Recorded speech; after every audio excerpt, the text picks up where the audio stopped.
Hello, hello, beautiful people of the internet. Mastermaticus, Lucid Tavi, Rage Stakinski, Corvus Korak, Cool Doge, Roxanne, it's me. Welcome, welcome. Let us get this show on the road. Let's get this party started. Let's get this adventure underway. You know, whatever sort of phrase or aphorism I can have for starting this stream up. So, last stream we got a lot done. We took out the barbarian madman in his icy cave. Did we find Black Monolith? Yeah, we must have found Black Monolith last stream as well. Found the Black Monolith, which is kind of cool. One day these castle briggies will get raided. One day. We faced a lot of goblins. Our ability to collect fancy named items dried up a little bit. We mostly got them closer to civilization, which is not normal, but you know, sometimes you miss a 70% chance attack and then you hit a 30%. It's just how it is. So we've explored a whole bunch of tundra here, and we are looking for the hunting grounds. You hate Gobbo? I love Goblos. I love fighting goblins. They're so like sneaky and sinister. They're like little shits, and I love that about them. So yeah, we've explored most of, I think basically all of this. And so we are now looking to re-explore up here, and I guess check out these like middle ground areas. I'm a little, yeah, I don't know. I don't know where the hunting grounds is, obviously, because we haven't found it. But what I mean is, you know, I think these might be like too close to civilization. Hope we didn't miss it somewhere, but whatever. Sergi, I was expecting you to put your 2 cents in for that bro you sent. I'm surprised you didn't. Well, I missed it at first. No, I mean, I don't know. I think I prefer Just Nom's original over your modified version, but you do you. So, anyway, current agenda is we're going to return to civilization. We're going to sell the stuff that we've accumulated, and then continue our search for the hunting grounds. So we'll look in here, maybe down here, possibly up here, and I guess there's like little sections of tundra we've missed around the edges. Maybe up here or something. Well, we'll find it. So we'll make a second pass through the tundra. Or maybe we'll find it right away. Maybe game, maybe. Looks like this is now no longer tundra, but regular plains.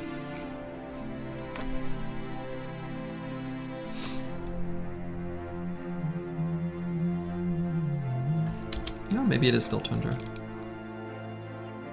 So maybe the hunting grounds will be right here. Nope.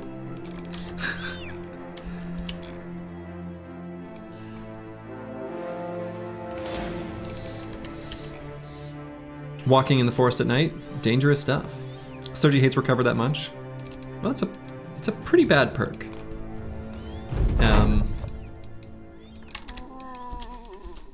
Be careful, briggies pass these trails. Indeed. If the run continues this strong, do you think you'll be able to rush mono early or do the regular 150-day mono? If we're feeling real strong and real ready, I'll do it before. I don't know why I just shield walled there. I'll do it before day 150. In our Manhunters run, I did it on day 100. Just 'cause we could. No real other reason.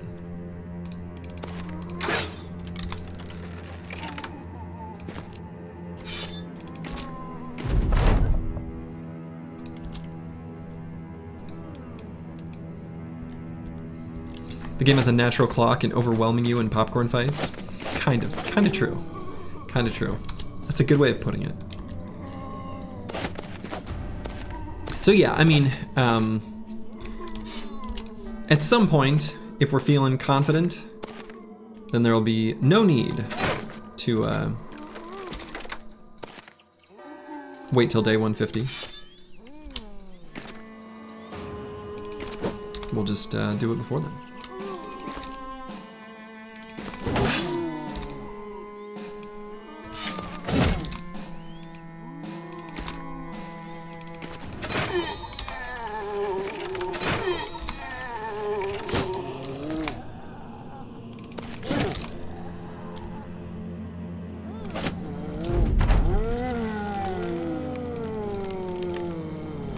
My, in the Manhunter stream, my hope during that one was to do it not only before day 100, but like from a just, I don't know, just to say I did it, but also because it's actually easier to do Monolith at day 99 compared to maybe 100 through 110. Hand wavy here because, you know, obviously your company grows and whatever, but there's a number of power increases that happen for Ancient Dead on a day basis, just like with many other enemies. For example, Nomads gaining dodge on day 40. Ancient Dead gain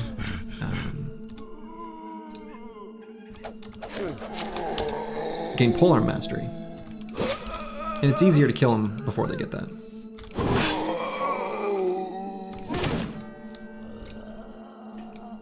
Yeah, to detour at the final moment and did it on day 100 anyway. Yeah, that's exactly what actually happened. So, despite my intentions, I did a whoopsie. But it was fine. The team was very strong, so it wasn't like we needed to be concerned over our success or anything like that.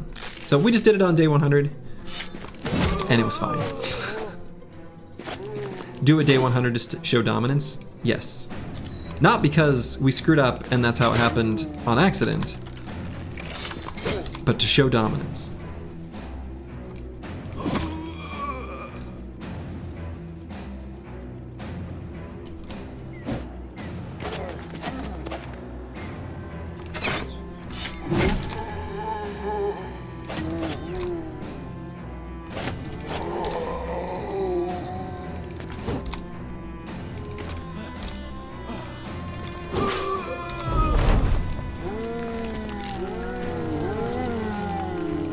But yeah, I don't know when this team will do it.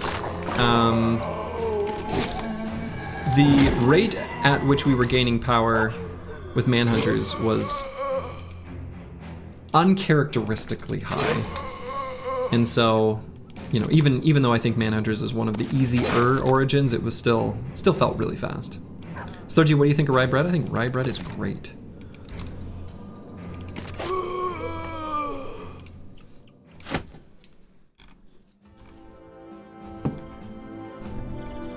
Rye bread, big fan.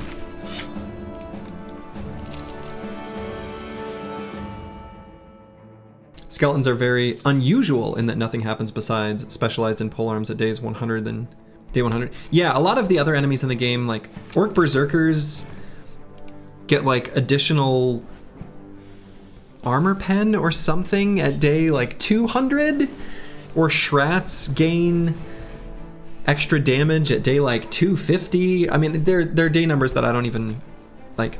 Those numbers are not correct, but a lot of enemies gain strength at some weird day markers that are actually quite late. You love rye bread too? Nice. Yeah, rye bread is good.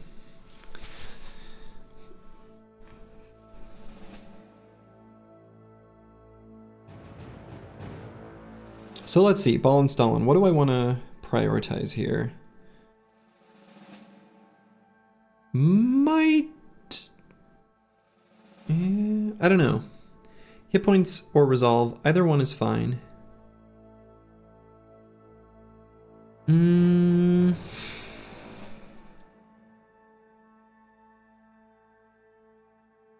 Yeah, either one really is fine here. We'll just go... hit points, I guess. Also, I need to remove this shield from Mikhail. and give him his backup spear. Vanilla on-holds gain plus 10 damage at day 90. Shrats gain plus 5 melee skill at day 250. See, that's the kind of thing I'm talking about. Like, I think the Shrats one is the very latest of all, though. I think that's the very last one that happens. All right, so here on Ball and Stalin 2, we're going to be grabbing Berserk, Killing Frenzy, and then potentially a Weapon Mastery for fatigue savings for our last perk. Last perks, I suppose. Roxanne, it's me. Looking pretty nice, pretty nice, pretty nice indeed. We can probably get a +3 in melee skill, and all the defenses are still looking good here. Got a good amount of fatigue for the longer fights.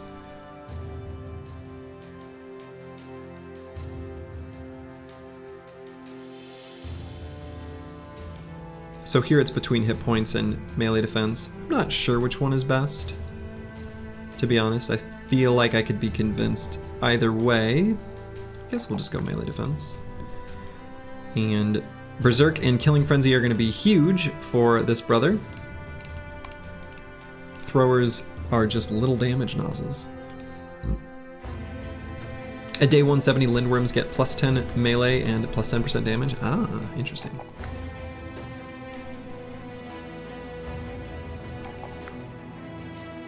Next Exciter, I guess I'm gonna pump all the primary stats there as well. And we're gonna grab Fearsome,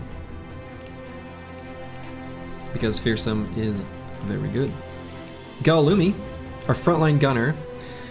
So now here, I think we can skip a +2 in melee skill on this kind of brother to shore up the secondaries we really want to improve. We want a little more hit points and a little more resolve. Both of these things are true. I'm slightly leaning towards just getting resolve here. I think that's a little more value, even though we're at 48. Has anyone ever looked at all the day enemy power spikes and mapped like an optimal path? Or does it not really exist in such a way? I mean, I think the answer to that is it kind of exists, and I think many players, myself included, kind of have. So, you know, I often will talk about how I'm spending days in the south prior to day 40, because I find nomads to be so much easier before they gain dodge. That said, mostly I'm just taking the fights that I'm seeing, and I don't know. Yeah, the day counter is too slow to map it out. Yeah, I think also you have to consider which enemies are limited to which areas of the map. Like nomads are always in the south, barbarians are always in the north, but enemies like undead are just scattered everywhere. So there's not like a great amount of planning you can do for that. Goblins and orcs tend to clump together on the far side of the map. So, yeah.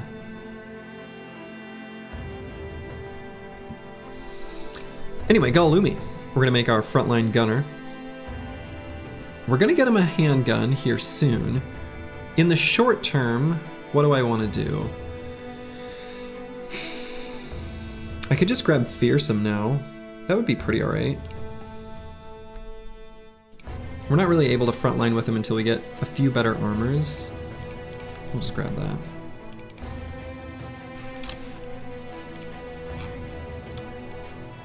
Oh yeah, and am I near, let's see, taxidermist. So I want to sell stuff, but I also want to buy dogs to give these heavy war dog armors, so I could make my way down to Berkturm and then return. Maybe sell some stuff in Westerholz. Yeah, I think I will do that. I'm gonna sell some stuff in Westerholz, like the cheaper things, and then go down to Berkturm to get some dogs. And we can equip those heavy unhold armors. Then return to my Tundra expeditions.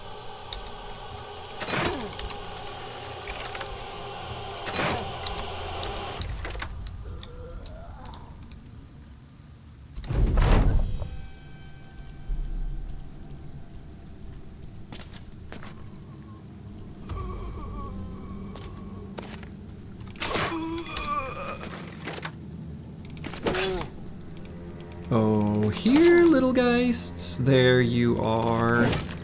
So cute. My little friends.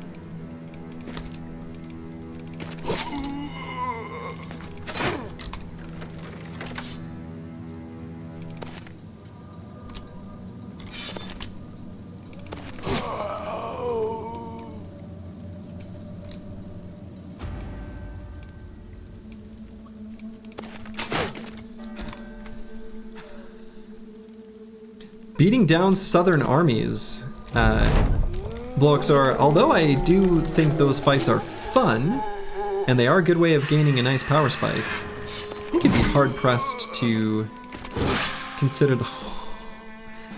those like an optimal path alongside, you know, making zerglings and stuff.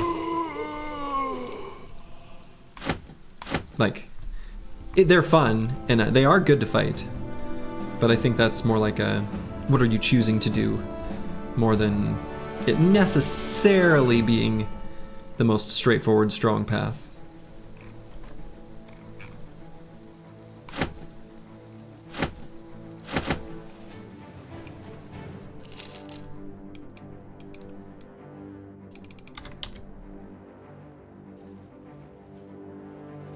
Southern fights are power spikes for Oath Takers. Yeah. Yeah, we did have some good good fights against Southern armies during the Oath Takers run. That's true. Alright, so we're gonna sell like the cheapest stuff that we've got here. Just to free up some space. We'll probably buy this quality wood. We'll see what the contract is. Deliver cargo to Eichendorf.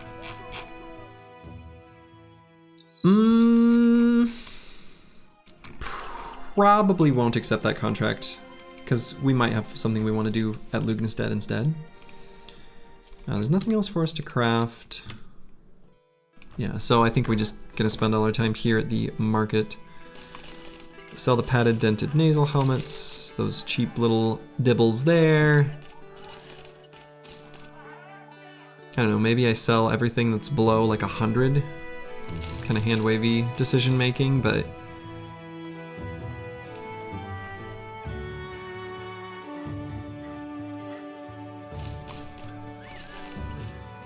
the sale price here isn't great. So we're just sort of selling off some of the stuff to free up space. That's really all this is.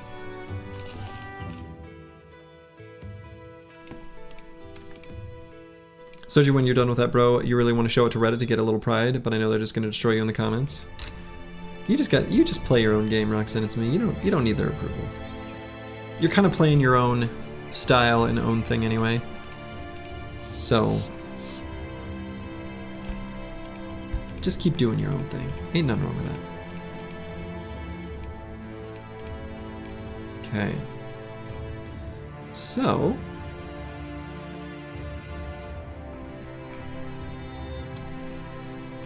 yeah, like I said, I want to go to a kennel. There's not too many opportunities for that on this map. I think the only other kennel I know of is like, yeah, way over here, which maybe we'll make our way towards there. But we'll just go to this one while it's available.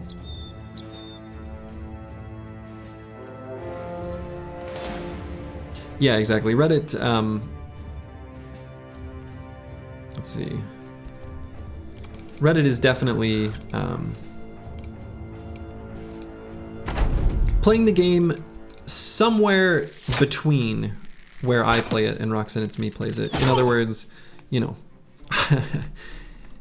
I'm not playing super long campaigns, but most people are probably not playing campaigns into the quadruple digits. So all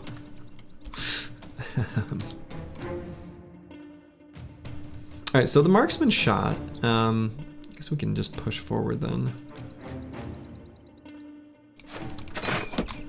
Fight these briggies.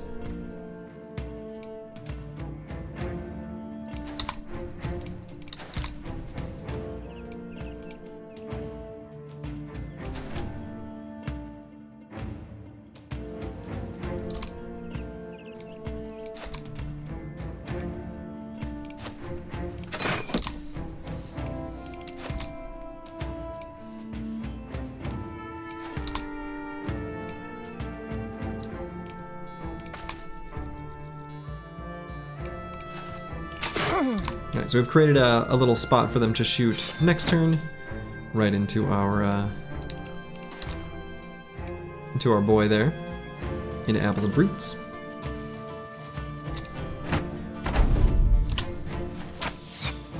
And like good little briggies, of course they will comply.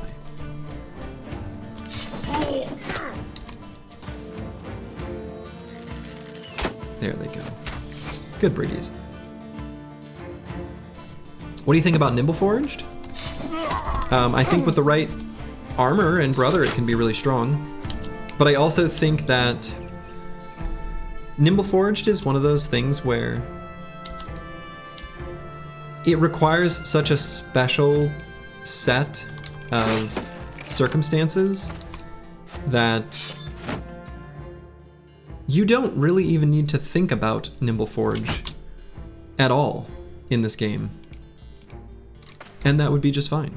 Like, you could not know that that was a thing anyone ever did and be just fine.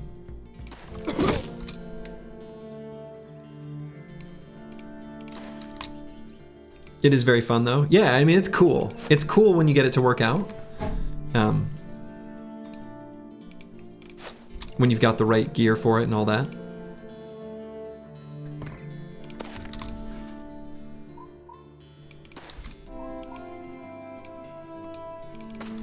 And attachments. Attachments are a big part of the equation as well. I think that's kind of a important component. Either light padding replacement or something like that, you know. Sounds very expensive. Well, that's why you don't buy anything, you just find it. Like,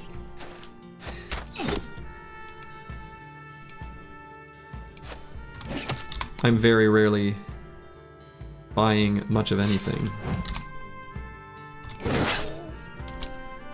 I'm finding it. You know? Taking it from their corpses is what I mean.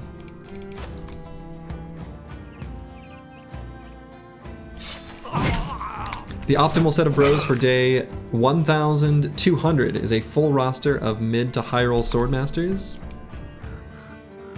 Because they start with the highest relevant stats and mildly weak secondaries doesn't matter at level 28. Maybe. I think you still probably, for an optimal team with, let's say, like perfect or nearly perfect rolled brothers, I suspect you still do want some balance of different types of brothers. Like, I think you still would want like a hedge knight for a nimble damage dealer or something like that. Because you can also kind of make that same argument for primary stats, right?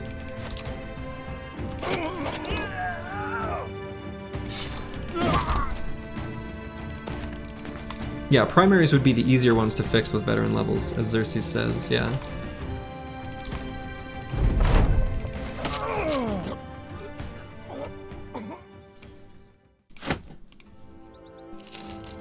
Alright, so that's the kind of fight I was talking about. As far as, you know, wanting to clear up a little bit of inventory space. Let's see. Our relationship with the city of Stole is very poor. Those peasants are running away. I don't know, we don't need to ruin our relationships with the noble house, so I'll let them go. You'd think so, but don't forget about what MDef stacking does. Yeah, for sure. Like, the more the better, I'm not saying, you know. But I still think you'd want to balance, actually.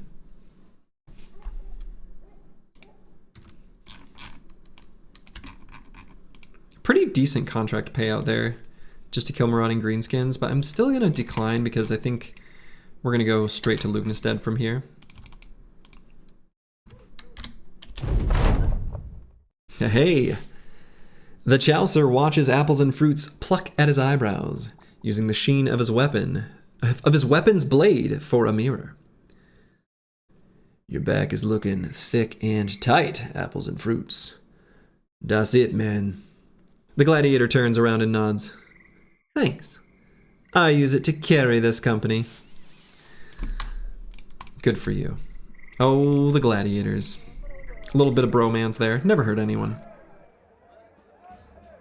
Okay, so we've got 4 War Dog armors. Yeah, no homo. Or maybe it is homo, you know? Don't yuck their yum. Let them live their life. They're gladiators, they've earned it. They can choose whoever they'd like for their romance, you know?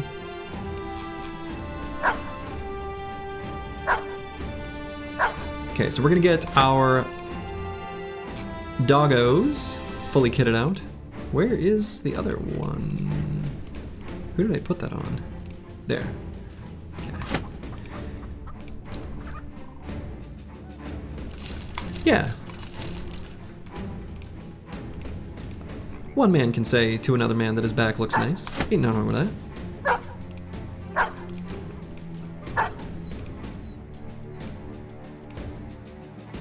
Okay, so do we have a dog on everyone? Everyone except for our main tank. Yes. Everyone except for apples and fruits. Honestly, if it is, that's the cutest relationship we've ever seen in a fighting game. Right? That's what I'm saying. They're just admiring each other's physique. Alright, Mikkel Ling. Oof, another level where we get a +1 in melee skill and a +2 in fatigue. Somehow he's managed to really high roll melee defense though, which is kind of awkward. Are gladiators just medieval gym bros? Yes. Absolutely.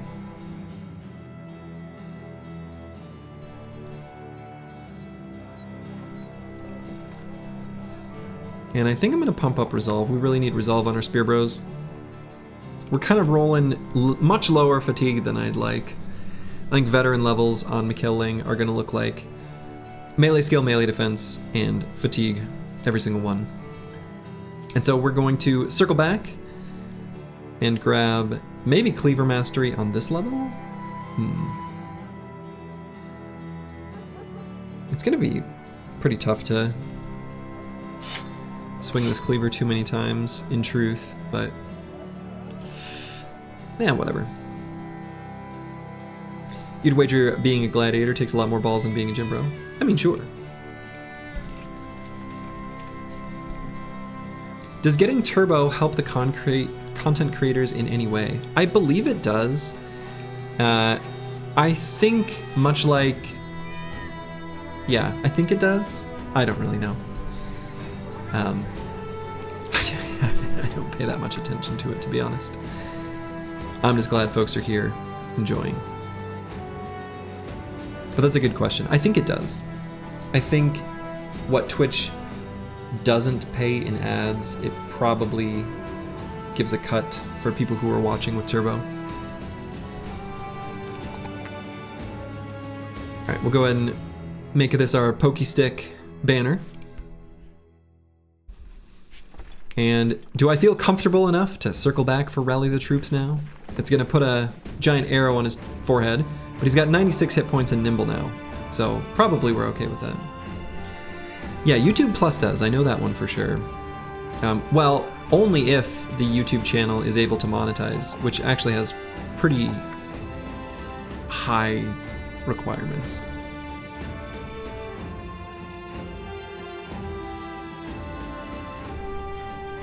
You have to have, and they keep moving the goalposts, but whatever.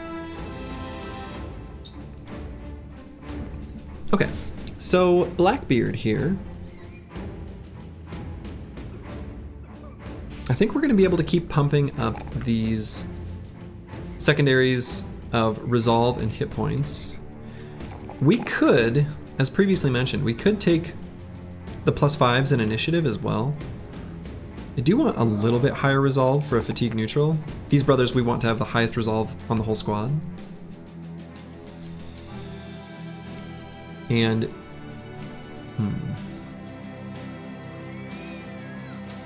I don't know what sort of weapon mastery we'll give him quite yet. Could be a mace. Could be an axe. Could be a hammer. Could be a great many thing. I think he's got just enough fatigue right now where we don't have to take the weapon mastery now and we can grab something like Underdog or Battleforged. I think we'll grab Battleforged. Does anyone know if you can plug a USB device direct to the motherboard while it's on, like the 9-pin thing? I wouldn't. That's a good question. I don't know the answer. But I wouldn't plug it directly to the motherboard, not the 9-pin ones. Especially since, at least those 9-pin connections, usually one of them is the ground. And a lot of things you plug in that are intended to be plugged in, the ground will stick out a little further. Like if you look at the end of a regular 3-prong outlet, the ground sticks out further so that it's always grounded as you plug the rest of it in. But those pins directly on a motherboard, they're all like the same height. So I would avoid it, actually.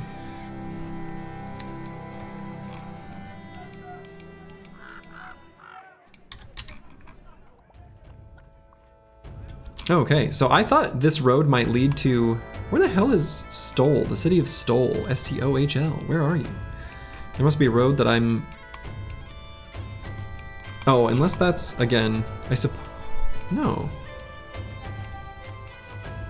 There's like a mysterious town on this map that... Whatever, I guess it doesn't matter exactly where it is, but... Stone Circle? We have not found the Stone Circle yet. Oh yeah, this is not the Stone Circle. That's a Mushroom Grove. Even though it looks like a little bit like the Stone Circle.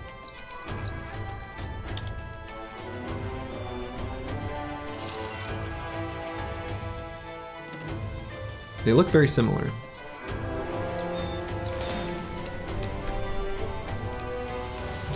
Alright, we'll keep fighting all the cute little camps that we find along the way. Not the most difficult or exciting fights, but they are very excellent experience and stuff for the squad. A little bit of a, you know, autopilot kind of fights, especially when your company's off to a strong start, since they haven't had the chance to really scale up in any meaningful capacity.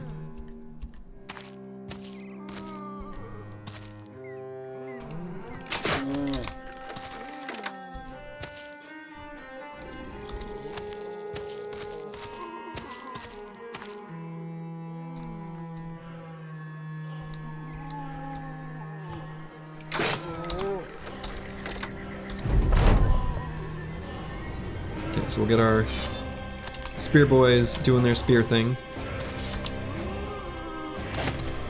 Let the zombies bounce off of them.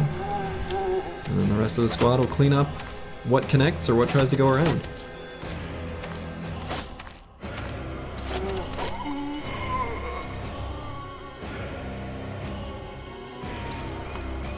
Thank you kindly for the raid yesterday, your friend. Your legendary king of the Battle Brothers community has blessed you. Cheers. Hey, no problem.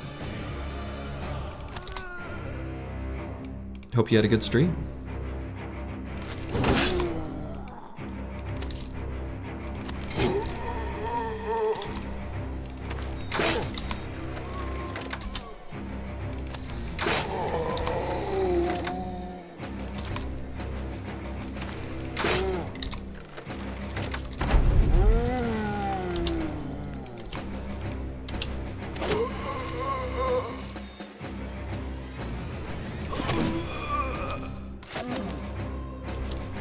Glad to finally catch a stream. Been binging your AI tournament on YouTube the last week. Love it. Any plans for another one?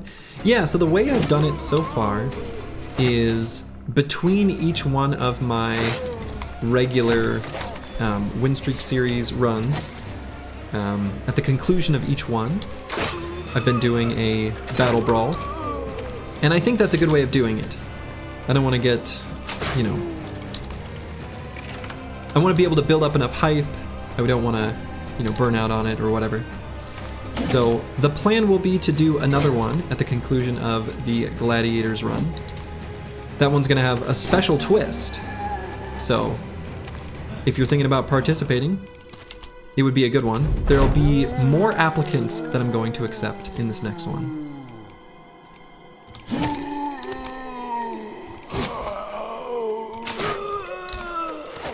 So there will be more room for more people to be able to participate.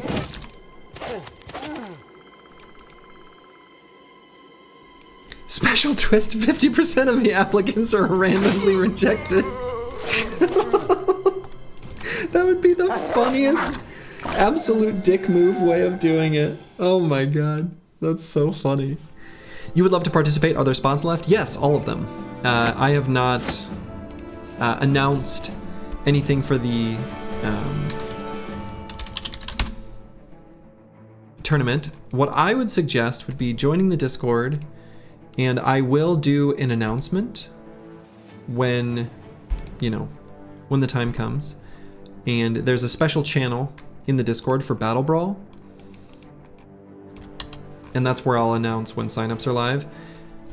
Since I'm gonna have more slots, you know, people don't need to happen to be online when I announce that it goes live. This time you'll win at least one match? I'm sure you'll be able to. I have faith, Corvus Corac. But you've got to think, you know, it's double elimination, but no matter what, in a double elimination tournament, at least the way the previous ones were run, there will always be 4 teams, or 4 squads or whatever, that will lose every match. Because that's just how those tournaments work. So, all right, so we've got a pretty good sale price here. They've obviously got, you know, we're a tier 3 city with ambush trade routes.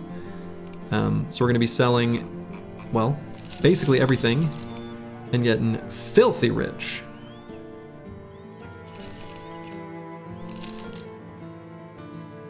So there are certain armors that we're definitely going to be hanging on to, and in fact, maybe making use of. So we'll take a look at those options in just a minute. Actually, maybe I should figure that out before I sell stuff. So, okay, lion, I think we're good. We could, of course, replace one of these helmets, so we'll just do that. That's actually kind of a nice looking setup. Apples and fruits, I think this is fine. Mikael Ling, this is totally fine. Weapon-wise, also fine. Ball and Stalin, this one works.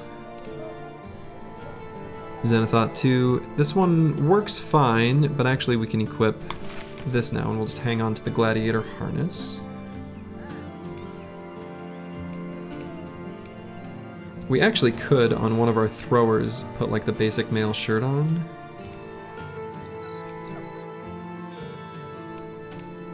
A little bit of extra protection.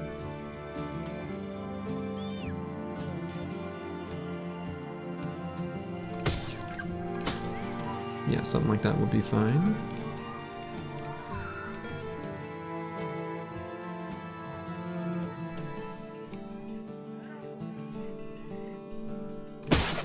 So we put these heavier armors on now that they're fixed up. The shaman is so strong if the AI uses flies well. Yeah, that's the thing, is the strength of a lot of the compositions is kind of down to the AI using the units intelligently. Spoilers, they don't always do that. What's my favorite origin? You know, it always was deserters, historically. I bet I don't need this gladiator harness anymore. But in this Winstreak series, I was surprised by how much I enjoyed anatomists. I think because I'm playing the game as much as I am, having a little bit of novelty did it some serious favors. But yeah, I really enjoyed the anatomists run that I did. It was really fun, like really fun. So I don't know if I'm ready to call that my favorite necessarily, but it was pretty fun. I don't know. Maybe I would just confidently say it's my favorite, but let's see. We'll hang on to like 2 kite shields. Footwork is a mental health condition. Yeah, it was so funny in the Battle Brawl, the units that used footwork, they very rarely used it in a way that helped them.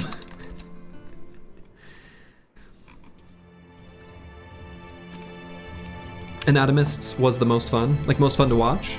If so, I believe that. Okay, so we have a ton of money now. I can get the next card upgrade. Kind of puts us in an interesting spot where, like, what do we spend money on in this origin? Just weapons and armor, I guess? I don't know. Wages? Well, yeah. I mean, wages are obviously a big part of it with much higher wages, but we've got enough money for a long time now.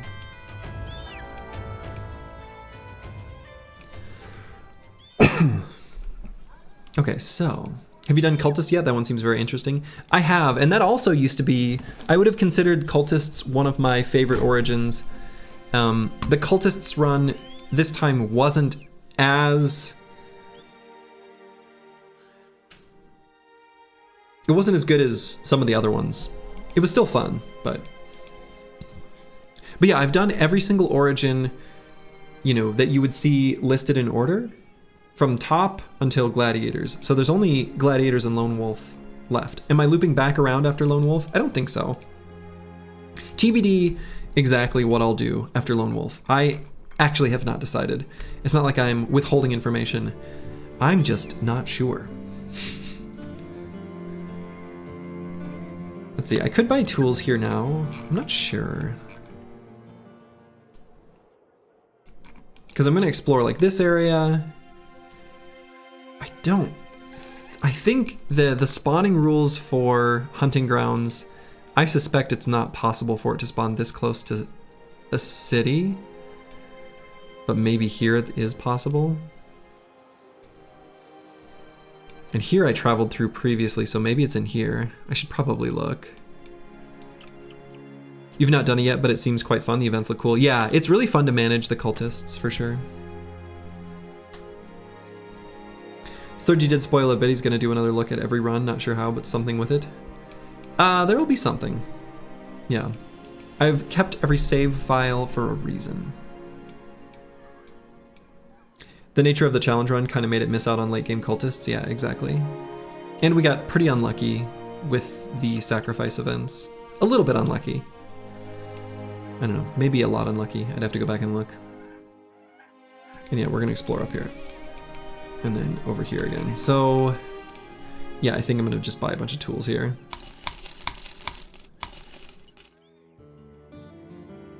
Probably don't need to buy food. So let's continue our search for the hunting grounds.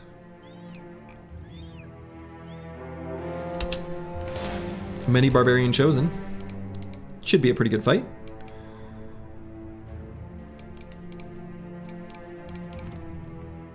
Let's do it. The bros will fight each other, nice. That's kind of the goal, but I need to take a look at, you know, the code for the mod that I've been using and see what I need to do to it to make it work. Sturgy would do Kraken with the Oathtaker's origin. I don't have a death wish. I don't know that sort of volume for pain.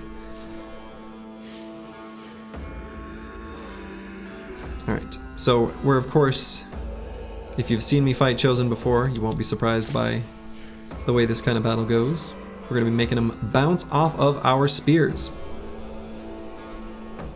So we're going to soften up this Chosen and see if we can ka-chunk one of them with the Chaucer. And then we're going to be bringing our spear boys in so that they waste at least one turn of their lives.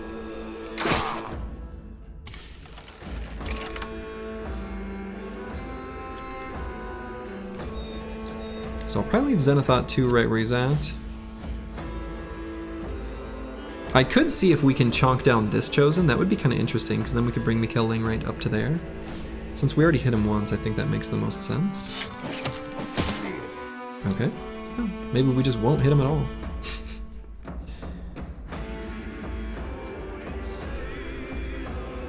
So if I think it's likely that I'll finish him, I should bring Blackbeard and Insane Killer up.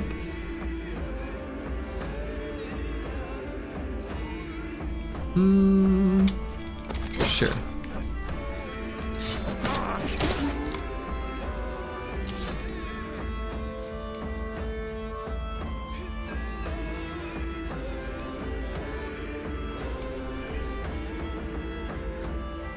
So we'll just put Deep Space Cowboy there. And we're gonna bank on the fact that, you know, I'm thinking I'm gonna be able to finish him off here. Unlikely, but that's what happened. We missed.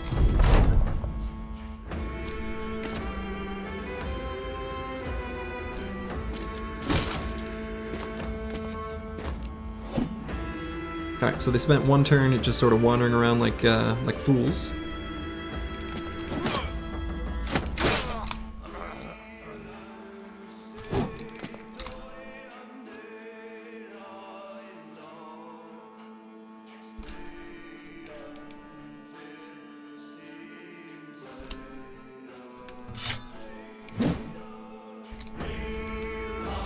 I was really hoping that one would hit, that way we could get some death blows in on this Chosen. We did not. So he's going to be doing Adrenaline, so he's going to go before us at the start of next turn.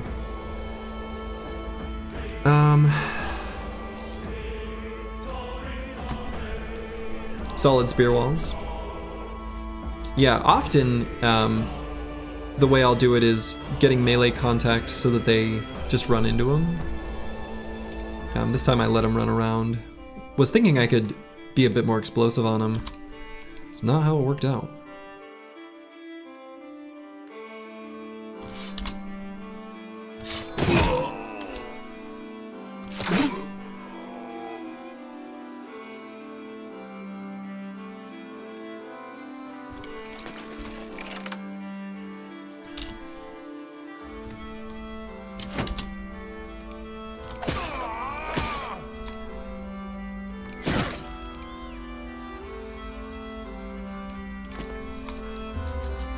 Yeah, so there's that Adrenaline, as previously mentioned.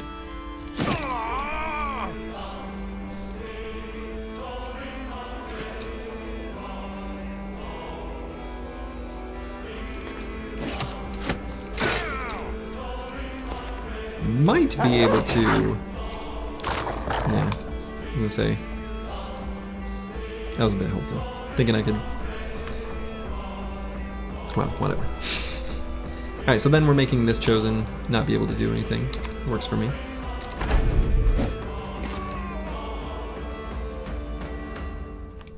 And with Xenothought 2, should I even attack? I'll just wait for Ball and Stalin to go.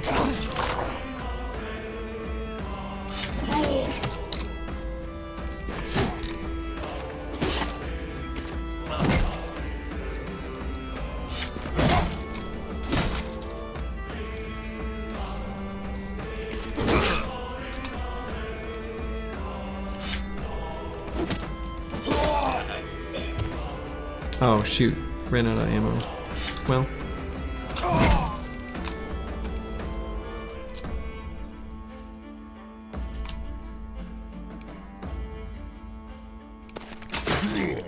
Alright, push that guy back so we can spear wall him away.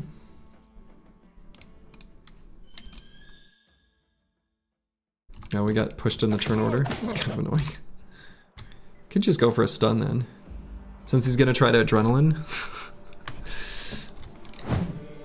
Yeah.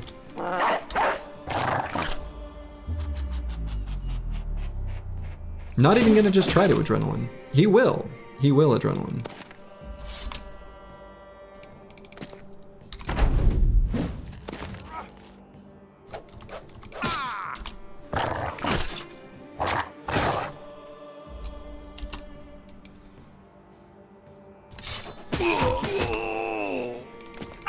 See you, nerd.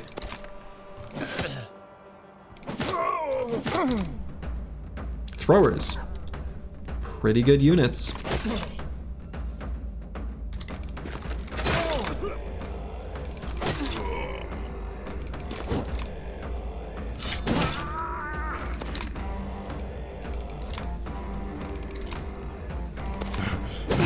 Alright. Chosen ain't nothing.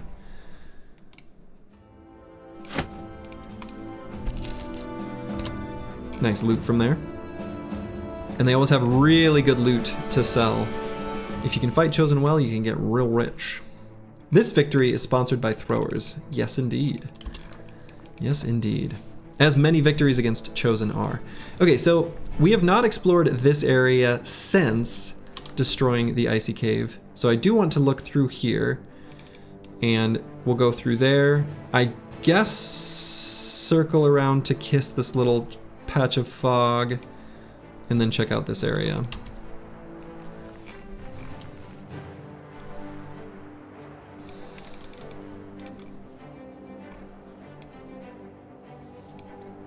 Did they have unhold treasures?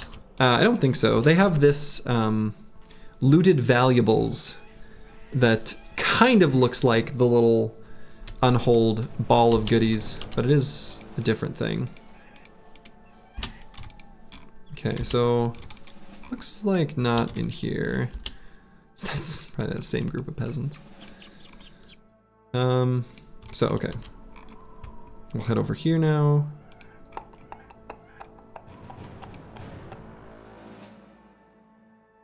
Oh, hunting grounds.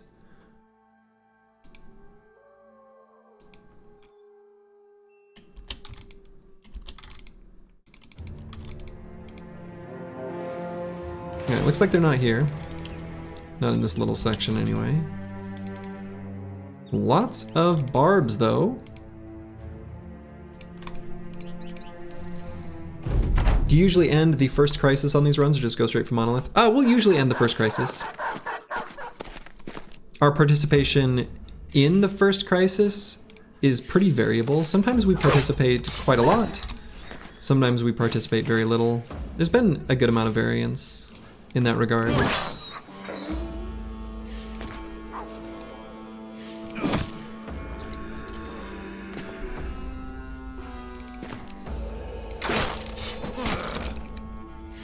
Honestly, some of the crises are just like more fun to participate in than others. So like a lot of the undead crisis, unfortunately, is kind of meh. Like you just go on these big long fetch quests.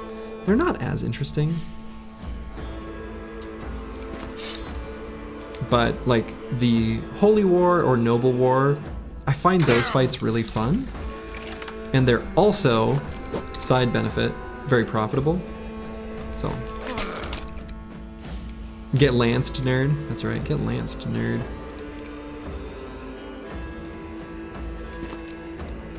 You really want to try the undead one? You've got Holy War 4 times in a row.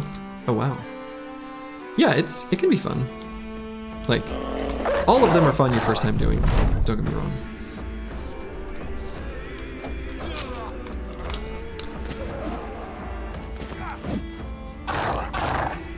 Good boy, good dog.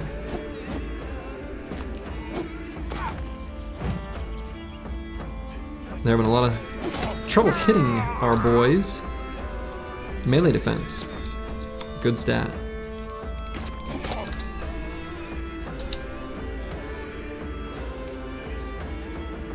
Boy, do I bring him all the way up here?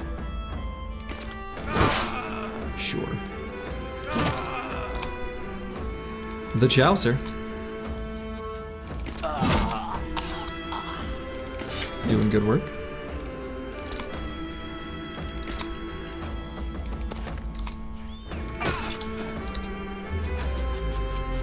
Ooh, adrenaline.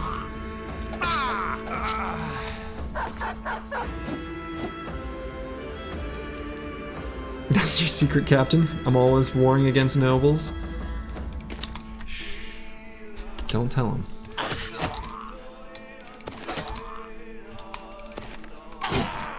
The Geneva Convention means nothing in this timeline.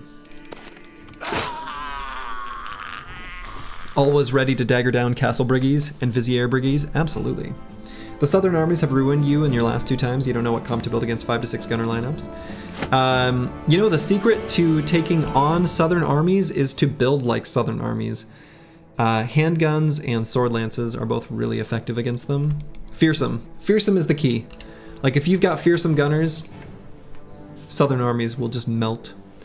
If you watch my Oath Taker's origin, I fought 2 large Southern armies at the same time after a terrible start, still by day 40 or 50? I don't know what the time exactly was. But I don't think I've fought Southern armies too much throughout this series, unfortunately. Any living enemy just melts to fearsome gunners? True. That is true, actually.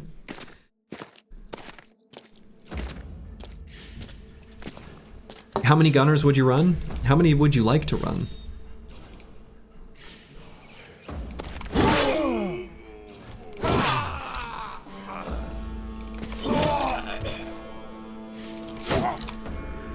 There's no upper bound. Whatever your heart tells you.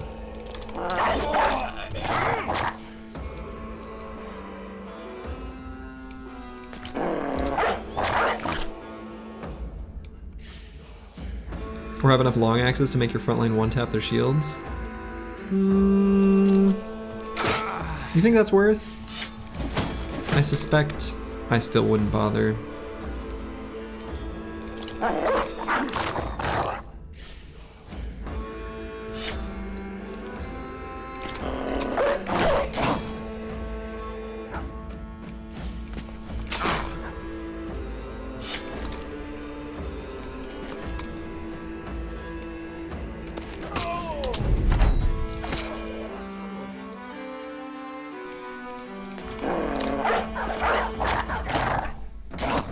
Preferably double gunning. Yeah, double gunning is huge.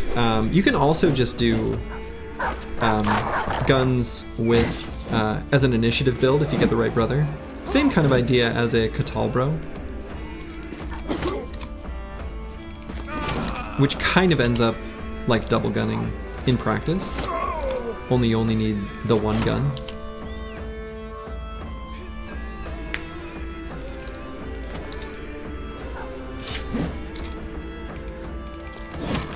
You're just yapping about ways to turn the fight into free money. Sure. I gotcha. But then you can't loot their shields if you destroy them. You can't loot them.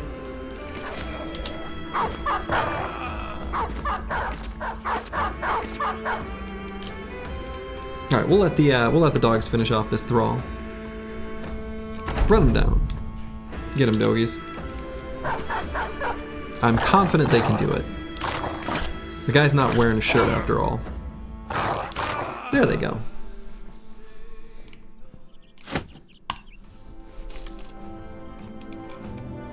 Okay, so all of this area is explored, this area is now covered, this area is now covered.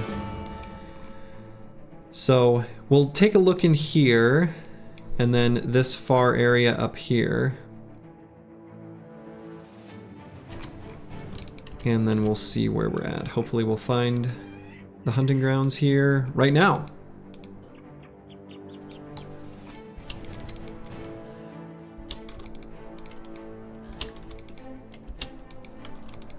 Okay, it's not here. It can't spawn in the forest.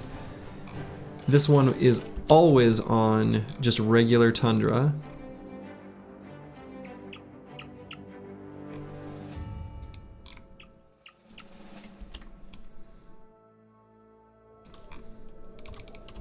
And it still can't spawn too close to a city. I'd maybe have to go look at the spawning rules if I... Micro? That's right. Oh boy. Putting this Brood War, this old, tired Brood War gamer's spirit to work. Alright, we've got a Barbarian Sea of Tents camp that we bypassed a while ago that we can revisit. Then we can step on this mountaintop. And... where the fuck?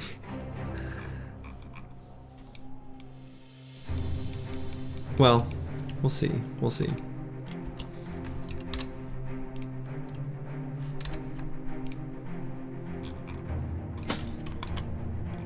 I'm gonna sneeze. Ah, perfect mouse micro. I muted my microphone just in time.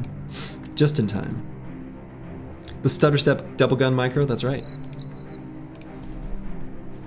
Many years of orb walking in Dota 2 have trained me for this moment. Kids these days don't even call it orb walking. They don't even know about orb effects and only being able to have one at a time. Spoiled rotten they are.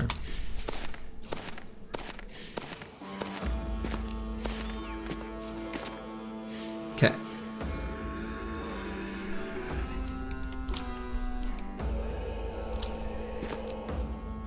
So I think we're gonna let these chosen run all the way around us. We're gonna clog up the center. I don't know if we'll be able to kill this one in time. We can try. Deep Warcraft 3 lore, indeed. Or alternatively, if we can kill this Barbarian Chosen, we can move apples and fruits right there and clog up this center. I kind of like that if we're able to do it. Let's try.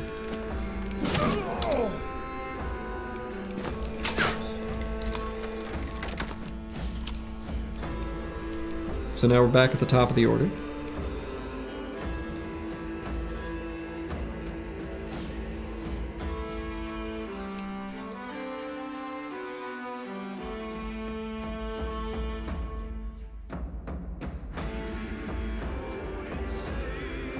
No, I don't want to put Zenithot 2 there. Could move him all the way. No, I don't love any of the hexes as choices exactly. Guess we'll move him back here. Him and Ball and Stalin will be ready to respond to these two nerds. I suppose that's the play.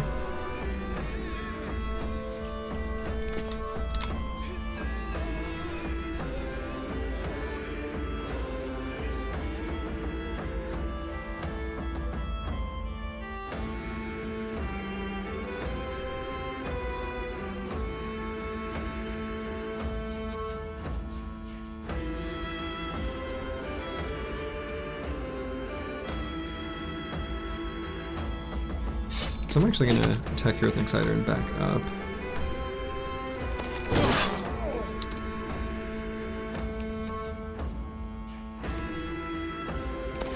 Those will just move to there. Moving Insane Killer here will definitely entice one of the Chosen to occupy this hex.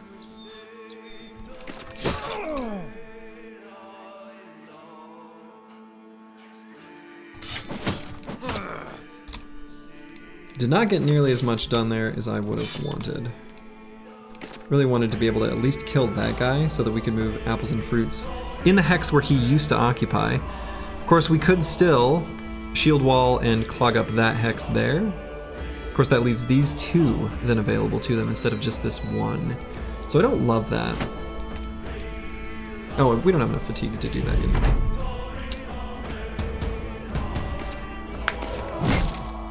Yeah, that's the expected maneuver that they would do right there.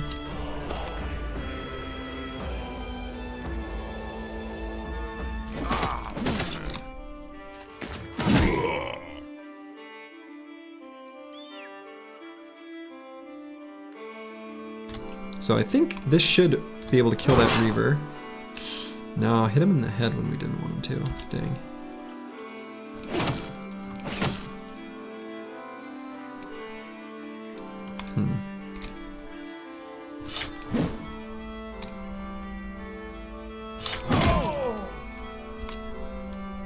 I still want to clog up that hex.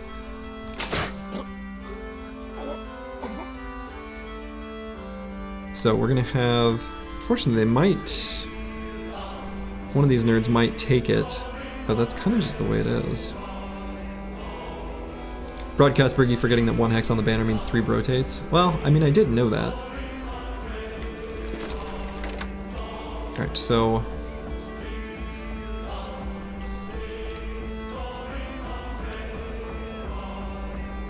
given the ones that still have movement remaining,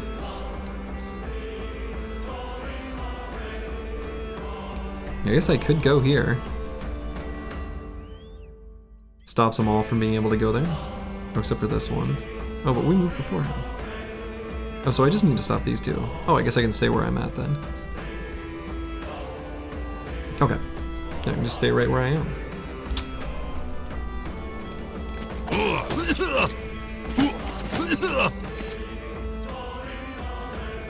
We're of course gonna give him a farewell stab as we back up. Kuldosh will attack and back up. Blackbeard will take a step back as well. Then Mikilling will take his old spot. Slurgy's a dreamer. He believes in his banners. Exactly. Exactly. That's exactly correct. I'm a believer. Isn't that what Justin Bieber's fans were called?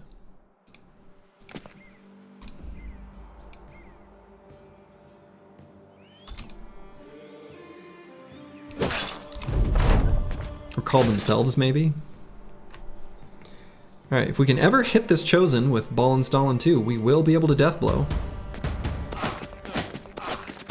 There we go. That's the bouncing off of spear walls that I wanted to see. And we'll just do some throws.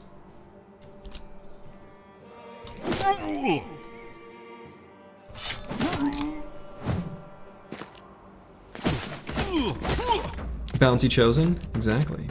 Exactly, Mithras of Cascadia. Hey, look at that. That's the kind of hit that we want to see. Ah, come on, Sword Lance. Come on, Sword Lance. Don't disappoint me. We gotta hit them and get some kills.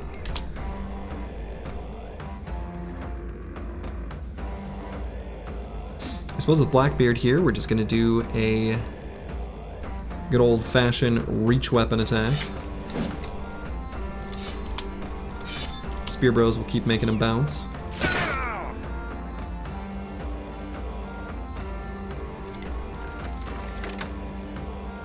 Kuldoge is a pretty solid bro to have sitting where he's sitting.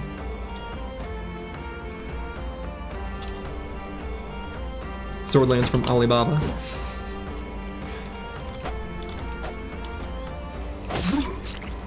Hey, alright, and then when that Reaver started fleeing, you'll love to see it. Let me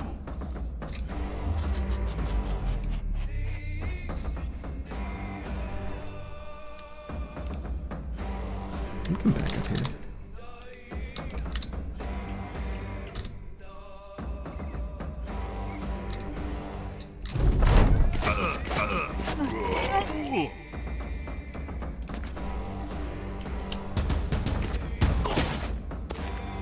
Your favorite Justin Bieber quote is that after visiting Anne Frank's house, he said, hopefully she would have been a believer. Oh my.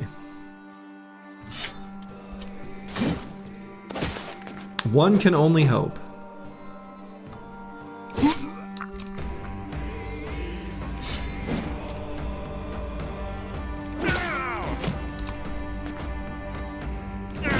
I'm sure she would have been.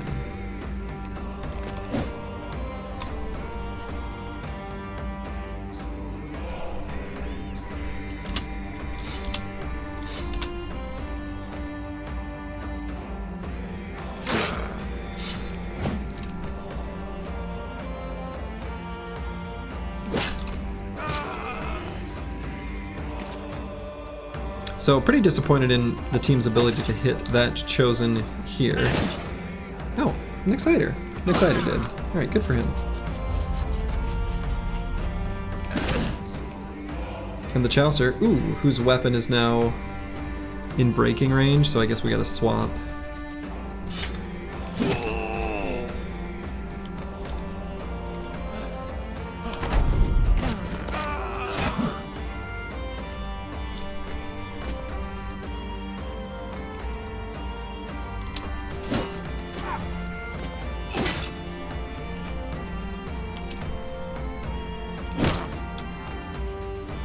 Of course, he did wait, so we're not going to be able to get him stunned, but oh well. See you, nerd.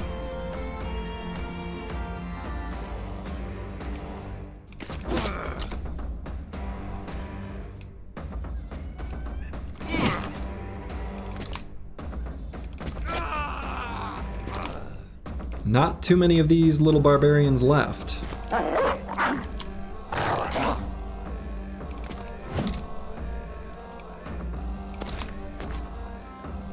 That one rallied. Yeah, that one has decided. Just kidding. Just kidding. I didn't really want to fight these big mean mercenaries. They're big and they're mean. This guy just stabbed him in the head twice, you know?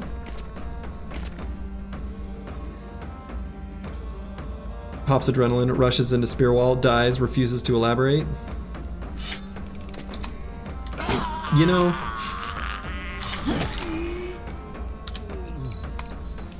paid actor on the side of the barbarian chosen. No fancy no fancy shiny named items,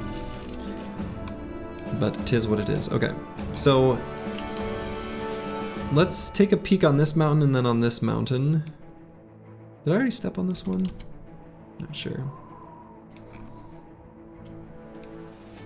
Okay, no, nothing there. 628 gold is shiny. I mean, that's true, but not as shiny as, like, I don't know, a famed handgun.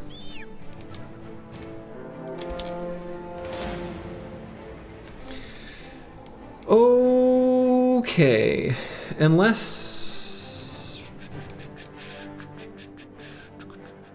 Where the hell...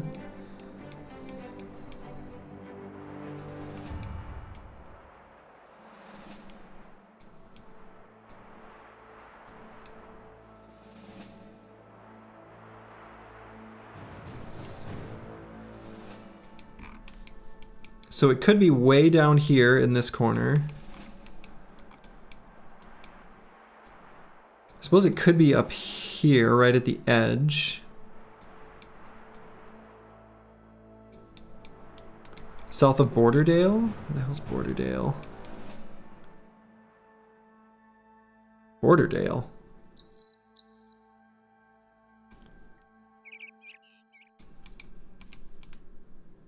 Is there a region called Borderdale? Oh, Borderdale. Oh yeah, down here. Yeah, worth checking out. That's probably far enough from a city. East of Eichendorf. Okay, I see. Yeah, yes, that seems possible. We'll check out here and there. If it's not either of those two locations, it does seem possible. Way over here in the corner on that far side, and then this very edge of the map, and also I think right up here. It could be up there too. Okay, well, and we could go beat up these barbarian chosen before heading down there, just because we like killing chosen. It's fun. It's where we get our, you know, get our jollies. You gotta get them somewhere, and that's where we get them. You need to use the rumors to find more famed items after you stop losing fights you shouldn't have taken. Yeah, tavern rumors can be a great way to find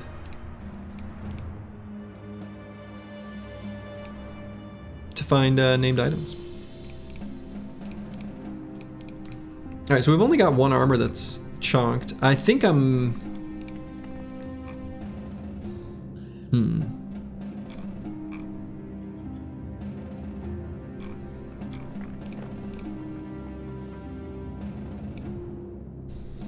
I think I'm gonna leave it on him though, just because I want the initiative.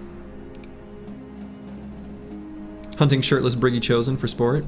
Yeah, basically. So yeah, we're gonna fight this camp just for the chance of shiny, and we like fighting chosen. Then we're gonna go to Lighterstead. We'll look in this corner, even though I think that's gonna be too close to a town for it to be possible. We're gonna check this area, and then I guess then we'll make our way up here, check these top area of the tundra, and then we'll head way over here to this far, far, far edge. And if it's not in any of those locations, I will just have to go back and watch the VOD to see what I've missed, because I have no idea. So.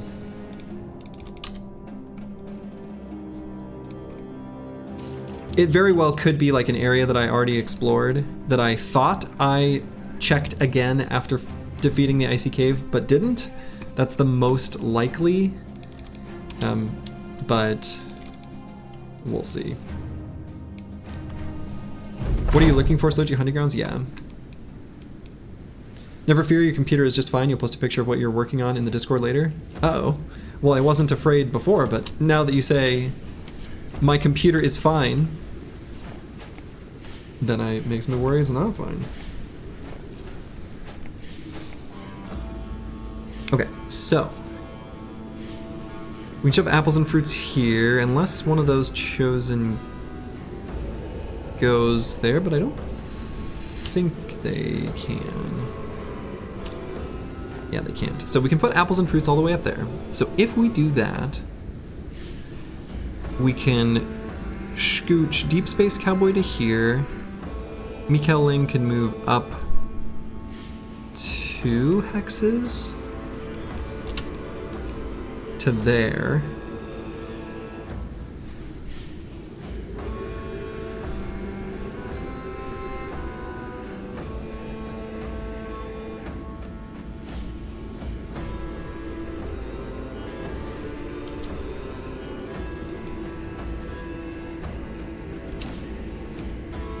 So yeah, we'll put apples and fruits all the way up there.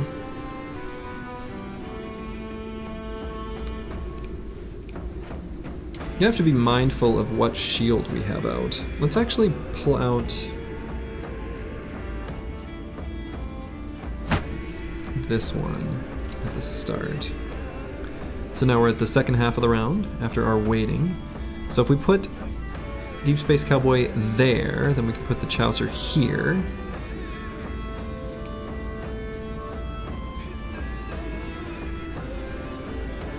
So we'll bring in Ballin, Stalin, and Xenothought 2 like here and here. An Exciter and Rocks and It's Me can remain stationary for the moment. That's pretty good. We might even be able to get a kill with the Chaucer if we hit him in the head. Yeah, probably not enough damage. How's our... okay. Warscythe has a little bit of wear and tear on it. Not too bad. Let's see, Insane Killer we're gonna have to be a little bit careful with. We'll move Mikaeling right there, probably.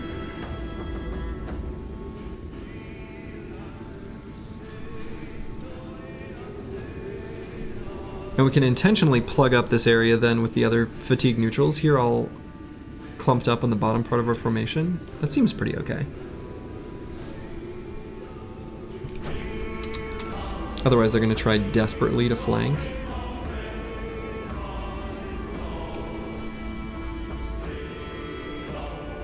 Because that's just what they do. They can't help it.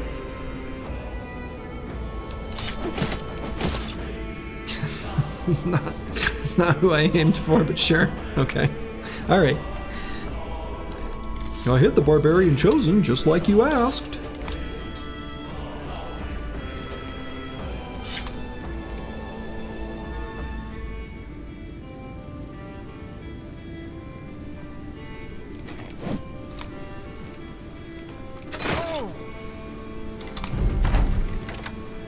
A lot of scattering going on. Poor Chosen bouncing off of spears like a bunch of scrubs.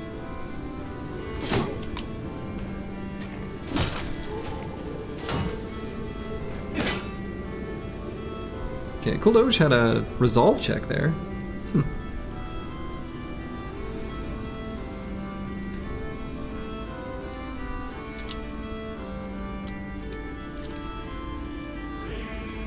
See if we can finish off this guy. Very nice.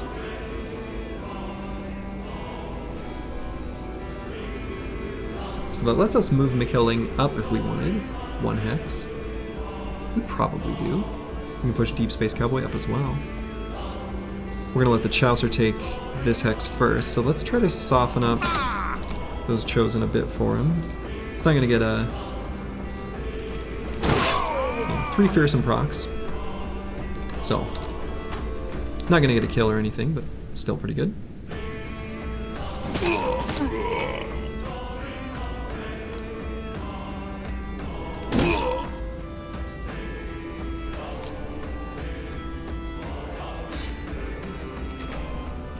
lower their mobility up there. And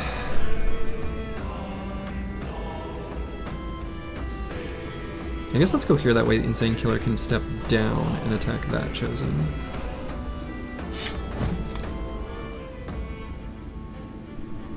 Could attack here with this weapon, just to push him back. Or I just move Galumi up to attack with a heavy rusty axe. Also an option. Slightly worried about Kuldoj back here. Can also go down here, attack to push this Chosen off. And then reload. I think I like that idea. Soji, where's Mango? Is he a popsicle yet? No, Mango's just upstairs. He's living his best life.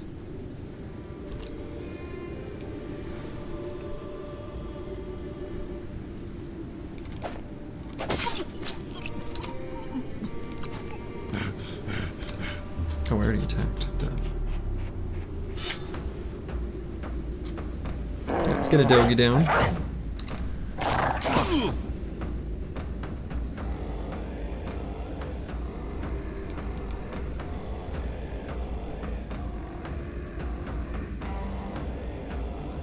Yeah, we'll let Ball install and just move directly against this Chosen here.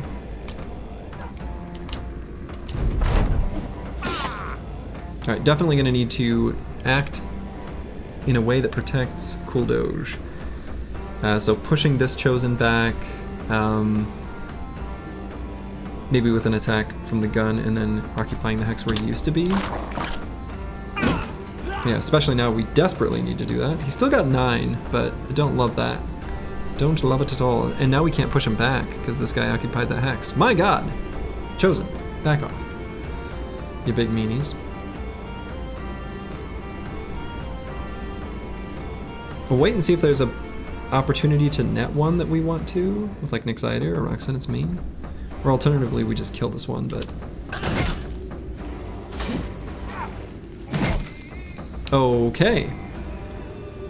Kuldoj is now fully fleeing. They decided to allocate all of their possible attacks onto him, and they all hit.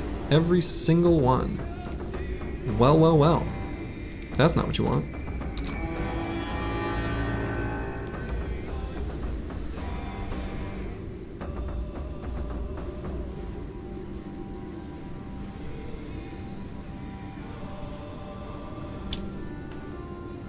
Oh god, that's right, that hex is available to him. My god, alright, alright, alright, alright. God, they see blood in the water. Oh shit, we got any smoke pots? No, we don't. Oh damn, Kuldoj is gonna die. I don't think there's almost no way of stopping that at this point.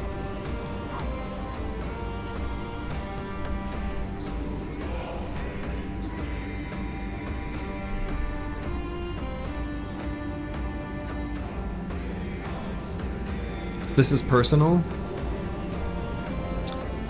Yeah. Yeah, that guy being able to jump over, I thought he... I mean, well, yeah. Well, well, well. Shit.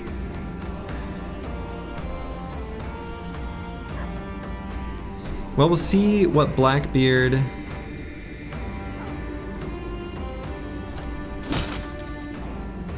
is able to do here. Okay, that was good. That will let the Chaucer get an attack with Killing Frenzy in. We can hit that one again.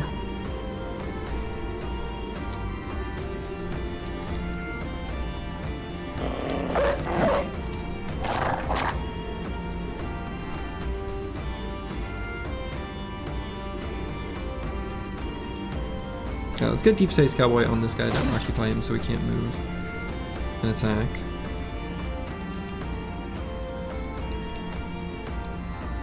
Raquel is now kind of just in the way.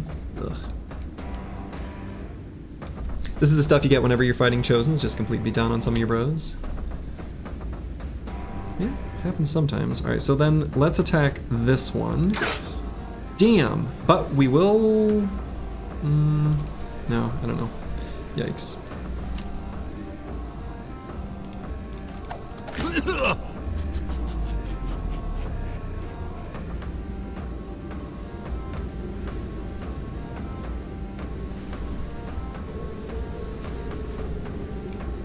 Yeah, I usually don't have that much bad experiences with Chosen, but here it's looking pretty bad. So we can put that one in a net. I think we just do.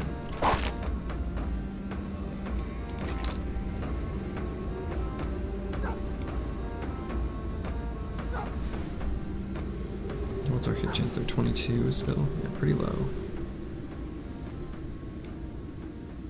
We're gonna have the Chaucer need to hit that one, so we're gonna let him get Killing Frenzy, so we're not gonna attack it with Roxanne, it's me.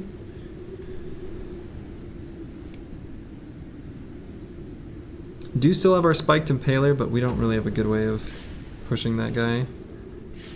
Unless I go all the way here.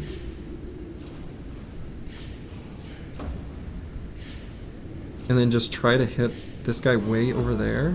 That's really a long shot, but I think we try it. Yeah. Oh, come on, we missed? Oh, missed the 88%? Now he's doomed. Well, damn. I don't think there's any way we're gonna cause enough resolve checks or anything either. Well, well, well.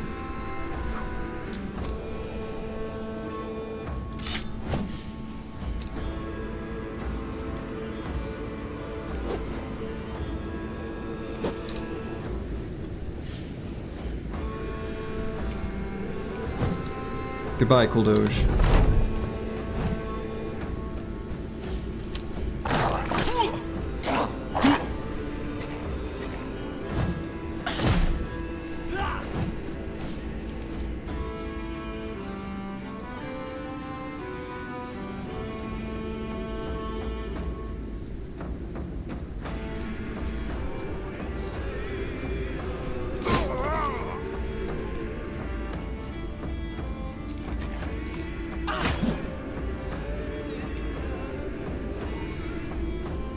And of course we missed a bunch of attacks on the top side too. Oof. Oofda. As we northerners sometimes say.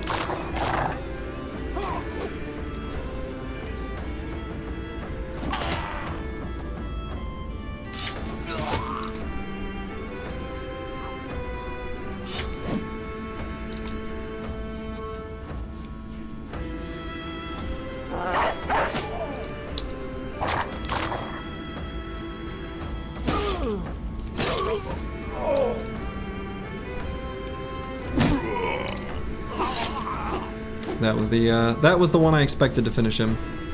Was the Barbarian Chosen. Or the Cleaver down there in the bottom. So now we do have Struck Down. So we have the Surgeon. So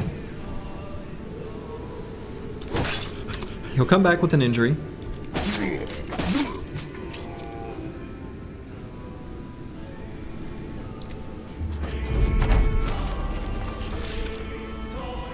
And we even have the sparkling water. I don't know, what's it called? The water of youth. Anyway, we've got that, so.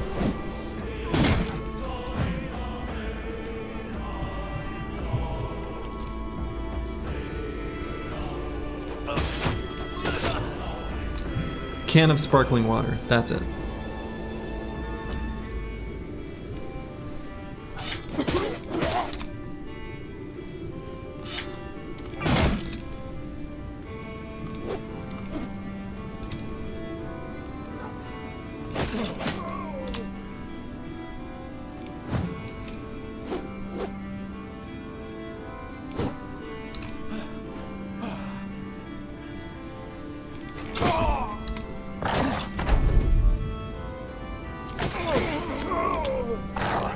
Fountain of Youth? Nah, it's the can of sparkling water, I'm pretty sure.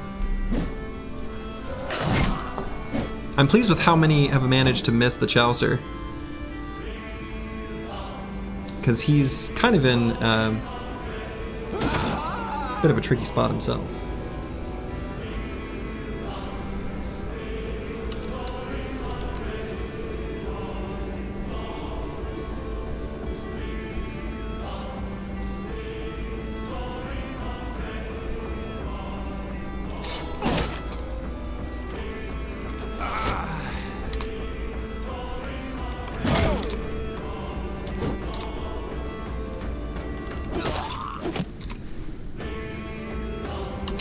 That guy finished himself off, if you know what I mean. Northern briggies are not to be trifled with. Nonsense. We shall continue to trifle as we please.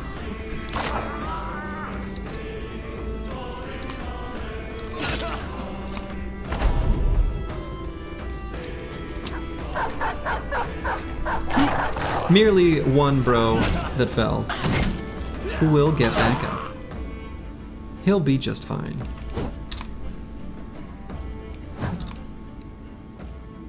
If we can hit them.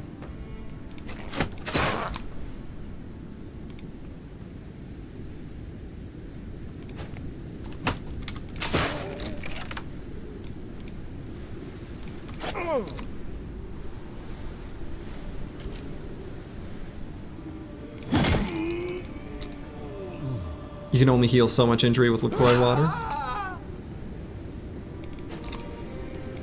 No, actually, you can heal infinite injuries on one bro with the fancy LaCroix water.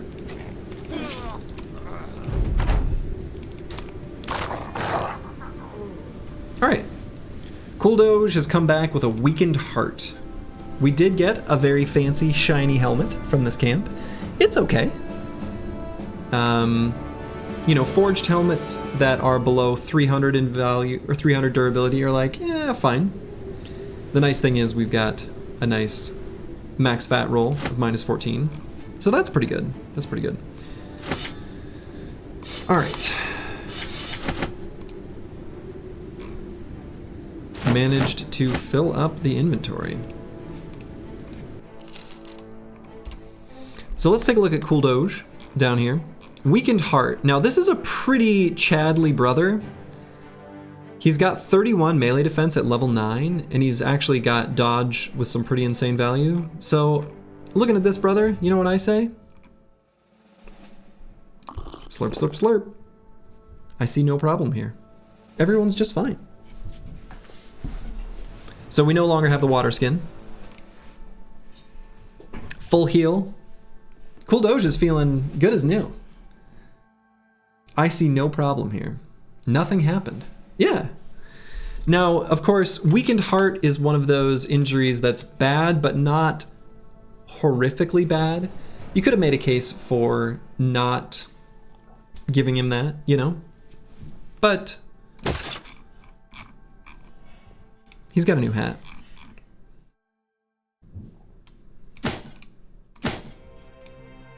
And a new armor.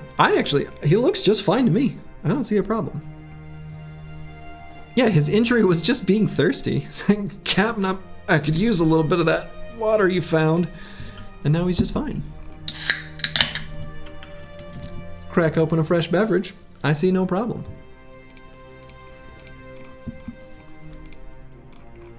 Mikel Ling, of course, got the, you know, we got a little cooked there. There's a lot of brothers who the surgeon is assisting, you know?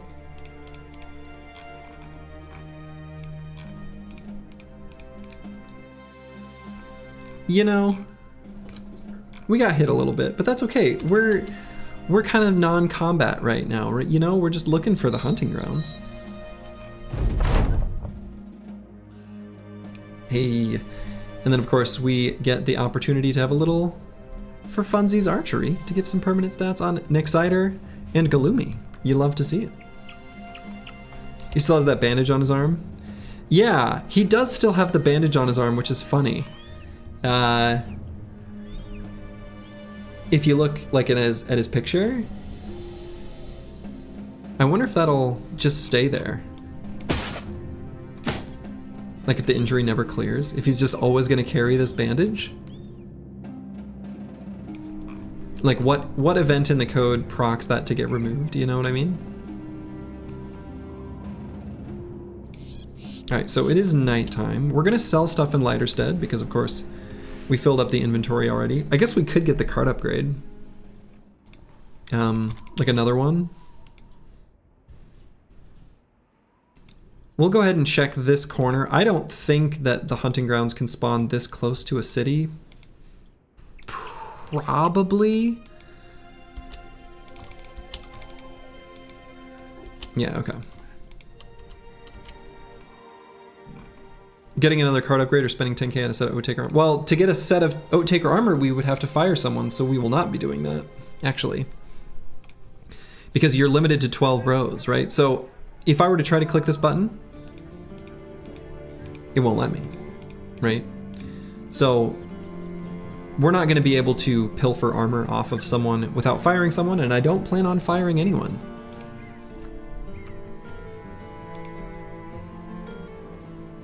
I'm always hoping in these armorers to see Salets, because those are pretty good armors to purchase.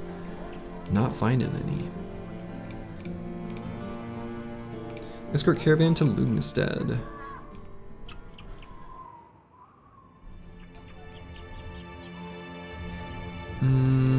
Probably won't. Alright, so let's sell some stuff.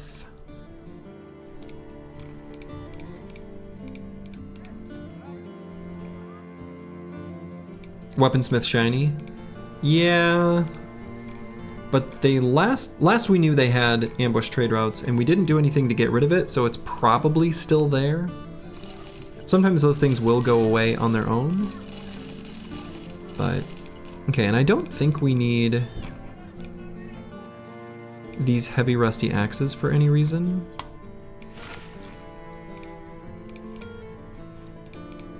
Yeah, we've got 3 right now, all in use.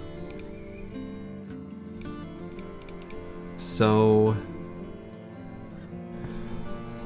I think I probably just sell them. Yeah. So yeah, we maybe could take the caravan mission. The one benefit is, you know, we're gonna be licking our wounds and healing on the way.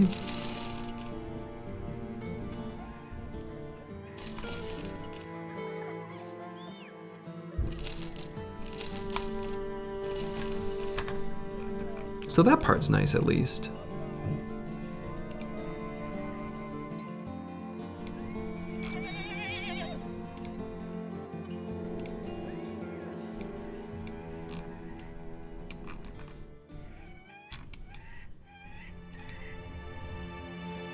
And I don't think we need any doggies. I kind of want to check out this area, though. I think I'm kind of inclined to. I want to check south of Borderdale. You like the sounds of taking a short break from potential shiny? Well, I want to find the hunting grounds. And I mean, I guess I could come back to here if I went to Lugnestead. Yeah, I guess it could be in here as well. It kind of looks, well, I don't know. But yeah, checking in here, up here, because I think there's still tundra all along this area that I didn't quite check out. And then the very far side there. Do I want to fix any of these injuries? Sprained ankle in case we need to run from any fights. Just in case.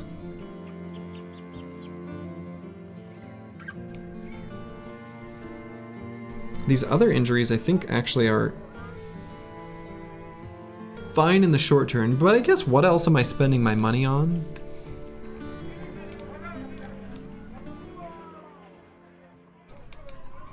I don't know, I am a little tempted to take this contract just to... I can always loop back and check this area. We'll go to Lugnestead. I think I am gonna look here, and then we'll just go through there. Go to Westerholz, come up here.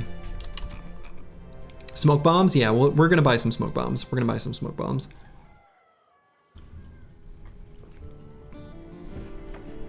Check that area, then take the mission. Yeah, but if we go here, I think we just keep moving. That's an option, though.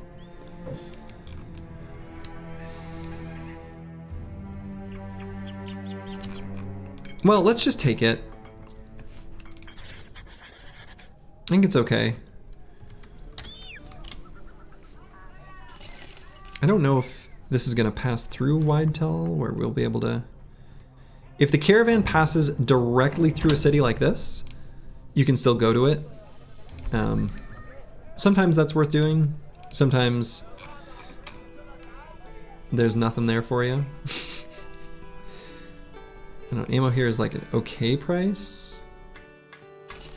We'll buy one.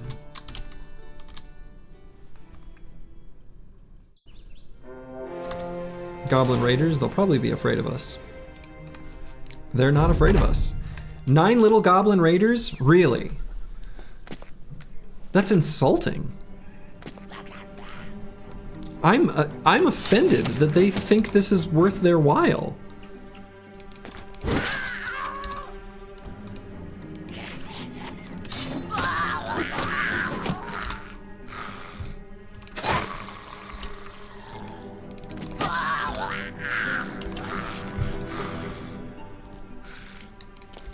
They can't possibly think this is a good idea. This is just increasing my caravan, like, paycheck at the end.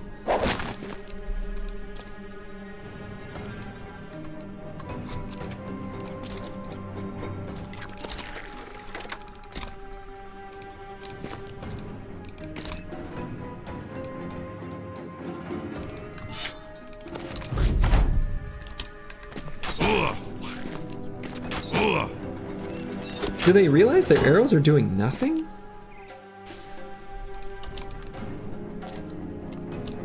I don't think they realize.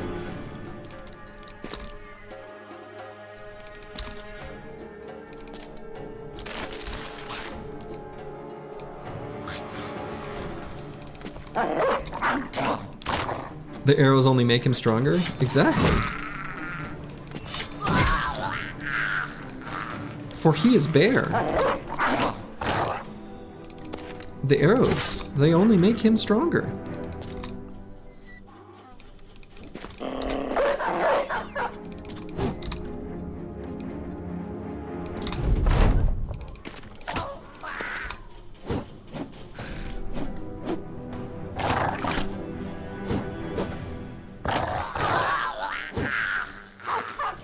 They didn't hit a single attack. Pitiful.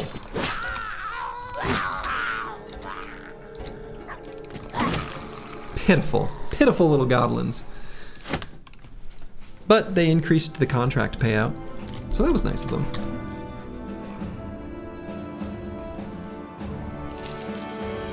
This is the rigged fight in reverse. Something like that. Alright, so Lugnestead is now well supplied. Okay!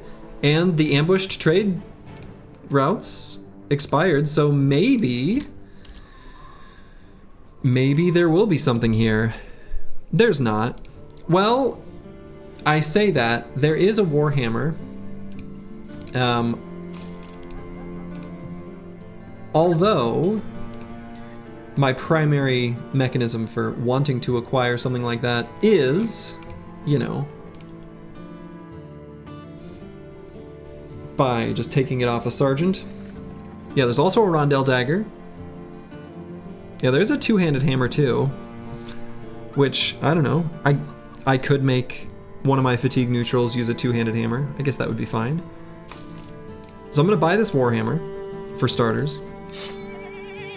We're gonna give that to Deep Space Cowboy. He's gonna be a hammer and shield as a secondary role to his spear duties.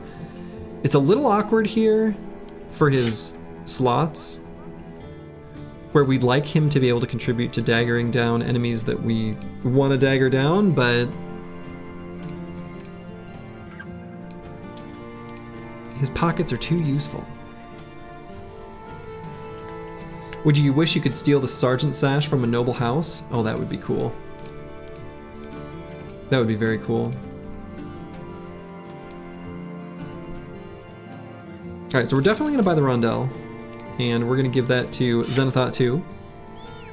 In situations where we're daggering down armors, he'll do a good job of it. And so, yeah, do I want to buy a two-handed hammer? Not really. There's no meaningful reason to use it over a heavy rusty axe or a two-handed flanged mace. The two-handed hammer would go very well on the Catal guy. What? Oh, it was like a backup weapon for, like Ancient Dead?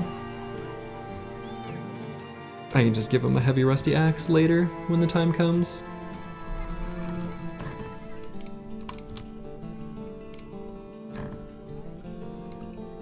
The primary use case for a hammer like that is just going to be like orcs.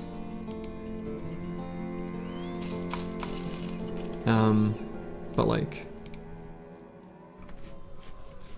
we're going to buy this falcon here. A caca! Who we will give to who? Maybe Zenithot 2?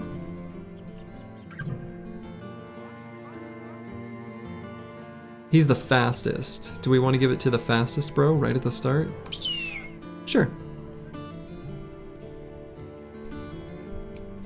So what if I put him there?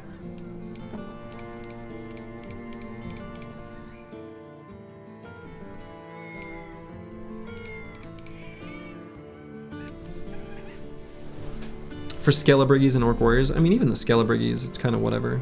It's not... I'd rather have a two-handed flanged mace for most of those enemies. If I'm going to buy something, I'm just going to buy a two-handed flanged mace.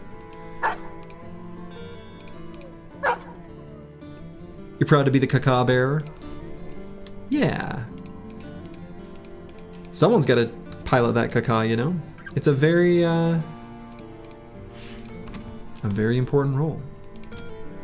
I found it is pretty handy, actually, against goblins and stuff like that. Genuinely a useful thing to have.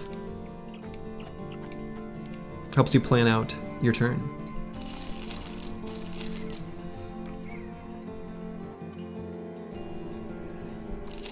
So we'll sell this stuff here. I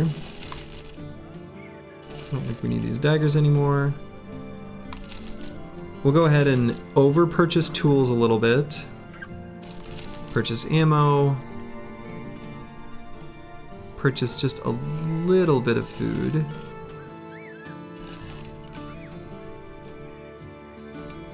Yeah, okay. So now what? Let's make sure nothing else we want to do. I don't think so. Does the Falcon tell the company what is on the ground? Yes. The Falcon reveals like a huge area, basically. So let's check this area out just to be sure. That seems like a big potential spot. Hello the Chaucer. Falcon is our team mascot? Indeed. And we've got one now. Caca! There's a game called Inish, where you, to be the Bren, which is kind of like, I don't know, like opening in hearts or whatever, you flip a little disc, and we have a house rule when we play that game that it doesn't count unless you say caca as you flip the disc. Inish is a very good game. I-N-I-S. It's a board game. It's very fun. Anyway, so we're going to explore this area, and then we're going to circle back. I'm going to look up here, because I think that is a possibility, and then we're going to go, I guess, all the way over to here. And we'll see what we see.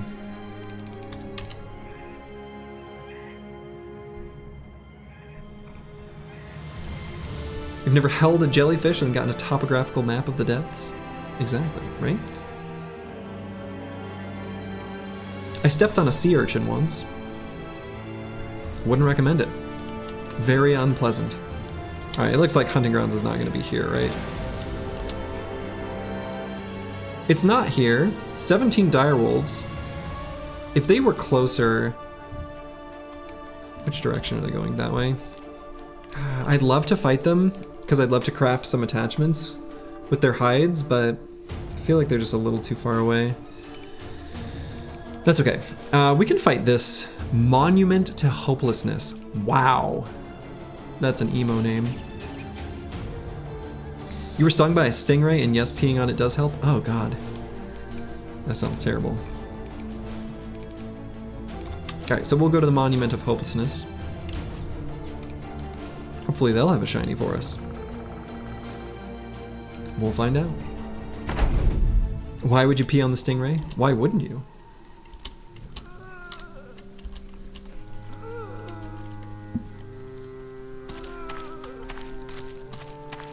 Ancient Empire be like Monument of Hopelessness. Now, this isn't the Ancient Empire, though. This is the more recent dead. Ka! Alright, so we can see there is hidden opponent. That must be a Geist based on where it is in the turn order. Where the hell is it if it's not here, though? That's weird.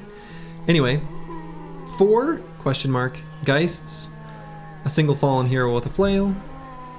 Probably not going to bother daggering down his armor. And then just a bunch of these nerds. It's behind you? No! Spooky. Is the Falcon connected to the Wi-Fi and will give information to me? Yes. That's... Of course that's how it works. How else would it work? Necrosavant? No. Necrosavants, with the exception of the Undead Crisis, you're not going to see Necrosavants hanging out with the zombies. They are 2 distinct factions, kind of like goblins and orcs, who will also pair up during a crisis. So...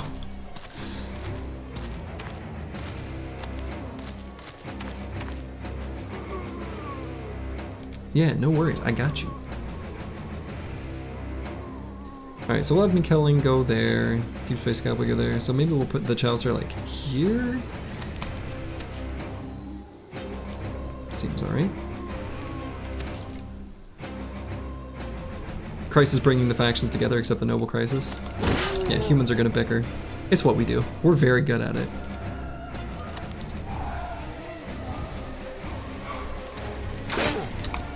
You ever seen any species bicker like a human? Oh, there's that other Geist.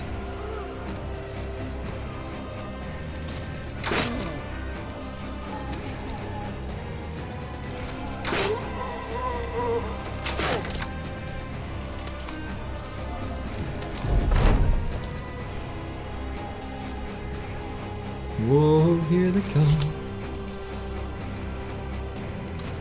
What is he? Yeah, what is he doing up there? It's a great question. No idea.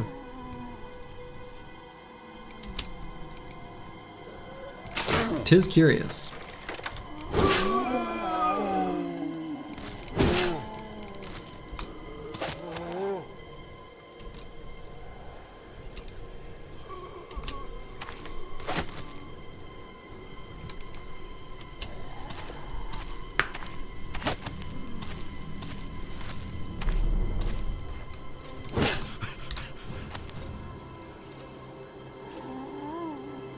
Could maybe try to sneak Xenothot 2 up there. Take out this Geist. He might be able to. Oh, he did. And I think he'll have the opportunity to even sneak away on his turn. Random Alps with, with every undead fight? It's like a nightmare. I'll sign autographs later.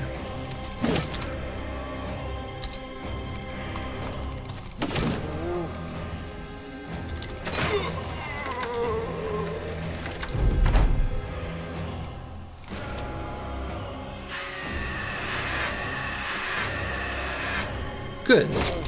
The team remained resolute in the face of danger. Sloji being some kind of joker. Damn, we got a comedian over here. Yes, yes, yes, exactly. I know that the incredibly clever jokes are obviously the primary draw to watching this stream. I will be accepting no other explanation. I know that that's my primary contribution to entertaining others, is my very funny jokes. I will be accepting no comments to the contrary. You're just here for the falcon?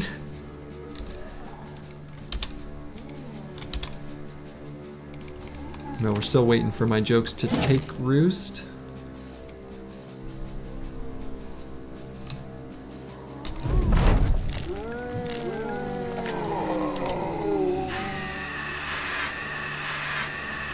Deep Space Cowboy? Excuse me? Glorious resolve? My friend, that wasn't very glorious. Waiting for my jokes to take flight? Yeah, exactly. Yeah. Deep Space Cowboy, I'm deeply embarrassed for you. How could you let this happen?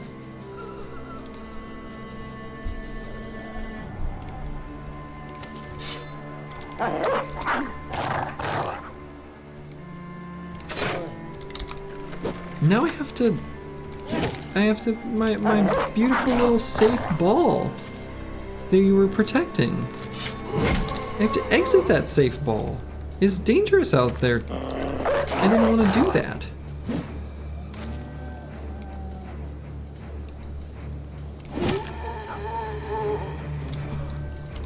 We're gonna press that blue skip turn button, I suppose.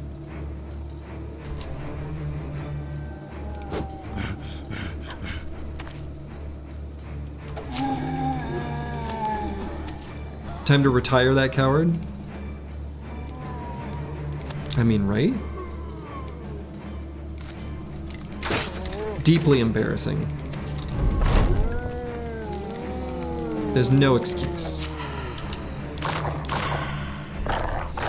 The dogs were more brave than he who supposedly has glorious resolve.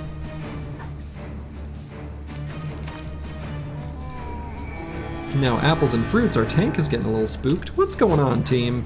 What's going on here?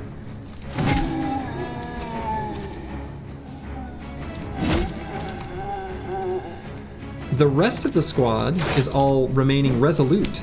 It is our gladiators who are being cowards.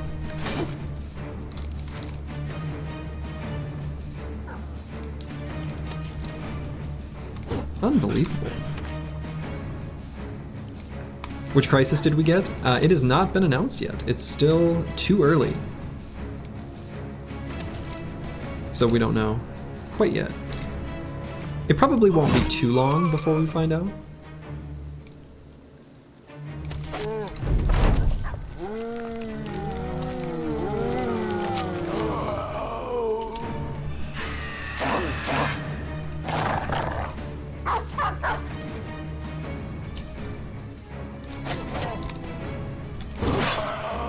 Hey.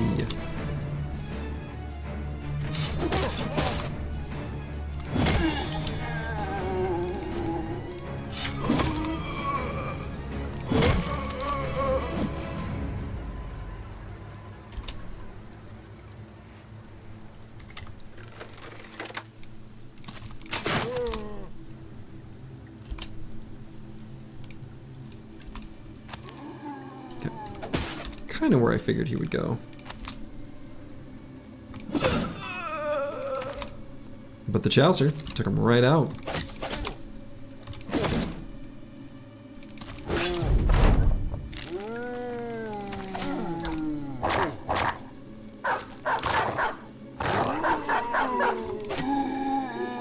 You swing a mean pole? Exactly. Well, despite our cowardly lion, Deep Space Cowboy disappointing us there a little bit, it's okay. The team still took literally 0 damage. But we've also found literally 0 hunting grounds. So I think next is we're gonna head up to this, we're gonna screen this whole edge. Maybe starting all the way up there. And then ending like up here. Maybe go there and then south from there. I think that'll be the plan. So we'll head straight up to Varda. I don't think there's any reason to stop anywhere else ahead of time.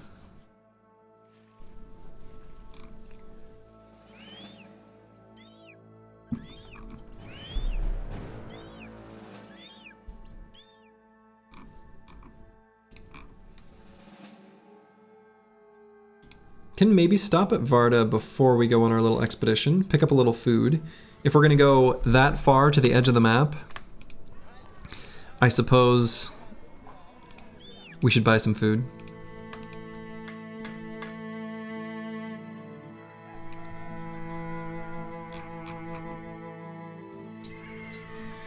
We'll also sell just the sort of junky stuff that I'm confident we don't need.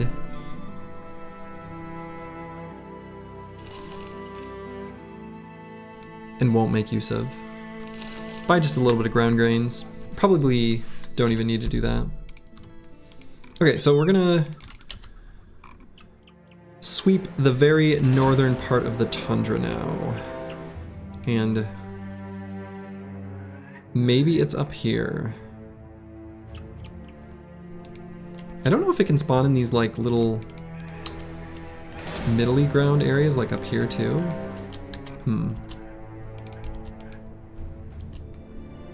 Okay, collapsed ruin. Go ahead and bust this. Bust and make me feel good. Caw-caw! Alright, just a bunch of little gobos. Camping out.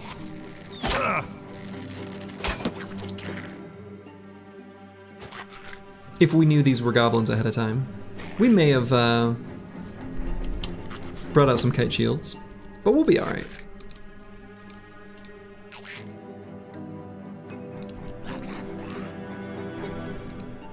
Yeah, no shaman, no overseer. Just regular old goblins.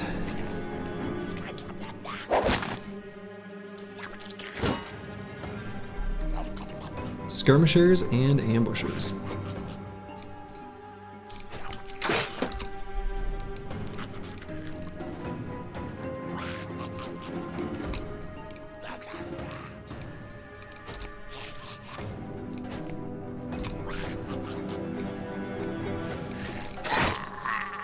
Nice shot.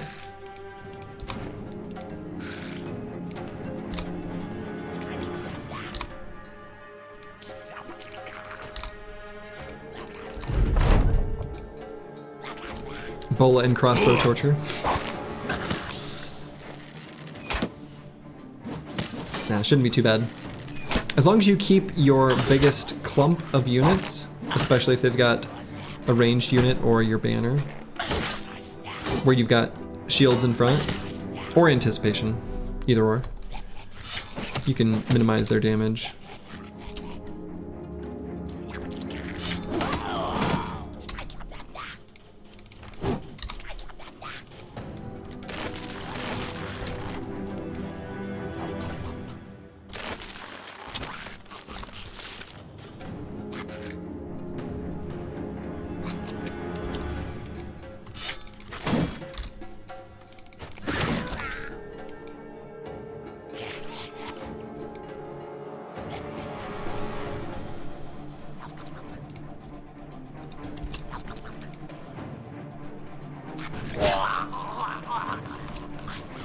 Yeah, take that, you nerd.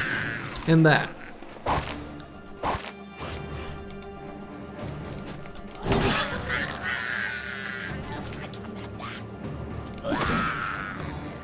Good. Stinky little goblins. Balzal's batting like a .250. As happens. Sometimes that's just how life is.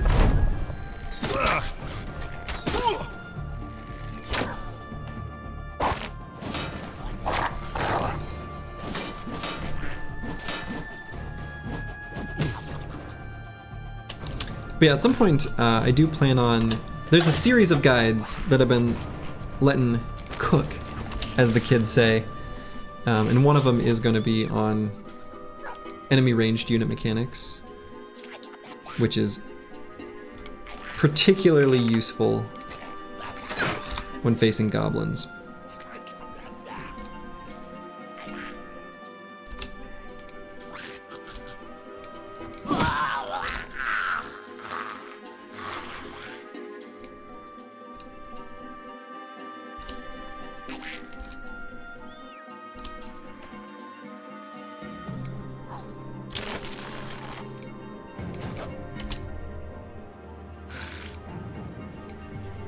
Realistically speaking, it's the most useful against Ifrits.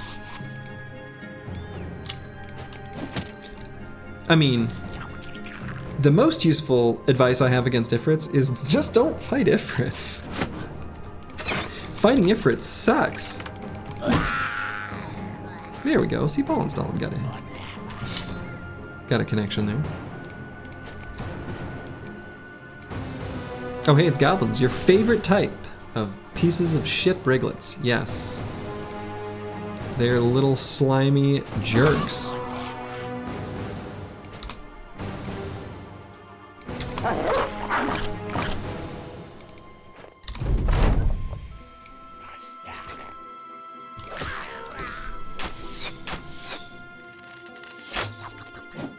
You see a lone goblin in a D&D campaign, what do? You interrogate it and try to make it your friend. That's what I always do. Much to your DM's dismay.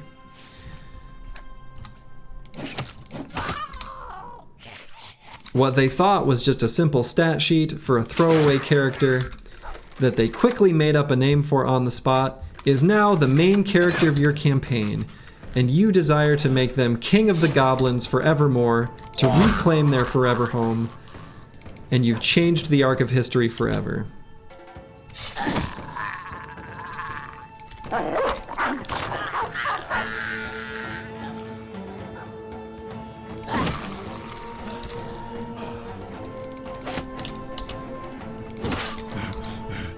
Alright.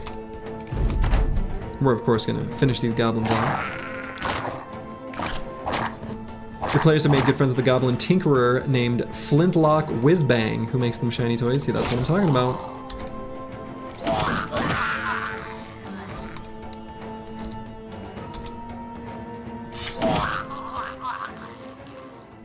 A friend of mine's campaign a long time ago, he had a throwaway character, Droop, who we sort of adopted. Oh, good times. Still in a D&D campaign, you see two paths in a dungeon, what do? You start to go down one just a little bit to make sure that it's not the correct way, so you can find some treasure. If it looks like the story is progressing or you're fighting real combats, turn around and go the other way. Your DM will love it.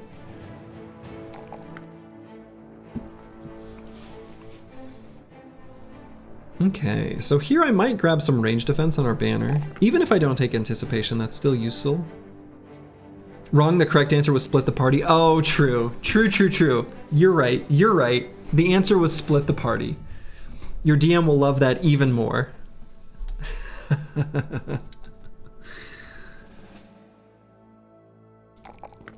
Alright, and then we'll take, I think, melee skill. Keep him really good at poking his stick. Let's see. I might just grab Pathfinder? We're gonna want it eventually. And now is kind of like a part of eventually. All right, and then go Lumi.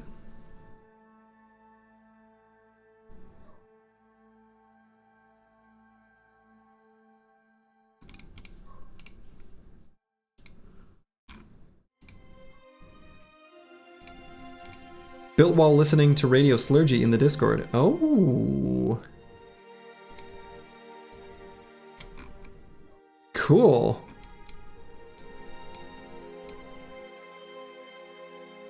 Wall-mounted computer? Neat.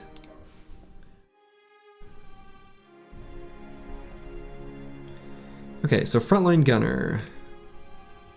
I guess we just take this solid line of maxed rolled stats on the primaries. That's just what you do.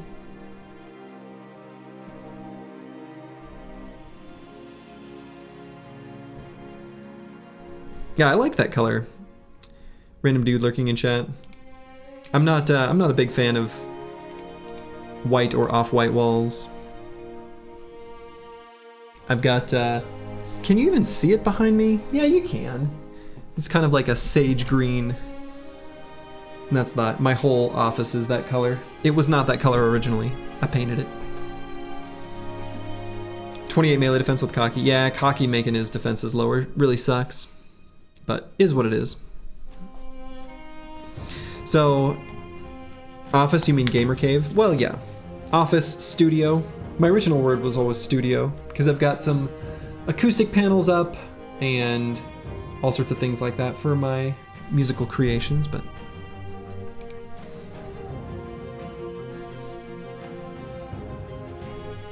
Okay, so... we're gonna be grabbing Underdog and Battleforged on this brother. Probably still going back for Gifted as well.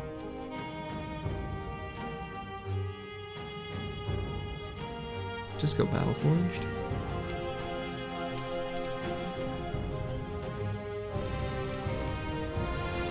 And actually I might swap these armors back where they were, because we actually want Cool Doge to have the armor with the hyena fur on it. Anyway, alright.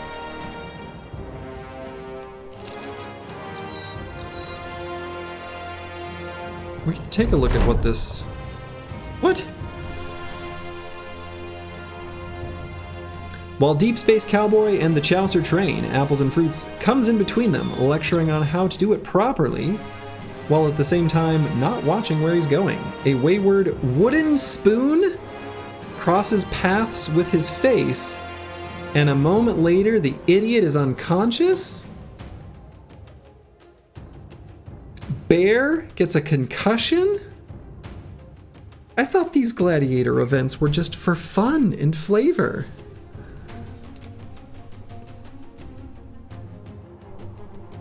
A wooden sword, not a spoon. Disaster. At least he didn't kill himself. Let's see, how long is that injury gonna last? 4 days. Cool.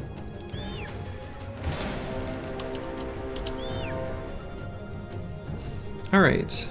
This could be an interesting fight for us to take. We could wait for nighttime. It's just about nighttime. Haraz Knox. This kind of description. How big is that spoon where it's a severe concussion? The kind you smack your kids with. Do you have any short to medium time goals? Yeah, we're trying to find the damn hunting grounds. And just collect shinies. That's kind of the short to medium term goals at the moment. So yeah, I think this is actually a pretty reasonable fight for us to take. It's on a hill, which sucks. But the team's finally in good shape enough to do it. Bear is gonna get beat up in this fight because of his concussion. So I don't love that. But 'tis what it is.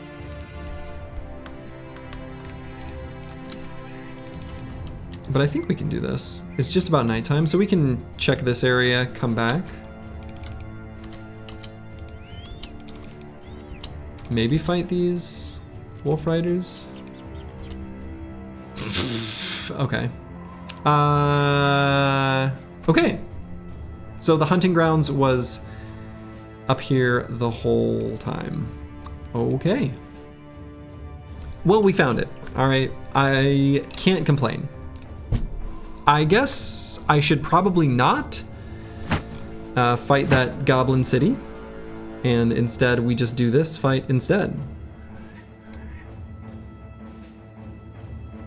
You literally wear this shirt around your mom because of her spoon use on me. Wooden spoon survivor. Nice. Okay. So we're gonna try to get there before nighttime now. If this goes smoothly enough, we can come back for that goblin city. But we're going to be turning this broken ritual armor into some real, you know, excellent armor of excellence.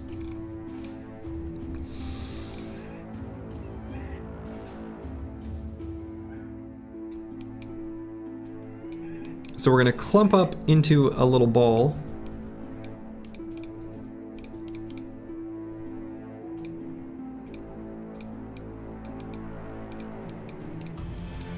Apples and fruits is gonna be a little bit not that useful in this fight.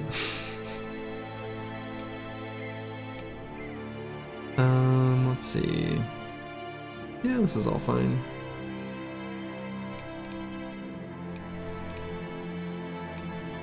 I don't know that there's any other major changes I want or need to make to the squad.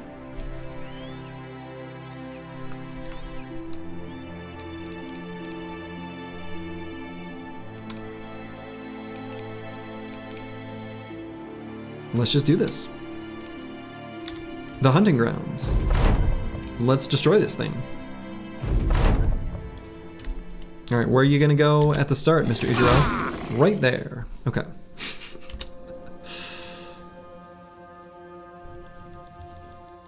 So we're gonna leave the Chaucer right where he's at, I suppose.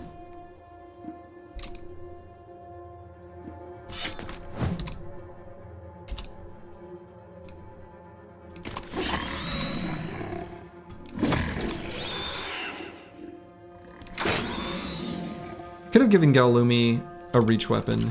Maybe that would have been good. Well, too late now.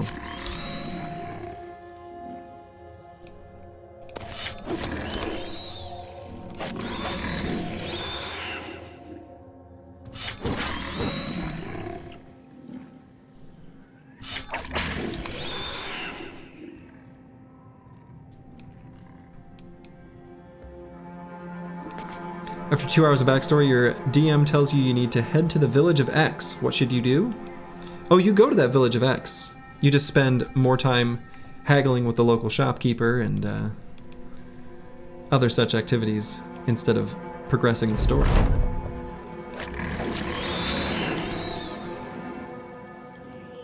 Oh, and I suppose I should actually pull out the bill hook.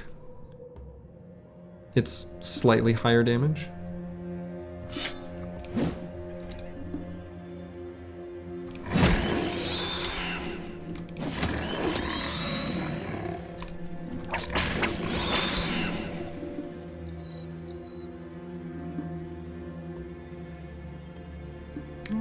He's probably missing enough health where I should do decapitate. Maybe not. Maybe we'll do another regular attack.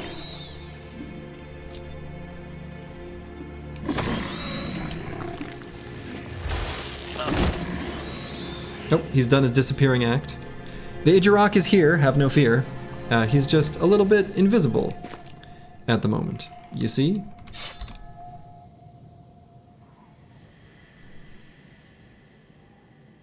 Yeah, cloak of invisibility. Yeah. Oh, Roxanne, it's me. Oh, because he's got this injury, right? Sprained ankle. Oof.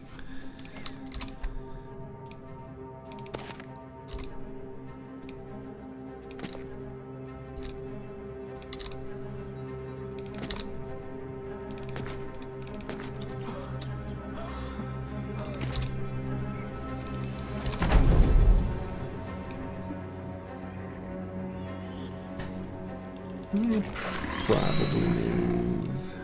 Is that not too up?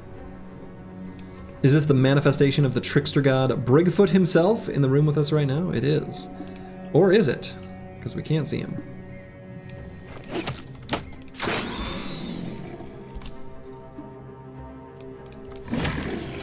Really, we'd like to get Ballenstallen hitting this guy with the two-handed flanged mace. That would be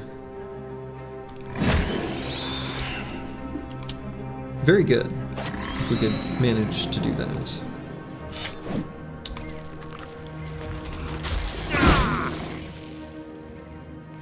Alright, so we're gonna need to get Roxanne, it's me, completely surrounded. He does not have 9 lives. So as long as we have him completely 100% surrounded, he cannot be hit.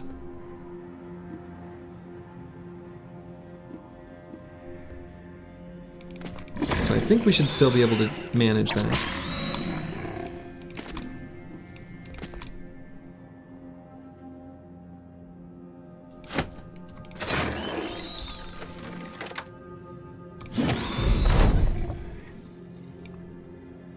So we'll move Zenithot 2 there. Roxanne about to have a missing eye. No, no, no. We're just gonna completely 100% surround him.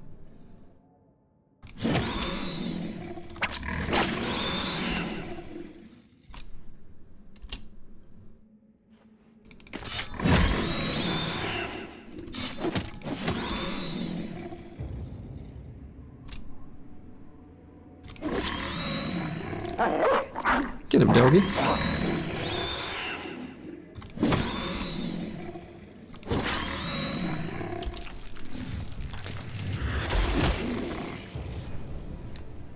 Okay, so now he's... So we have to leave Roxanne, it's me surrounded. Makes things a little bit awkward, huh? But we still have to do damage. Where is he? Oh, he's right there.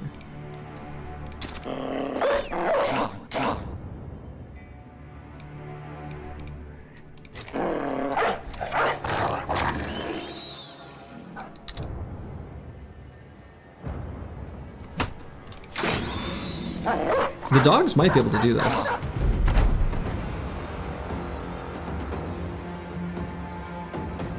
You can move your party outside of the snow area to the south left. Yeah. I think we'll just surround and let him take his turn.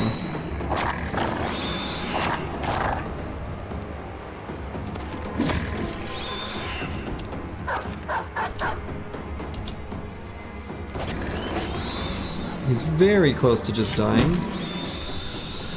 And he's dead. Ballin' Stallin' ka-chunk takes him right out.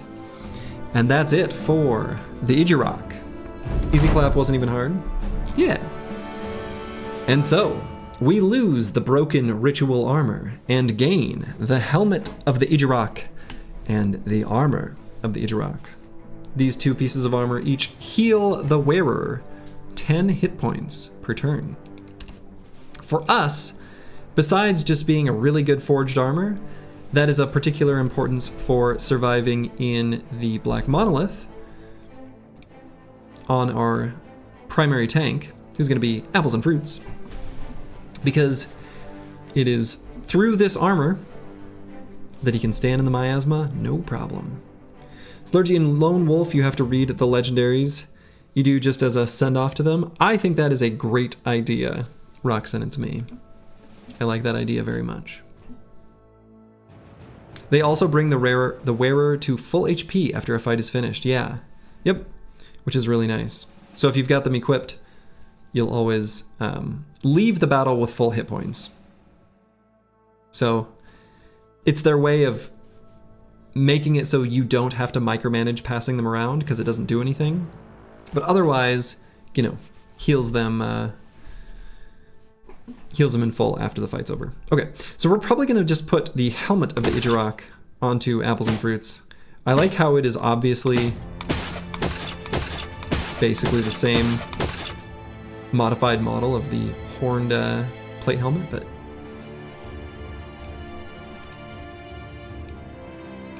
okay, so then the armor of the Ijirok is going to go on someone. Who is someone in this case? Well, I don't know.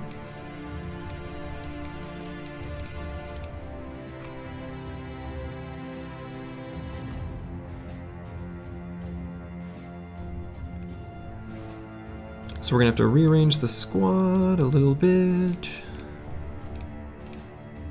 And let's see, we got pretty bad injuries on Roxanne, it's me. Yeah, definitely not gonna be fighting that Goblin City, huh?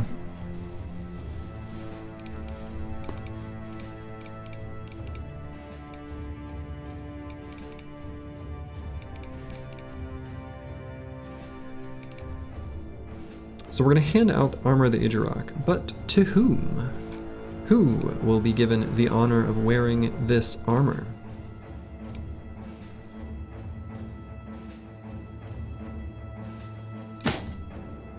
Could give it to Blackbeard 4305. Seems okay. So we've got an attachment that's ready to rock and roll, but I feel like additional fur padding is the worst possible choice to put onto Armor of the Idurok, since it's healing the hit points that the hit point damage that sneaks through from attacks.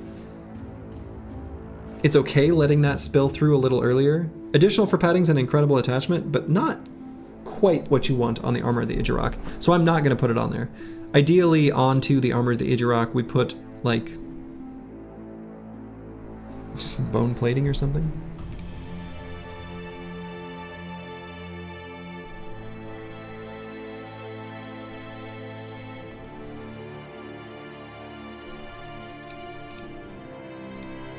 Any other kind of attachment, I think will suit us better than additional fur padding.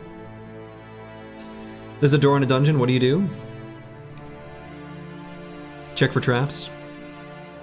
Check for treasure. Check for secret doors. Reduce fatigue on Armor of the Idurok is worst. You're talking about like light padding replacement? I don't know. I think light padding replacement would be okay.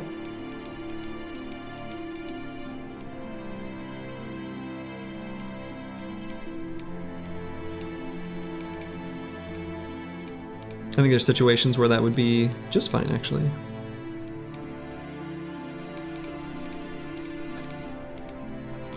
Okay.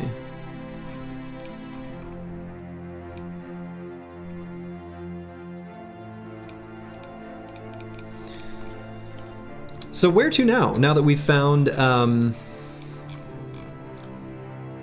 Armor of the Idurok, where to now? So our current ambition is destroy locations controlled by orcs, so we could head down into the wilderness here and fight those. Of course, the team is in a little bit of rough shape. Apples and fruits from getting hit by a spoon. And the other main injury here is, of course, to Roxanne, it's me, who is, you know, in rough shape. The correct answer is to try any conceivable way to unlock the door before checking if the door is locked. True.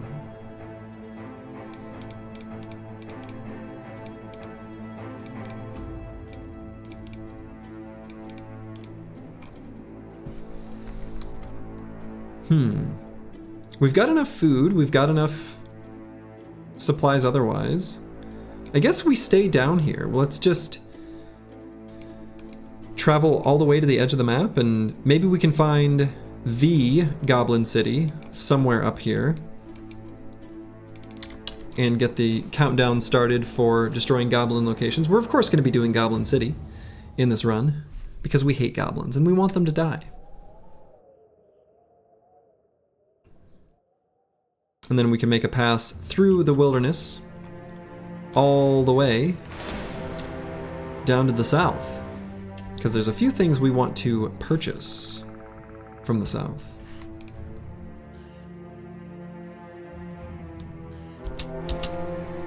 Oh my. A hex with a plethora of direwolves, huh? Interesting. Interesting, interesting, interesting. Could maybe fight that. Alright, let's send our concussed friend forward. Caw-caw!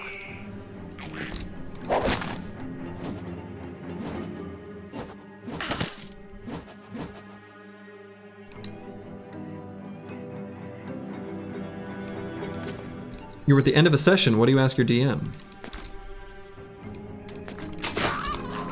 When's the next session?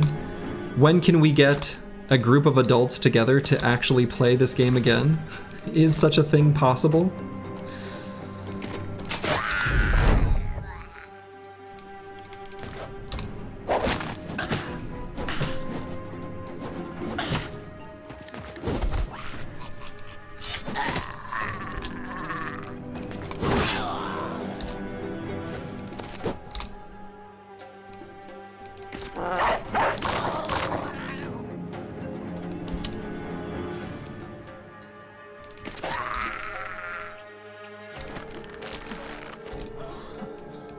How about the correct answer was, can we level up? Yeah.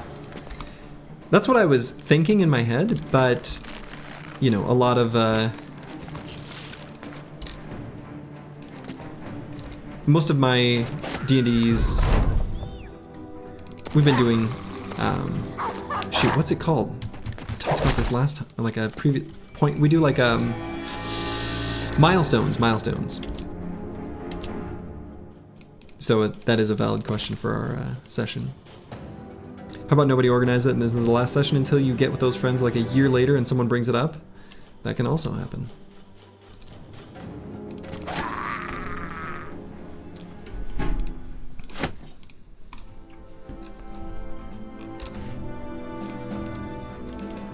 Alright, so this is kind of a fun looking fight. A single hex and a plethora of direwolves. I kind of think I do want to take that fight. What we're hoping for here is not to fight this in the forest. Okay, I think looking at this terrain, I think that's tundra. Caw-caw! Let's get eyes. See where she's at. Alright, she's at the very bottom.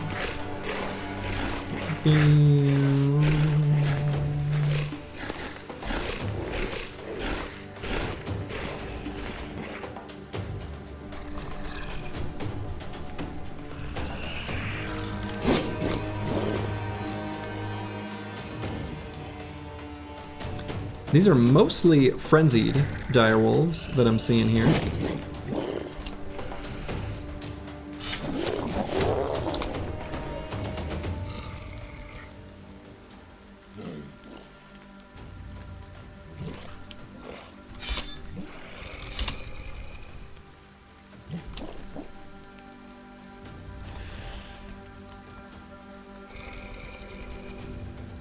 Frontline gunner.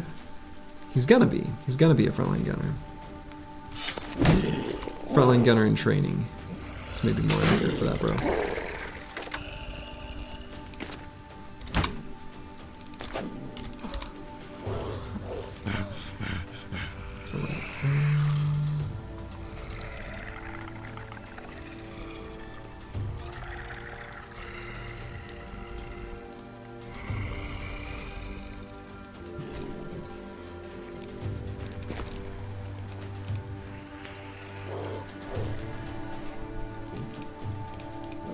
Maybe I put the Chaucer here and reap there.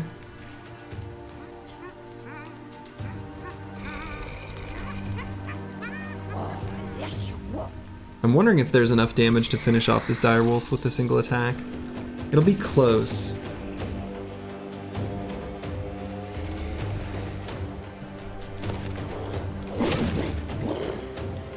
Man, it's a little further away than I thought.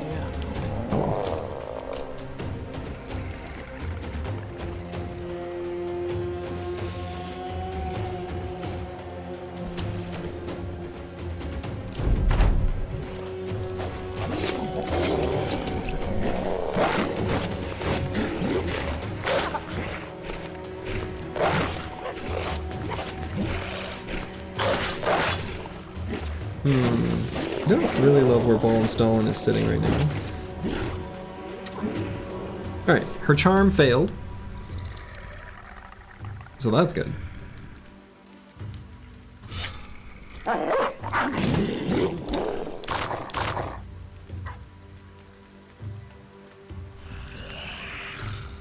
Now, is this enough damage? Could soften him up a little bit more to make sure. And then I can get a reap or move forward and attack the hex. I think that would be really good.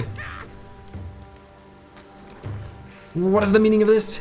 Who are you? If you know, you know.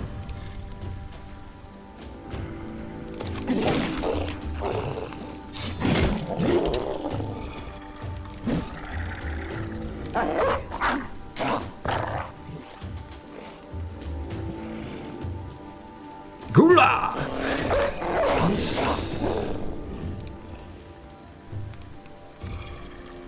Oh, good old dolphin chemist. Charming boy.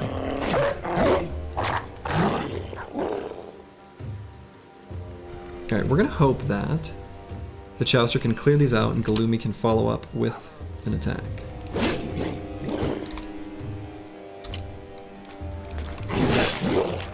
he did it. You never get tired of hearing it? Yeah, me either. Me either.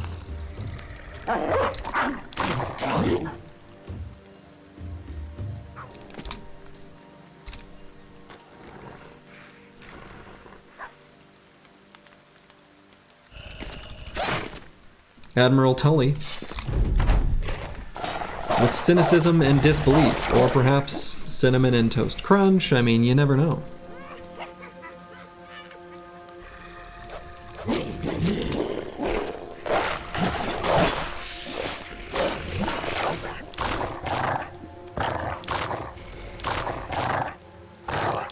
So hopefully she doesn't hex someone. That would be the annoying thing for her to do. That would be annoying. Ballin just kind of dying. He'll be alright.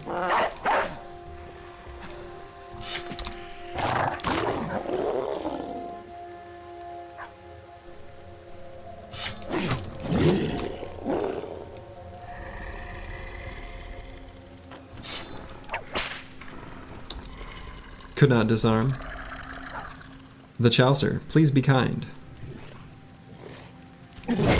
For we are but a small group of little wimps. Yeah, that wasn't bad.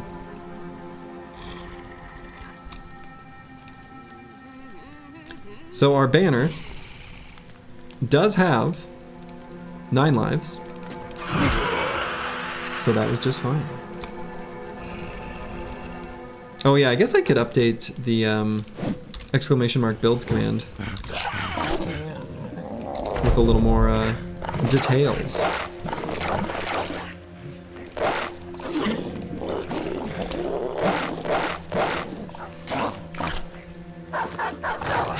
No, you're just fine, Insane Killer.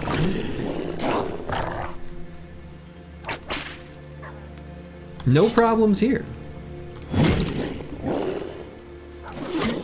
We do what we must because we can.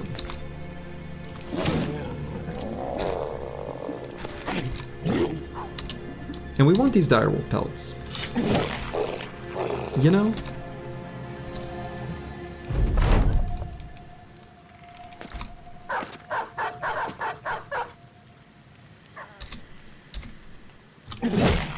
All right. And we went into this fight, of course, with 11 bros because we've got someone real hurt. And we did indeed get some unusually large wolf pelts. 4 of them. His name is Dovcool. Cool. Blackbeard has leveled up.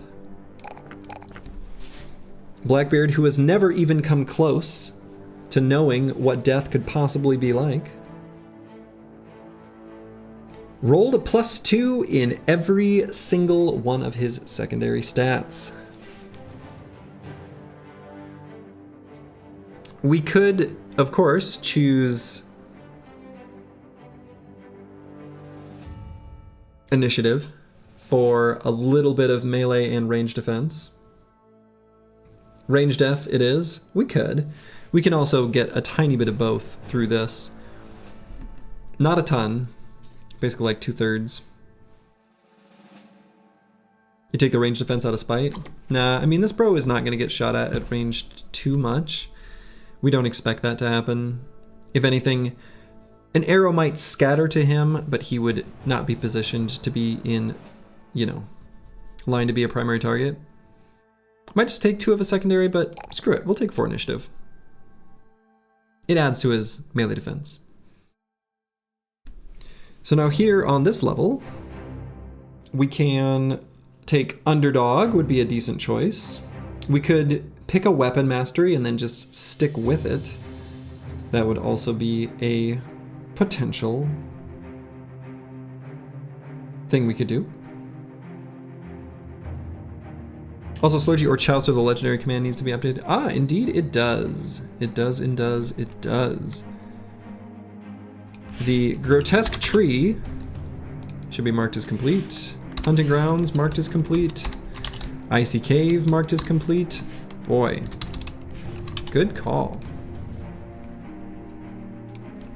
I think it should be up to date now. Yes, it is up to date now. By the way, Slurgy, what were your conditions for a named bro again? It's been like 3 or 4 runs already. Maybe screw it, and if possible, can you be a keeper bro in Lone Wolf? Your conditions were like brute or dumb, I think. But if you would like to be added to the Lone Wolf queue, I'll add you now. Green Killer 001, you have been added.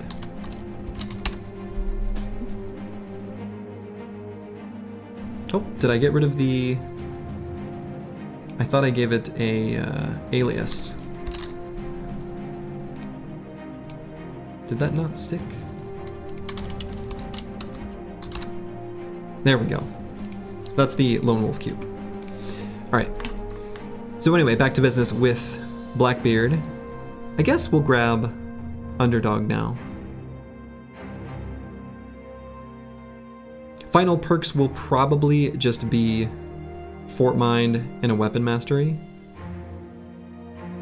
So then I suppose I don't want to do axes, because I prefer the bro with axes to take Fearsome.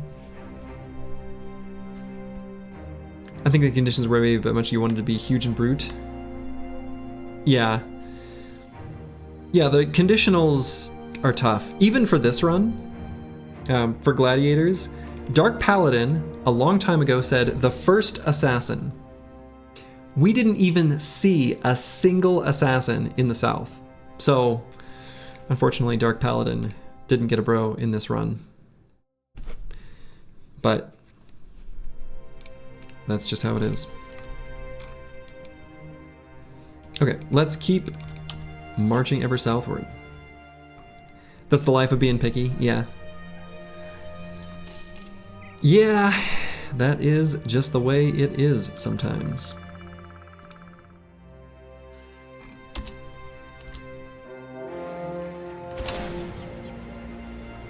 More Hexen.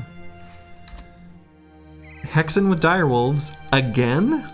I mean, I suppose we can fight more of them. Roxanne, it's me. Okay, he healed the really bad injury, so that's good. Ideally, I'd really like to put like Golumi in front now.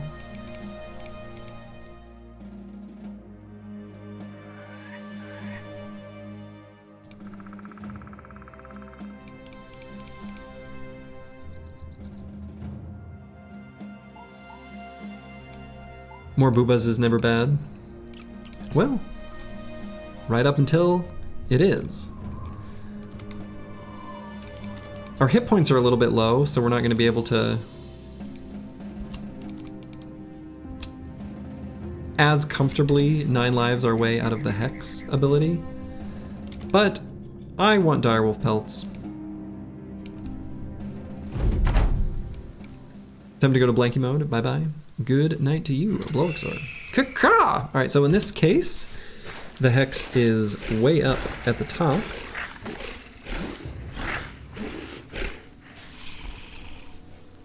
We're gonna let the old lady, the old hag, move forward first.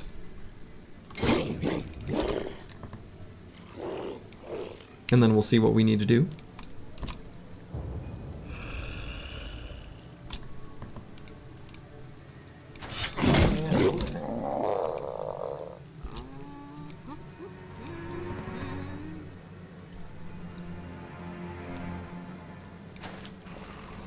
Oh, maybe ball install. I was gonna move up and attack.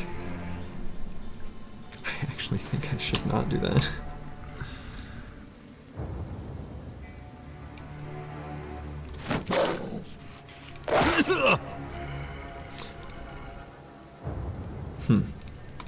Two 18% chance attacks hit.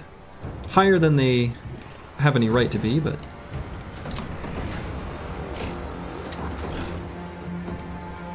she's hanging back this time.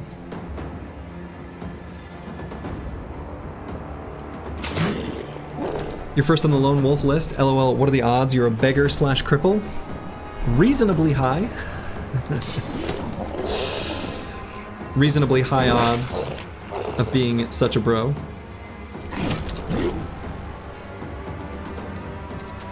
There's an art to timing your request, you know? You don't want to be too early, but you don't want to be too late. You don't want to miss the opportunity, but if you're like the first one and you're like a crappy cripple, then you just get fired. It's no good. But that's part of the fun, I suppose.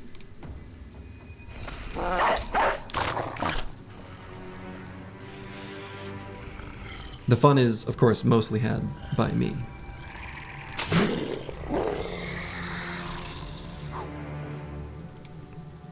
Fire doesn't seem likely. There is a fate that is slightly more likely. That's fair.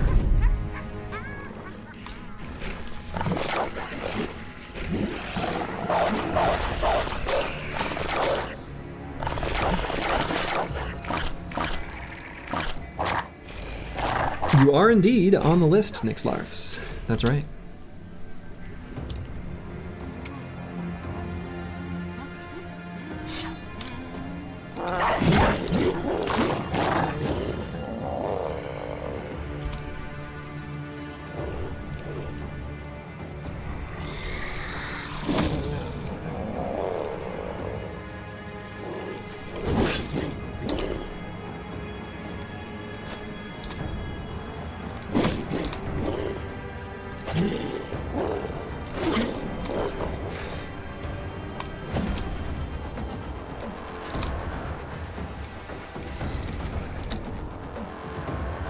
Okay, we might just be able to get this Hexen before she's able to charm anyone.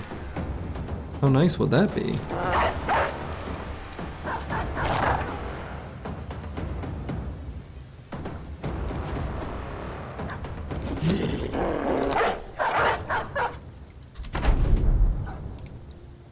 I guess the only person that can attack her is Zenithot too.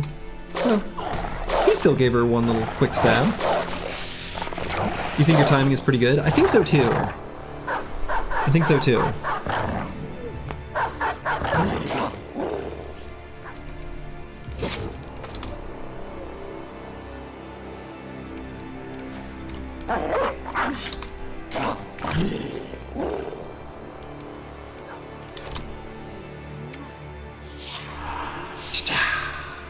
Alright, so Nexcider has 9 lives. So, joke's on you, lady. We're gonna attack you anyway, even with that hex in place.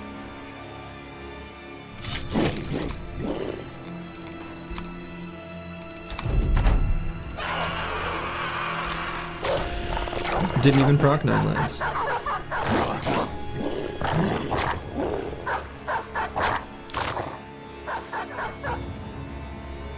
Oh, Nixlarfs, are you at exactly 12? I feel like exactly 12 is just about perfect. 12 or maybe 13, 14.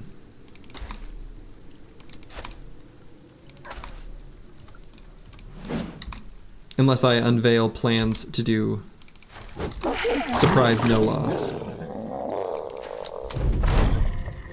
I don't plan on doing that.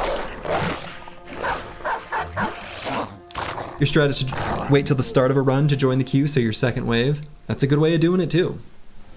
Alright, we got more unusually large wolf pelts. So since we've got 4 already, that means, yeah, we've got 4 plus 5, which is 9, which is 3 attachments. Nice. You're at 13, 11 will be the last guaranteed with Slurgy being the lone wolf. Yeah. But it's not unlikely for maybe a bro here and there to maybe die. You never know. It's possible. Alright, Zenithot 2 has hit level 11. You love to see it. What's our orbit looking like? Obit? Oh, Obit. We can take a look in just a second. So let's see. We could pump more initiative. We're already... Let's see, what is a Necrosavant's initiative again? Let me remind myself what their actual number is. It is 130. 130 minus their weapon. So we're pretty reliably faster than Necrosavants, and since we have Relentless, we can still wait and be faster than them. So I don't think we bother with initiative. I think we're right at the cusp where we can build up a little fatigue and still be faster than them. Just a little, not like a ton, but enough. So I think we're good on initiative.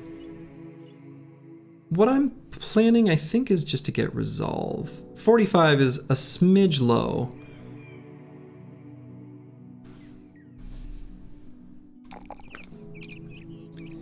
And what should we make our last perk?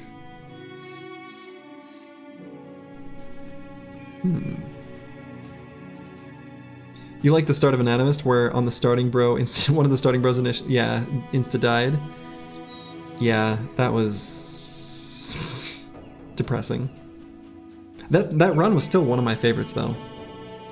So yeah, I probably just grabbed Fearsome here. I mean, 3 stabs, all proc and Fearsome, pretty strong.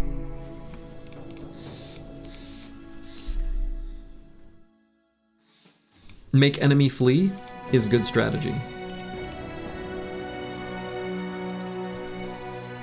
What's your reasoning behind not taking Overwhelm? You wouldn't be able to rest with that much initiative. So the idea is, if the enemy's dead, what's the point of Overwhelm? So the way the bro is used is to kind of put them in a kill spot and then finish off that particular enemy. I understand the temptation of Overwhelm, and it is a nice fail-safe, right? So if you miss, then they are overwhelmed and unlikely to hit you. I mean, that's true.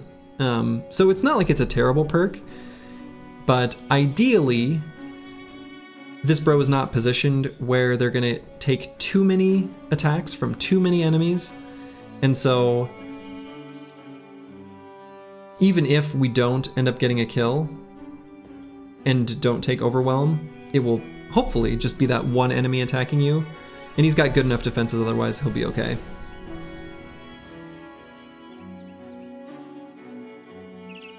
Yeah, Overwhelm against Idjarok is awesome.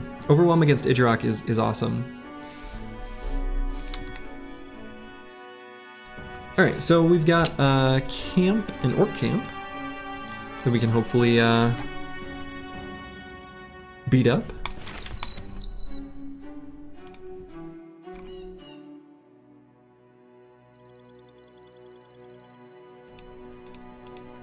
Should have taken Adrenaline. Alright, an Exciter we'll need to be careful with. We'll need to make sure that no Orc Warriors can push through and hit our backline, who is looking rough. Our backline's looking rough.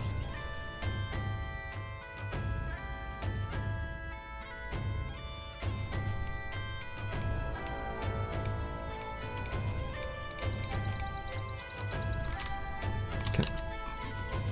You're a sucker for Overwhelm? I don't hate Overwhelm. I like Overwhelm on Gunners.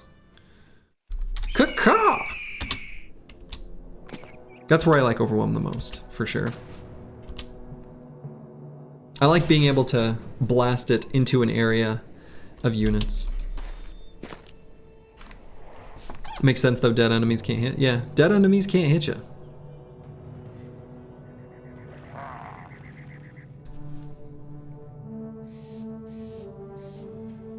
So let's see, I could leave this hex available to the orcs to take and let them just get surrounded.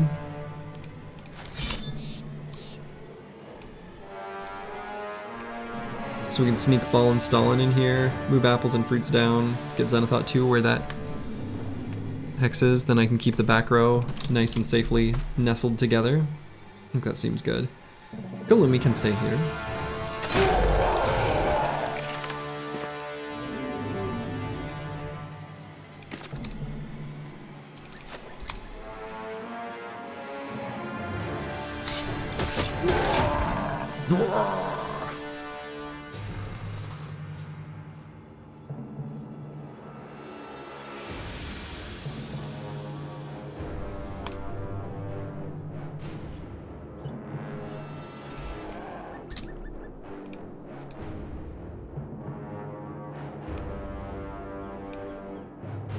Yeah, we'll start rotating the Chaucer around, I guess.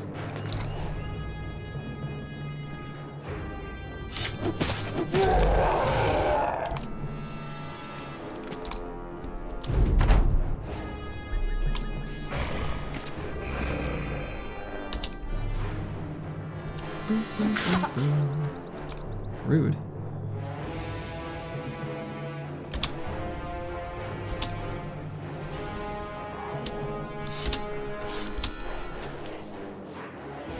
Yeah, get in here, buddy. Good job. So we can stop this Orc Berserker from being able to do anything by simply backing up.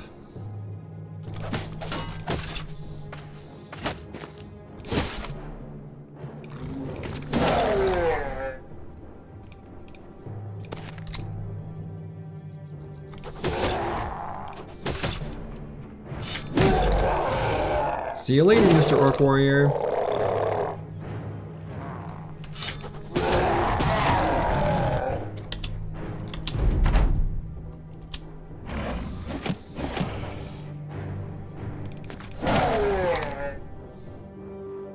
Now, I don't want this Orc Berserker to be able to meet up with our backline there, considering, as previously mentioned, how hurt they are. But I think we've got a solution for that.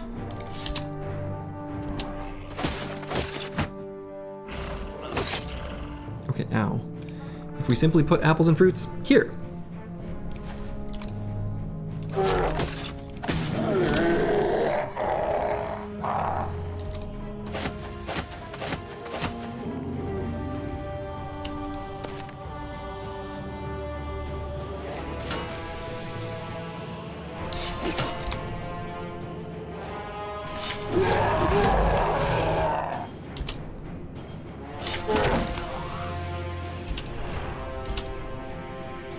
Power of the spear wall on full display, as it so often is.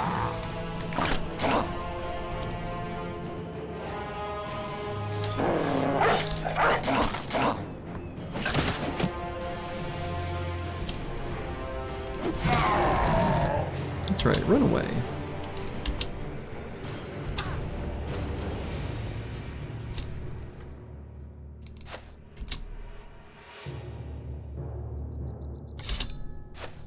Excellent.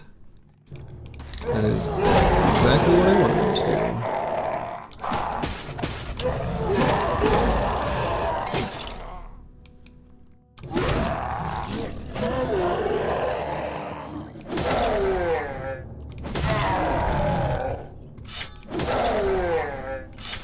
do. And now he's running away.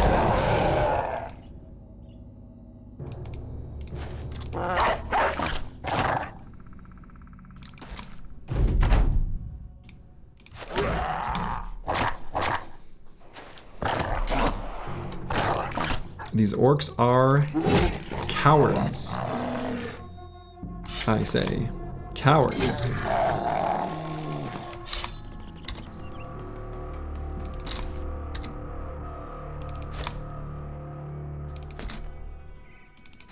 Can this orc make it through the gauntlet? I'm gonna guess that he cannot. All right. Nice little fight. No fancy shinies, but that's okay. That is our first orc fight towards our ambition. We do have we have another retinue slot. So we could add in the scavenger to keep these journeys through the wilderness a little more sustainable. We also could do Bounty Hunter, just to get more fancy shinies. I do like me some fancy shinies.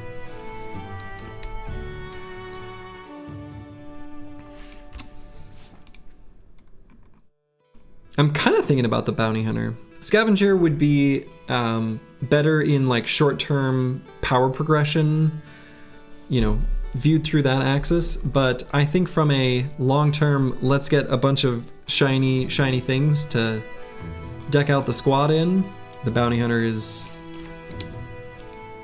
gonna be tops. Plus, finding champions is fun.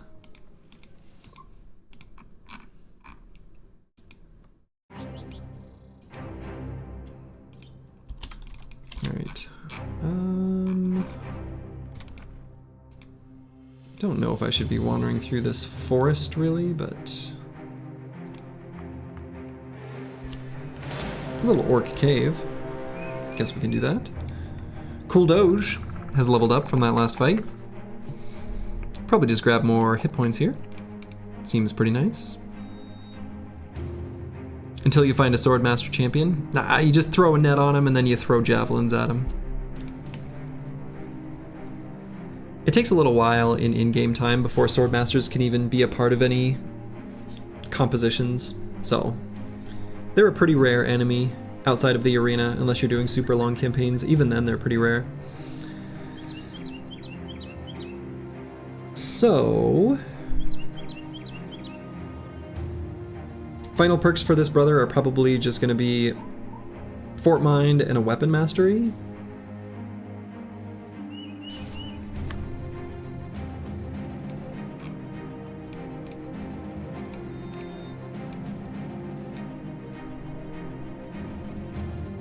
So let's do Fort Mind.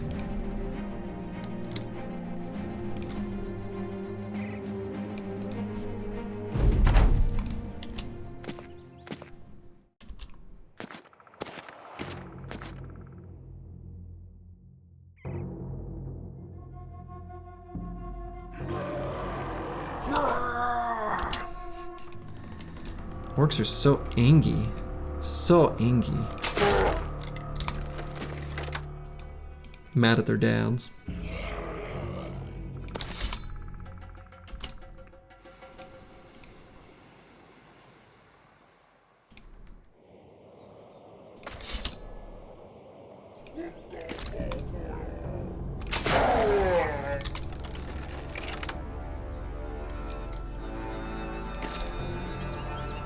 Caw-caw!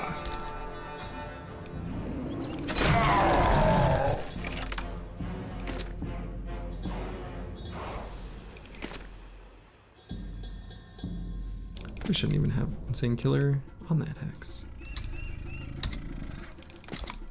We'll leave him back here. No need to subject our banner to any, you know, dangers.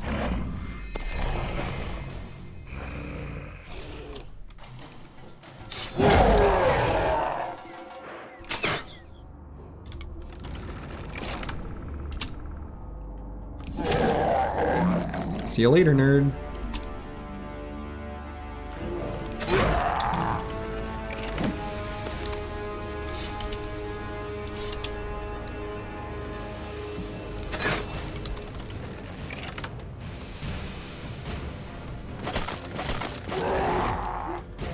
Good try.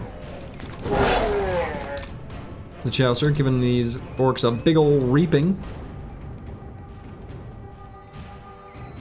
Schrodinger's Swordmaster, there's only one per run, but when your entire party is injured, down on health, in damaged armor, sprinting back to town for supplies, and desperate to not fight anything, he's 118% chance, guaranteed, to turn up in the group that ambushes you. Oh my. I've actually never had that happen. So I guess I've been negative 18% chance lucky. I consider myself quite fortunate.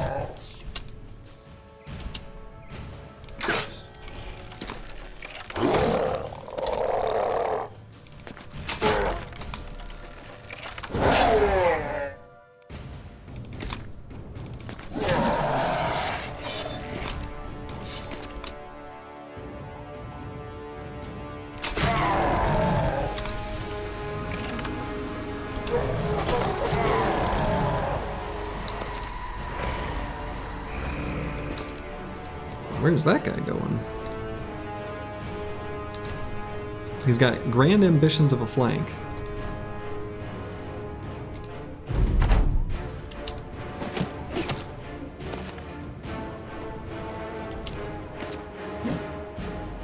I mean, he got a swing.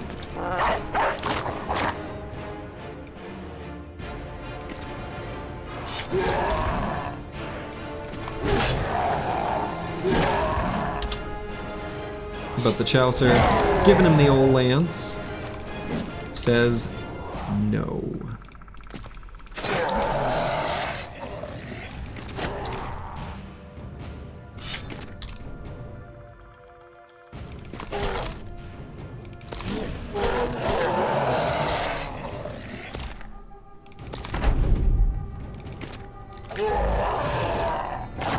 And now this poor Orc Young is dead as well. Alright, so apples and fruits, our first swag level. We'll go ahead and put points in hit points, resolve, and melee defense. That's what we're going to be doing every swag level on that brother, I think. Take a peek on this mountain, see if we see anything other than this Goblin City, which, not the Goblin City, but a Goblin City. This is the type of fight we would only want to do at night. I think we've got some adventuring we can do. It's only midday, so let's scurry on, and we'll just sort of travel right along the very bottom, excuse me, the very left side as we move towards the bottom of the map.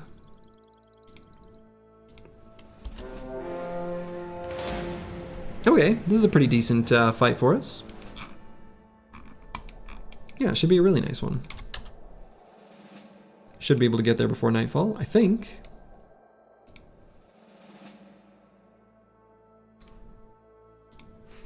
Alright, anything I want to do as far as shields or things like that? Could maybe put a kite shield on like Mikhail Ling or on apples and fruits. We'll just do it that way.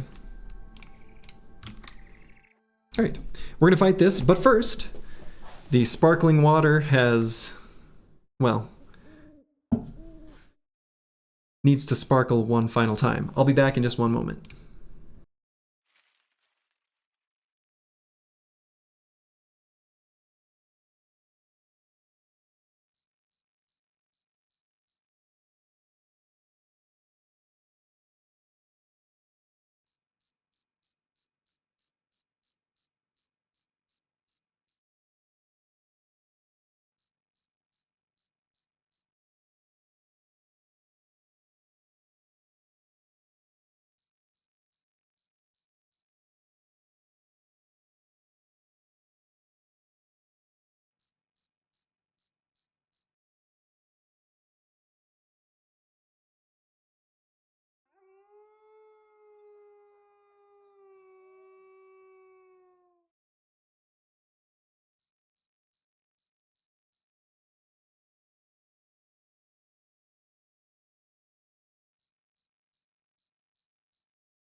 All right, I am back. Let's do this. Let us battle. Caw! There's our overseer.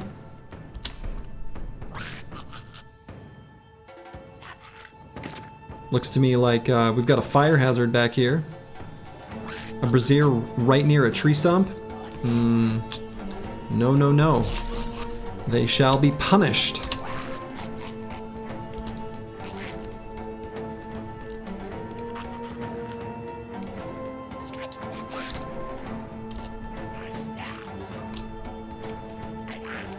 Alright, so even though Apples and Fruits has terrible stats right now because of this severe concussion, his armor is so durable against these goblins that we're gonna push him forward anyway.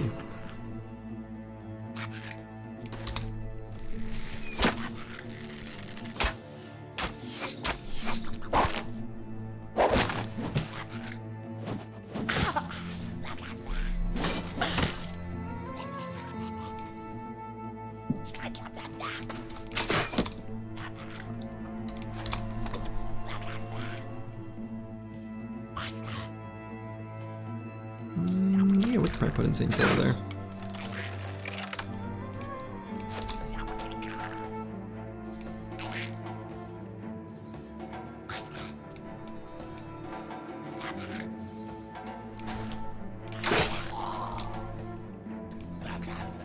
Honey, how was your day? Concussion and a goblin net. Yeah, it's not a very good day, I suppose. Not a very good day at all.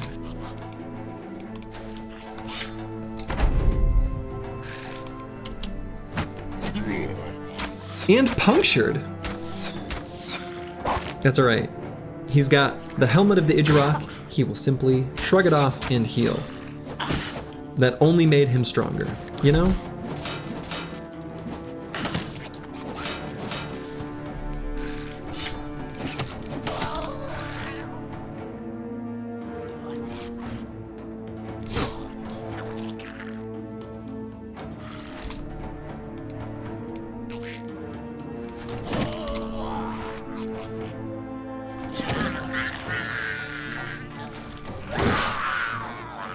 The Chaucer, bringing goblins the pain. In the form of swordlands.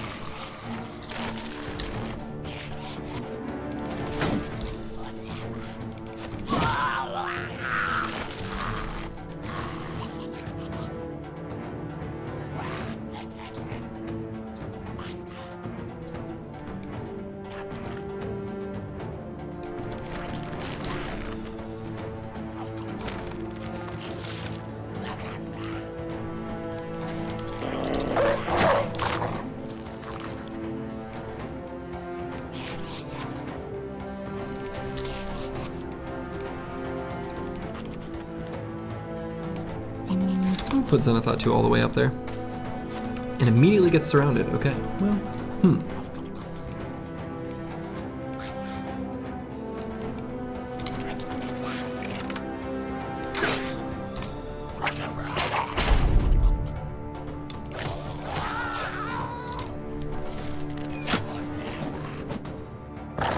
He's got a lot of melee defense, and he's confident, so kind of didn't expect him to do exactly what they did, but looks like it'll be fine.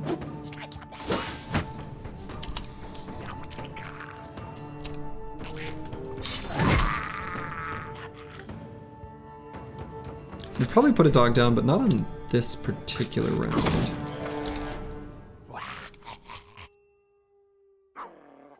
You realize that apples and fruits could be apple, sand, fruits? The Chaucer flinging that sword lance and doing some good work over the top of the palisades, or yeah, palisades. Yeah, I knew what you meant. Retranslated, but I knew exactly what you meant. That's true. It is ambiguous.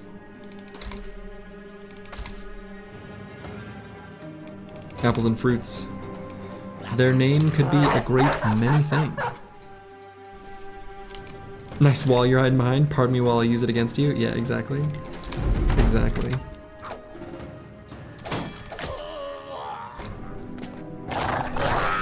Hey, good boy. The doggo, with a surprise attack on the overseer, takes him right out.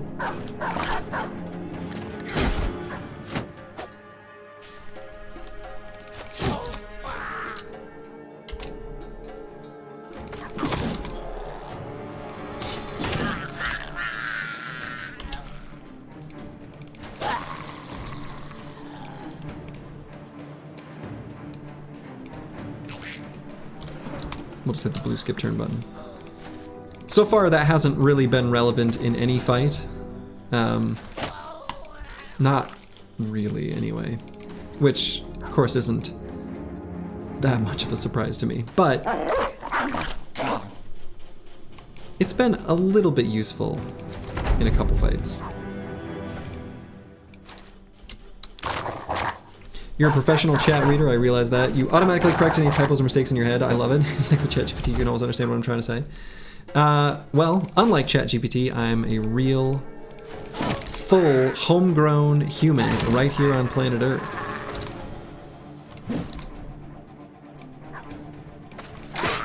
I certainly don't always correct typos, though.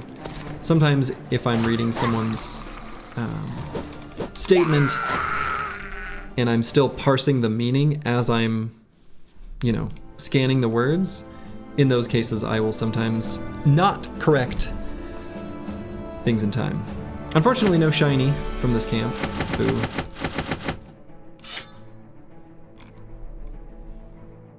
I realized that too, it took some time, but I noticed you are real indeed, Slurgy. Yes. The one and only.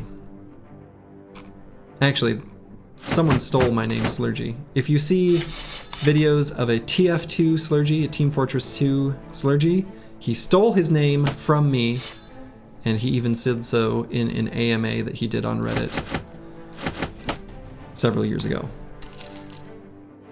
So if there's a TF2 Slurgy who has spy videos, that's not me. That's a different person. They're like a real estate agent in California.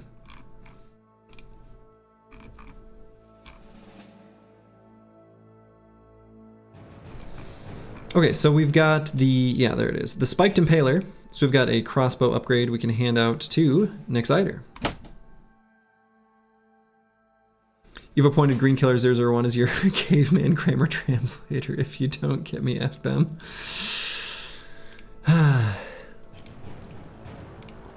Guys are making my life difficult. My lives. I only got the one. My life difficult. Okay. The Chaucer. I think we'll probably grab 1 point of hit points here.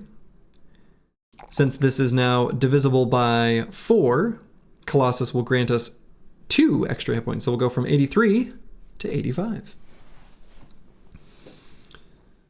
Future levels, we might allocate those points into fatigue instead, but we're always going to be putting them in melee skill and melee defense. 104 melee skill. Beautiful. Beautiful. Ballin' Stallin' 2. Looking pretty good. I think I'm going to grab fatigue on this brother. We want to have some fatigue to work with for the Berserk procs. So we're going to go and grab Killing Frenzy. We will probably not make this bro a mace brother, despite the fact that he's holding it now, because I'm probably going to be giving that to one of our fatigue neutrals. He'll probably... Yeah, we might just give him an axe. We'll see.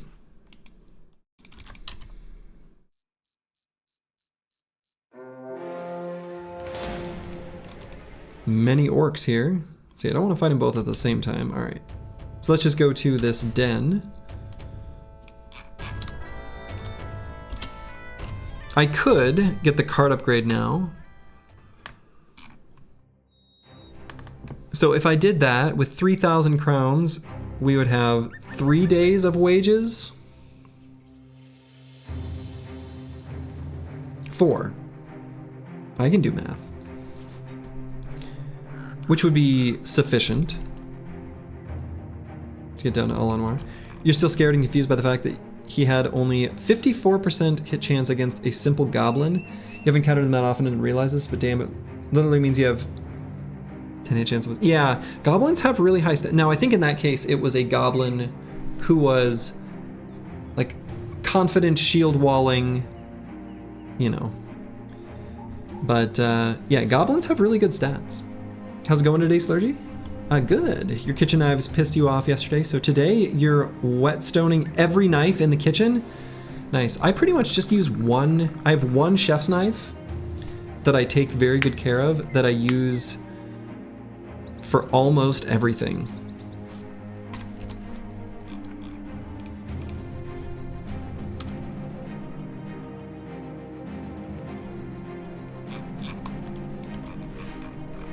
So yeah, I think I'm gonna get the card upgrade. I think we've got enough time.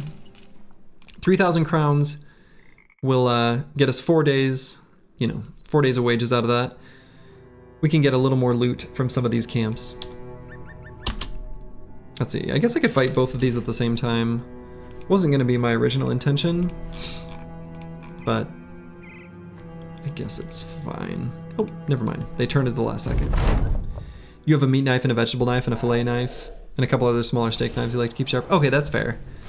Yeah, I've thought about doing, you know, meat knife, veggie knife, just purely for food sanitation purposes. But most of the time I'm cutting vegetables, it's for them to be cooked anyway. So I don't worry about it, but that's fair. That's a reasonable thing to do. Different shapes you prefer for different purposes. Yeah. Makes sense. Alright, so we can have Mikkel Ling fully block off here.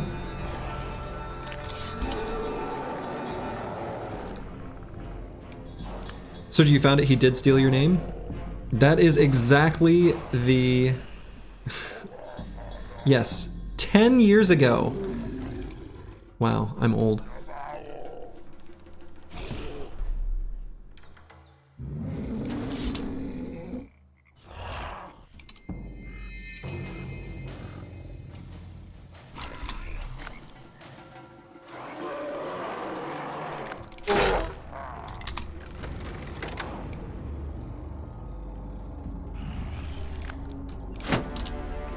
Okay, apples and fruits might still get chonked by that berserker, but it'll be okay. There's a bit of a deep dive.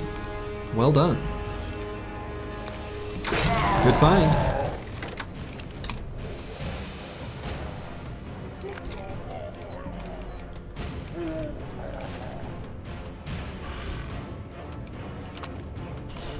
I know we just talked about this last stream, but is a named Spedum ever worth? I don't think so, but I've gotten almost no named item this run, and it's demoralizing.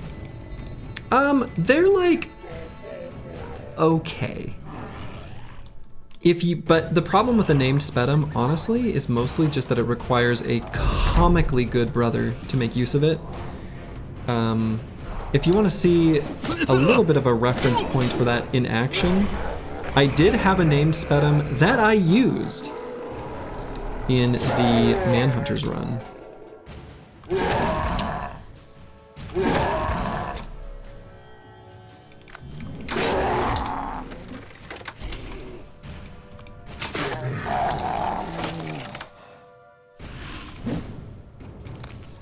He rolled armor effect and -1 fat, which does not feel good either. Yeah, that's probably not that good of a weapon. Then, I hate to be the bearer of bad news.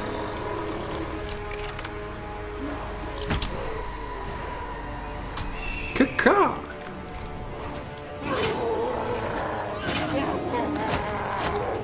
That orc berserker made it through. Unbelievable.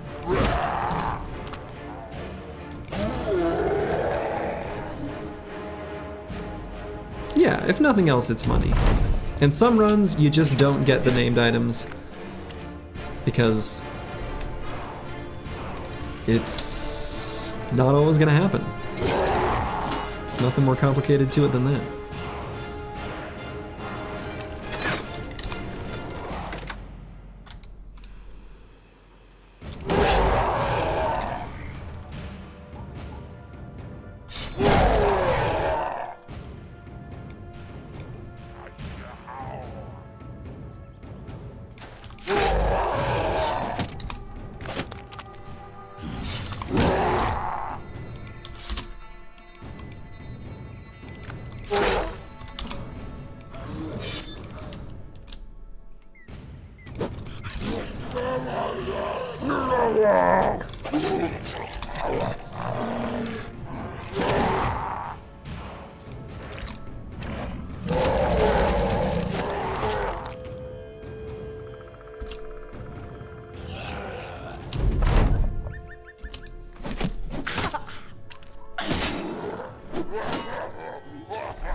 Yeah, take that.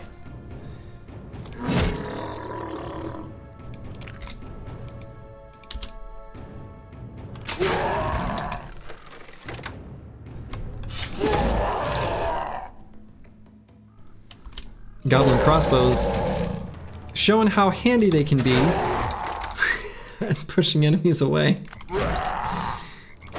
There's a whole lot of that going on, and I'm for it.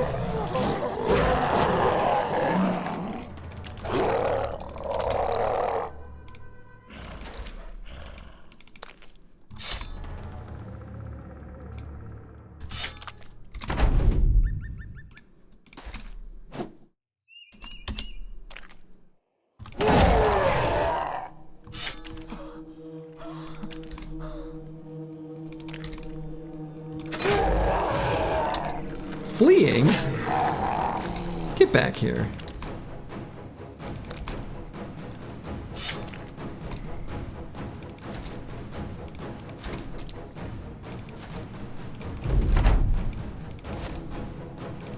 Can't let him get away. That'd be ridiculous.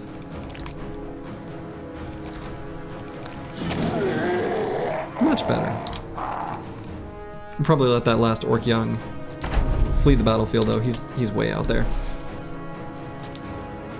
He's already basically gone. Will he ever reach the end of the map, though? We shall see. What in the world is that orc doing? Okay, finally. Traveling through the swamp, turns out, pretty difficult. That was our third of 4 orc locations for our ambition. One orc young desperately trying to swim away, yeah. Realizing they don't know how to swim. Okay, so on this brother, I might kind of somewhat greedily grab some fatigue. We're gonna want these Zerk Frenzy procs to be beautiful for this thrower. And those are going to be the final 2 perks that we are going to take on this brother. So we'll grab Berserk now. I think we got enough fatigue to justify it.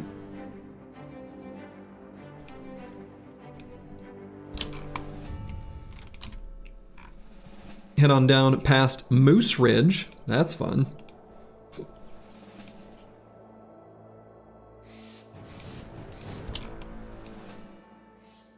Found a little orc camp. And go and smash that.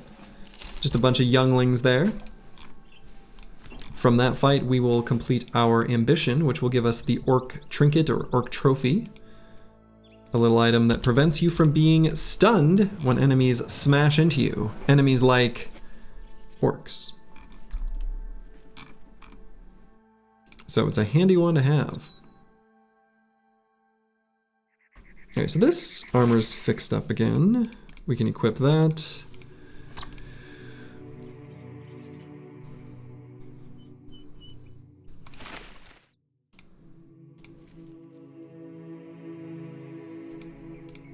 Yeah, such as, but not limited to.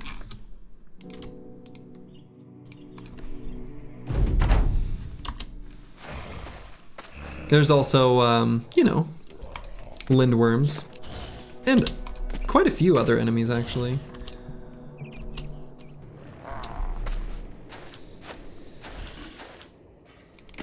Alright, so Mikeling will cover that area. We'll have Deep Space Cowboy cover the upper part. And we'll see how many of these nerds came with their throwing weapons. The answer is often many, but we'll see.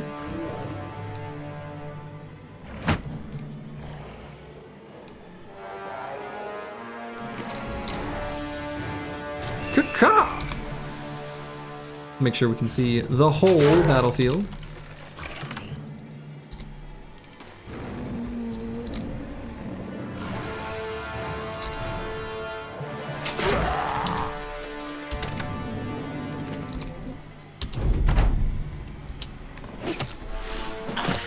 Looks like there's at least a few nerds with throwing weapons.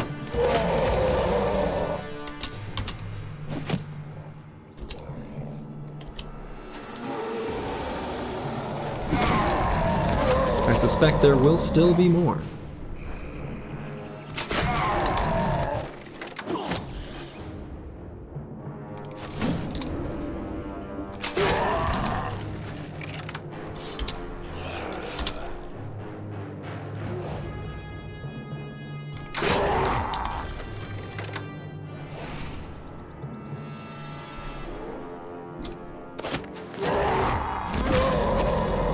Nope.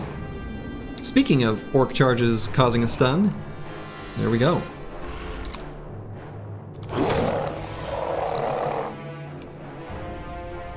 So we can move the Chaucer here. He can assist both the top and bottom from this location. Seems okay. He's going to be able to be attacked by at least one Orcion. I think he'll be able to take the heat just fine.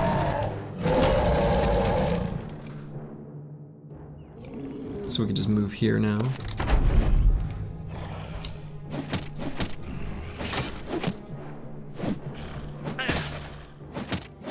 Slurgy, just from looking at the wiki, do you think anyone on that team has ever talked to the real devs?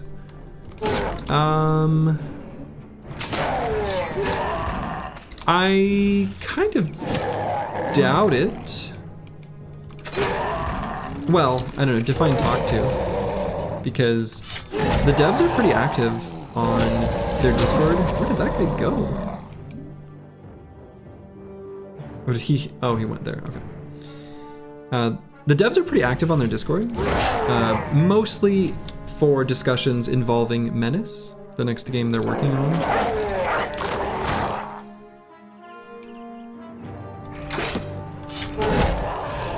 Imagine if orc throwing weapons were as dangerous as their melee weapons. Oh man. That would make them actually a pretty scary enemy. Okay, where that damage going? Ah, okay. Going for the flank, as they often do.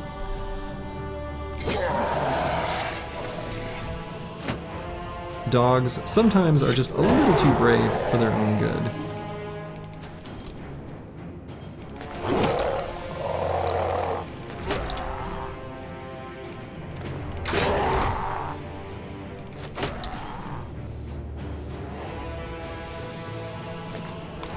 You just question why the wiki always has to update possible fame stats instead of just asking the devs for the maxes or just looking at the code like they do.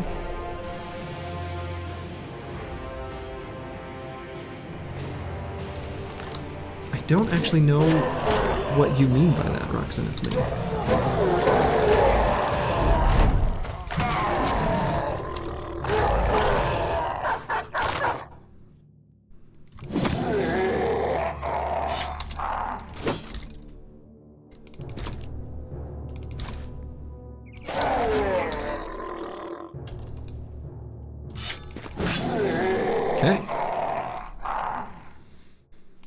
Not very exciting loot, unfortunately.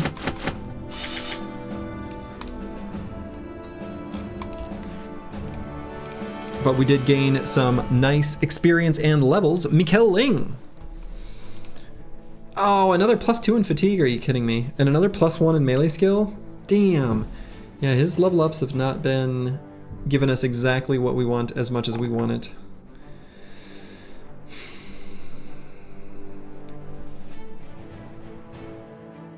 So we'll go melee defense there for sure. Hello,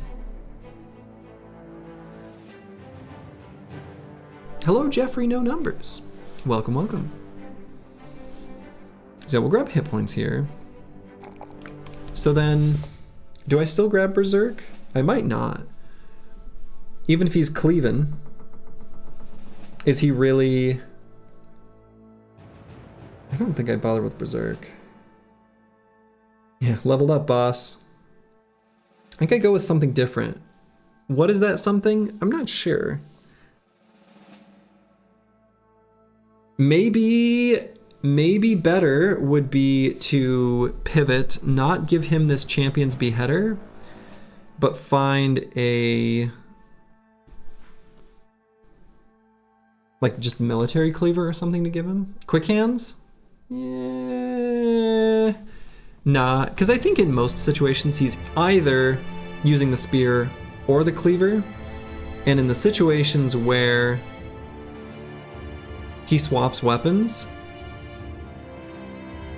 he's probably swapping for good that fight, and when he does, he's probably pretty close to stammed out, so I'm okay losing a little AP. I'm actually kind of leaning towards just Duelist. I think Duelist is going to be the play here. And so I might try to give him a one-handed cleaver, which means I can give that cleaver to someone else.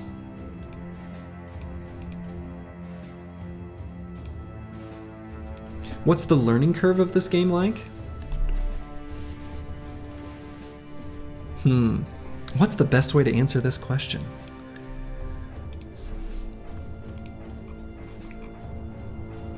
Imagine that it's really cold outside.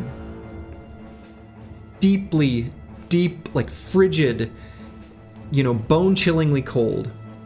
And you wake up in the middle of the night and your blankets aren't doing it for you. Wearily, you saunter towards the shower and you blast the hot water as hot as you can. You're standing there in the shower. You almost can't feel the water hitting you. It's burning. Your skin is melting off and it's pure pain, but you love it. That is Battle Brothers. That's what the learning curve is like. So it's really great. Highly recommend it. But it will cause you pain, misery, and loss. But that's where the joy is found. 10 out of 10, would shower melt again? Yes. Well said, sounds a bit masochistic. Well, you know, on a cold day, sometimes that's what you need. All right, I'm convinced. Excellent. I guess we could make Ballin' Stallin' too. Oh my god. Ballin' Stallin'? Would you like a cleaver?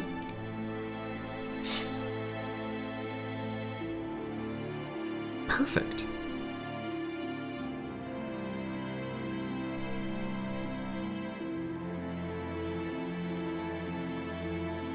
The question you would ask yourself from a month ago or so is, can you afford to pick up a new game that is so completely absorbs your attention? Yeah, that's fair. That's reasonable.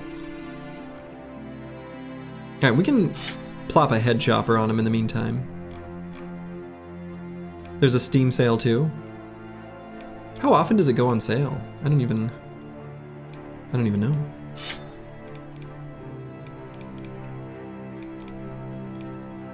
Let's see, do I have a good use for this heavy rusty axe?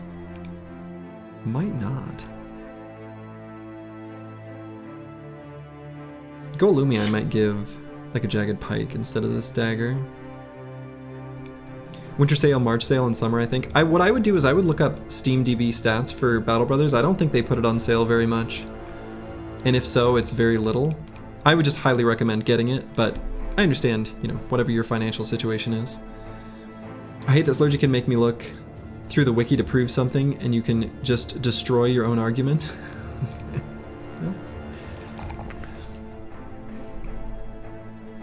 Alright, Roxanne, it's me.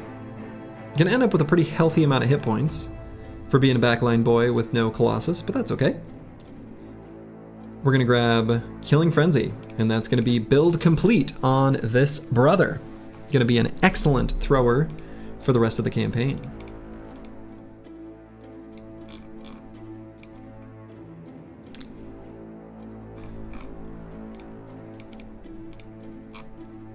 We're gonna get me killing a different cleaver than this head chopper.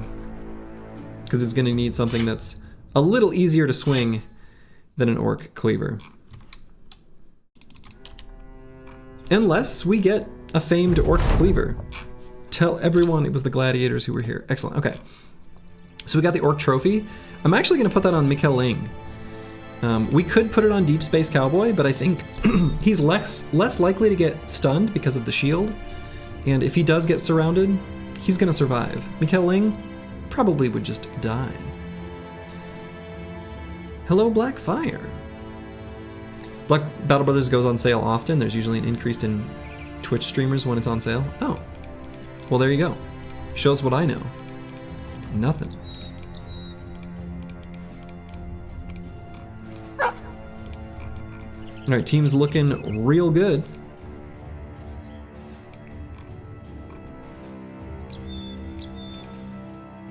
We've fought all the goblins and orcs. Ooh, okay. Brulk Zogtar, a champion orc warrior, because these camps always have just one warlord. We know it's an orc warrior. The orc warrior and orc warlord champion little icons look super similar. So we got Brulk Zogtar, many orc young, a few orc berserkers, some orc warriors, and an orc warlord. So the thing I'm most concerned with a fight like this is just spear durability. I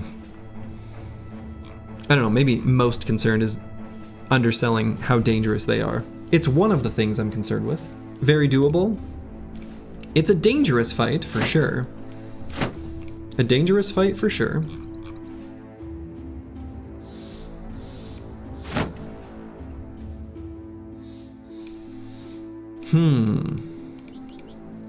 The team's starting to get pretty strong, and they're reasonably capable of such a fight. Make no mistake, this is dangerous, but, you know, you only YOLO once, or however the saying goes.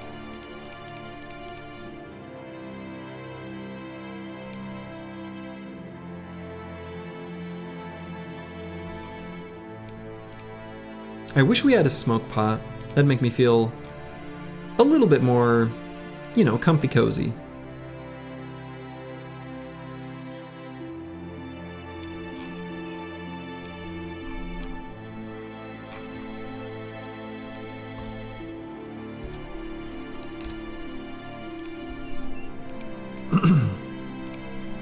All right, let's do this.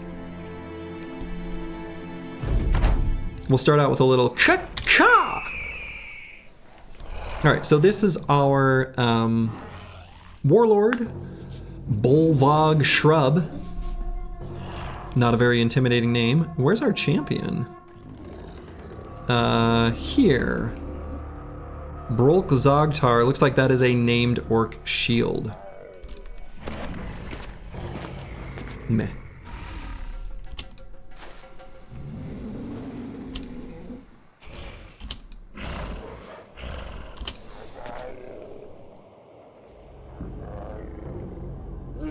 This is a shield run. It is a shield run, but you know, we still hope for shiniers. So we're gonna try to kill this orc young so that we can put Mikkel Ling in that hex. I think that's gonna be something we're looking to do. So we're gonna try to kill him with the throwers so that we can occupy that hex. I might just move him here now on the assumption that we will kill this young. I actually think that's a pretty safe assumption. We've got several dudes that can attack him.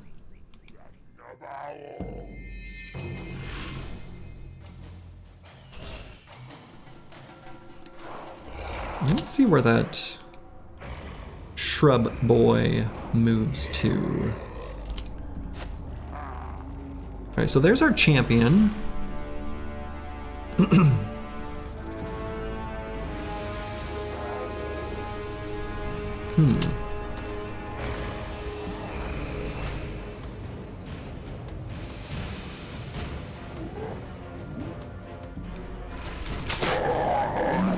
All right, mission accomplished.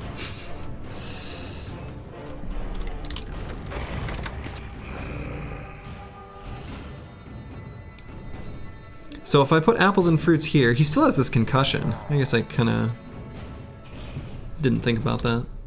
The concussion, I suppose, is pretty bad.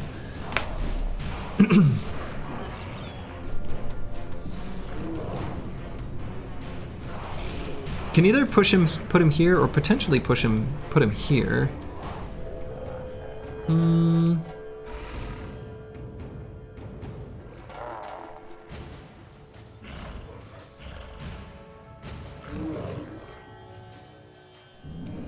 So let's think long term. So Deep Space Cowboy, where do I want him to go? You're wondering how the Gladiator rolled so terribly? It's just concussion stats? Yeah. Just concussion stats. He will heal by tomorrow. He's had this concussion for a real long time. Didn't get it on the battlefield.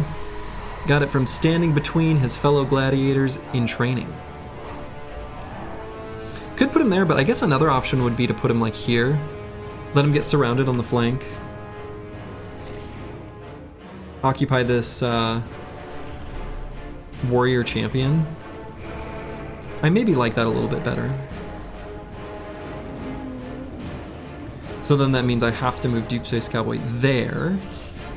Do I want to do that? Or I guess I don't have to. I could let the orcs have this one hex to occupy in the center. I could give them that one. Tank got hit with what he swears was not a wooden spoon and got a severe concussion? Yes. That's what happened. Wooden spoons, very dangerous.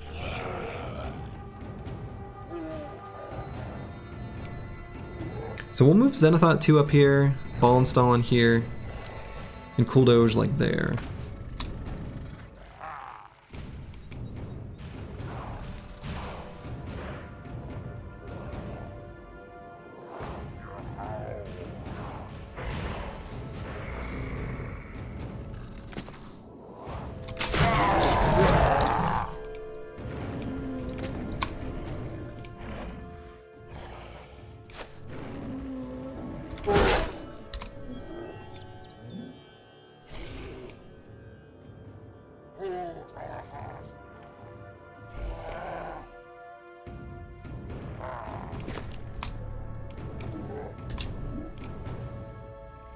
Okay, so then we'll move Blackbeard here. Blackbeard, of course, ready to man that top flank.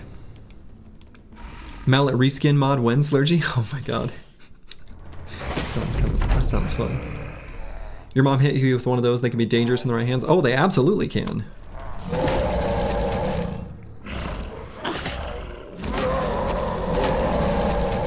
Alright, I don't think we'll need to rally this turn, so let's just give that guy a stab. Or pretend like we're ready to give him a stab.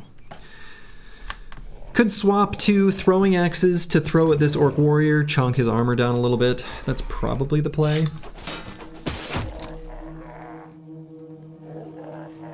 We'll wait on Cool Doge. Probably will be giving him the opportunity to attack with his big old bonk. Live, laugh, bonk, after all. We're going to wait on Blackbeard because we're going to be able to kill plenty of enemies here with the Chaucer. In fact, I could kill this orc young, like so, and bait in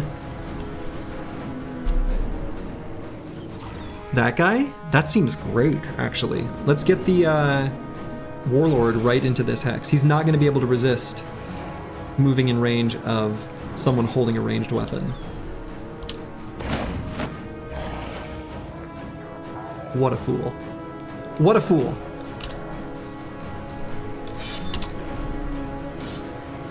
These orcs, so predictable. You disgust me, orcs. Sound of trap being sprung? That's right. Probably still attack someone else with the crossbow. Not who he aimed for, but sure. Since that guy's got so much armor.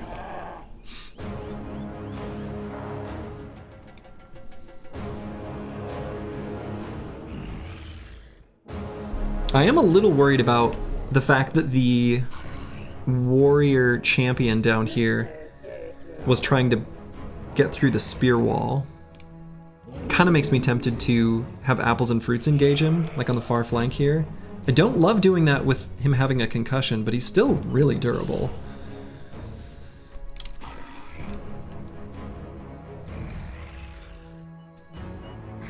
I think I'm going to.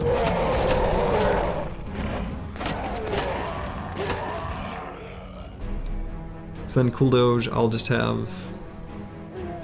Actually, maybe I attack the... Yeah, let's do that instead.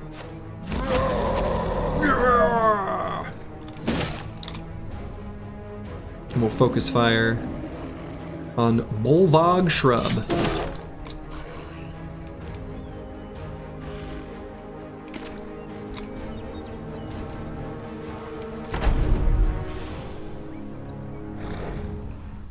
Probably just gonna wait with Zenithot 2 till this armor's gone. Even with what looks like a small amount of armor, that's actually quite a bit.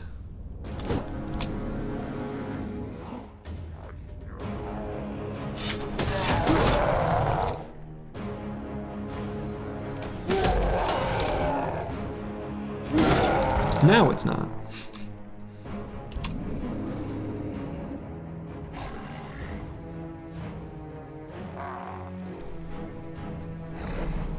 I guess we'll just attack there.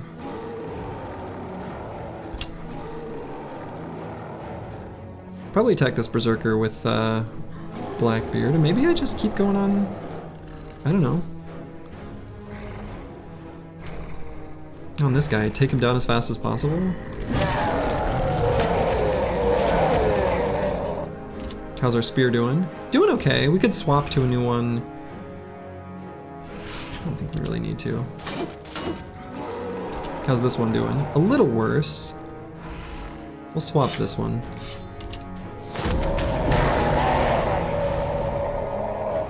Excuse me?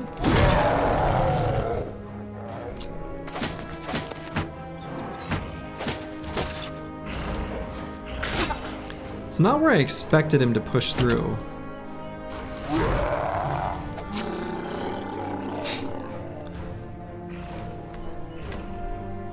So, moving through zone of control of one Orc Young seems kind of fine.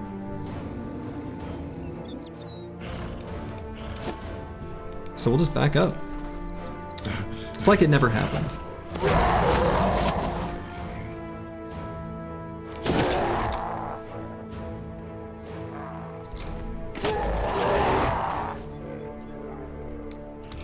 Stab.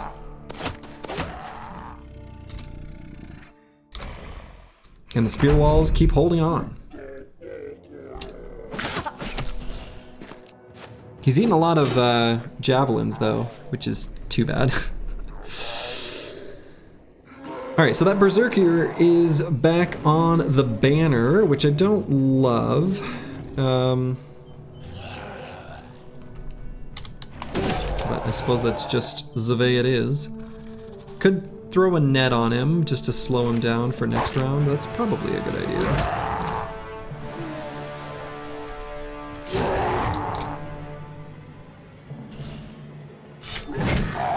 Okay, I guess he'll just die. He'll just die. You looked away, why are some of the orcs confident? Just because of the Orc Warlord scream. No bros have fallen.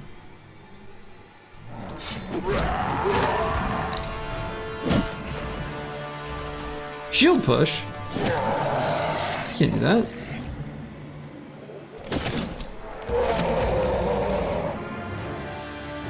Alright, so Ball and Stalin is in some danger here. Because this is a champion, and he's spooky. Pretty good hits, though. How's our spear holding up? I'll go ahead and swap to the other one. How's this one holding up? Doing okay. Oh, fatigue-wise, we're not okay. Ruh-roh! Right, okay. So we knew that time would come eventually. So do we just Have him scooch right on back.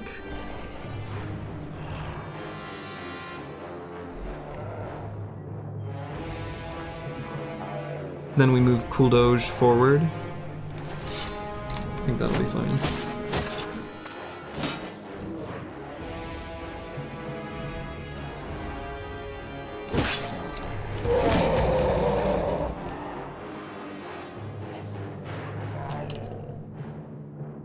How much AP does he have? Just 3, yeah. So, moving out of zone of control there of that warrior was, you know, it was a choice. We made it. Everything's fine.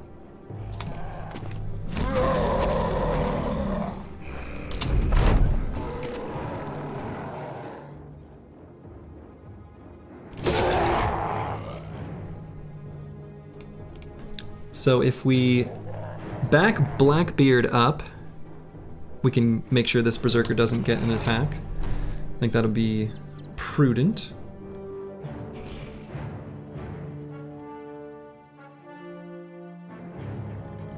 I kind of think I should just attack this warrior.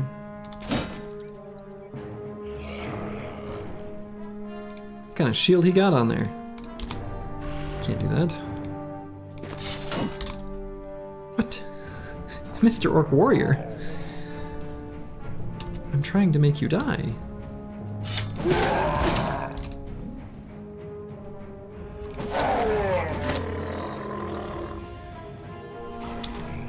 Okay, I might swap to the throwing axe, just because that guy's got lots of armor still. Alright, so he's fleeing now. So top flank remains very safe.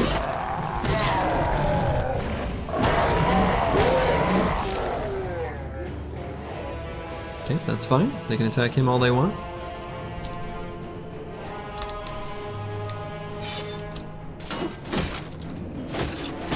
Deep Space Cowboy remaining resolute on the top. Apples and fruits still in good shape. I think the shield is just fine for the foreseeable future. Bonk.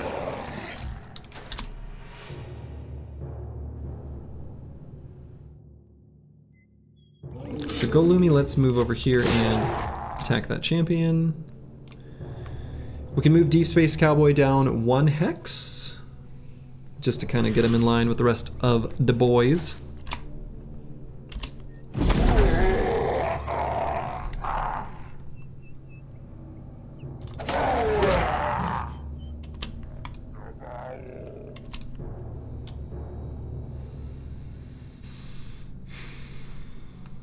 I guess we can just attack with a reach weapon to this warrior. Same deal here.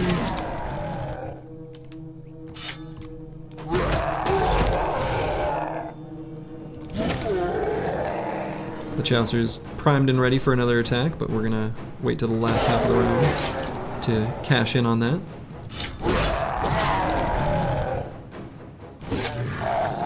Goodbye, Mr. Orc Warrior. I hope you enjoyed your time with us today.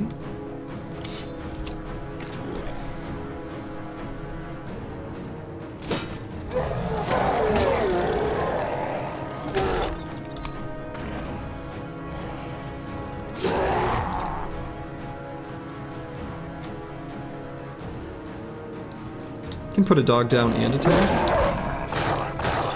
Seems alright. Gulliman will get in position for next round. Same deal with Deep Space Cowboy.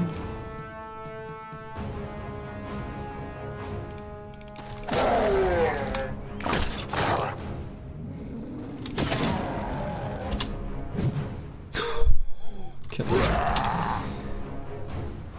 A little bit lucky that all of those missed. I don't know what his hit chance was.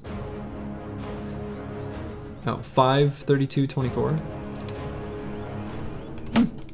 Melee defense, pretty good stat. Gotta remember, we've got pretty Chadley brothers. This is actually a very clean Orc Sea of Tents fight.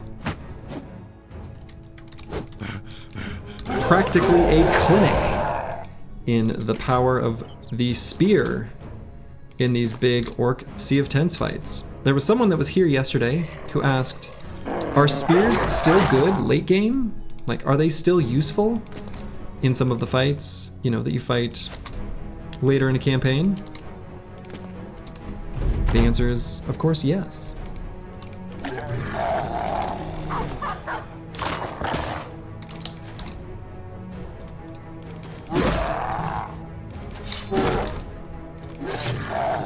Wonderful. Yeah, really only a few bros took a handful of damage. That was otherwise very clean, and we got 2 shinies. Oh boy! Let's see what we've got. So first things first, we'll look at the shield. It's an orc shield. We don't really care. It sucks. But we'll take a look at this armor. Okay, that's very good. A very nice forged armor. Minus 26 maximum fatigue, that's really light. Wow, it's actually terrible. Yeah, orc shields usually are. They usually are.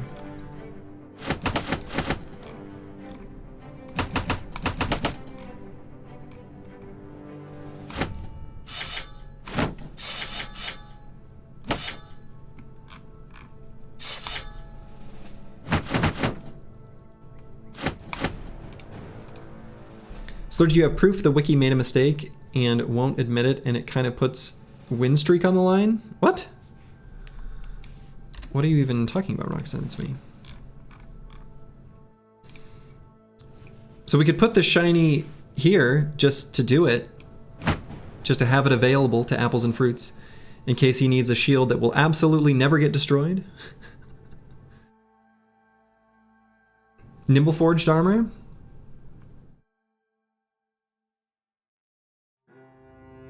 So if an armor like this was given light padding replacement and you paired it with a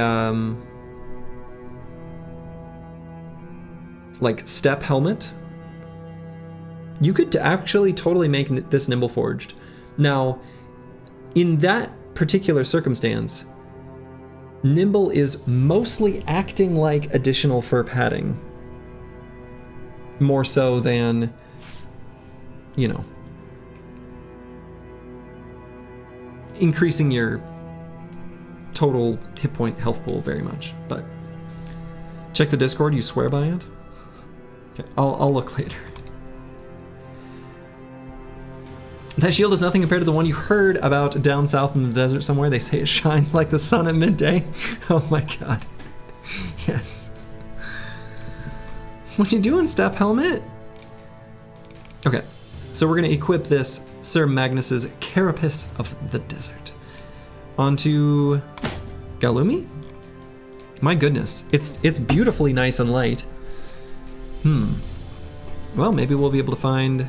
I guess we could put additional fur padding on this though. That'd be legit. Kind of like that a decent amount, especially on a bro like Golumi who's not going to get a ton of hit points. Keep his body nice and safe. Sure. I think that's a pretty good use for that attachment. Of course, we're going to be still looking for a good one for Armor of the Idurok. In the short term, we can craft a direwolf pelt attachment to put on it, and that would be really good.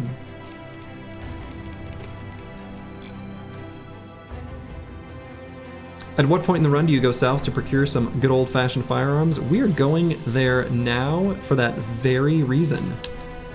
So, Lord Jingo, to answer your question, the answer is now. 5 lindworms. If our tank didn't have a concussion, we would definitely do that. But given that he does, I'm not going to fight 5 lindworms at the moment. Let's go chase the dragon. See what you did there. Nah, 5 lindworms for the company right now is not a good idea. I do want to fight some lindworms because I would like to make some lindworm cloaks, perhaps. But for now, we shall stay our hand.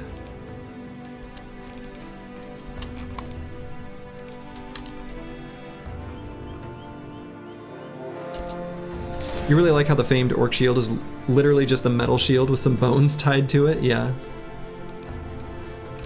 Maybe we see a retired gladiator while down there? Well, unfortunately, Raywen, I hate to be the bearer of bad news, but that event will only proc if you have fewer than 12 bros, because the team, you know, is limited to 12, and we've got 12.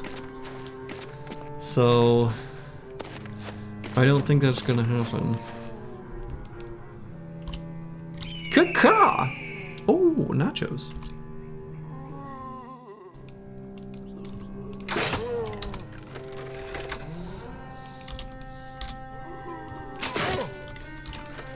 It's okay, you can fireball in Stalin. Oh man, things getting spicy. Problem solved. I mean, that would solve the problem.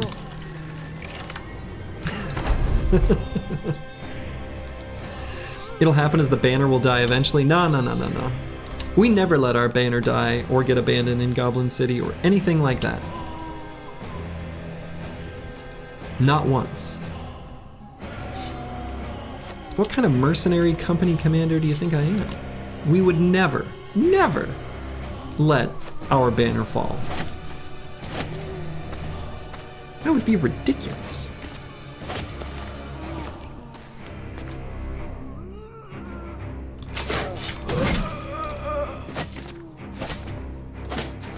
Especially if they took an oath? Yeah. Especially if they took an oath. Yeah. Yeah, that's right. Very specifically. In that circumstance, they'd never fall.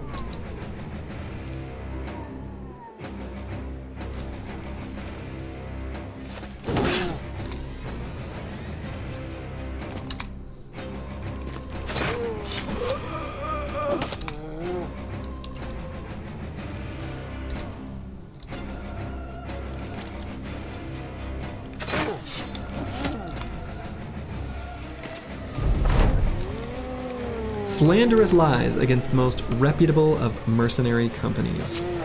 Yes. We will not tolerate such slander and libel here, for we lead an honorable group of never-perishing, invincible mercenaries. Nobody ever dies. Nobody ever falls.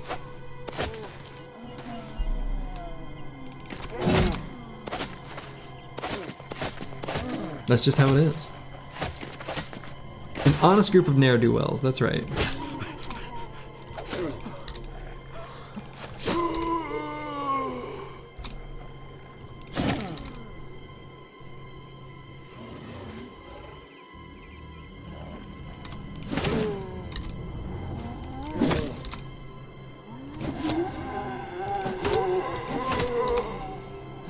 I'm just giving these nachos something to feed on.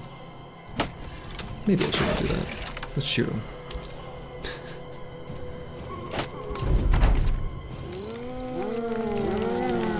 Oh, I guess there's that.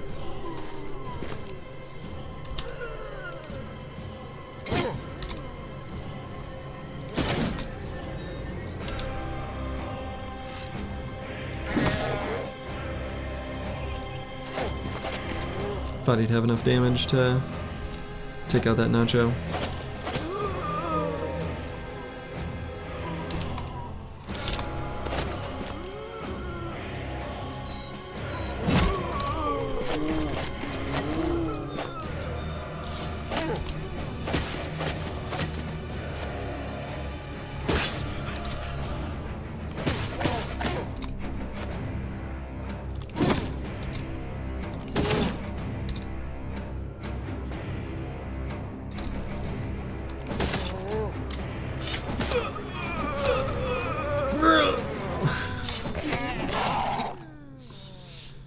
Lovely.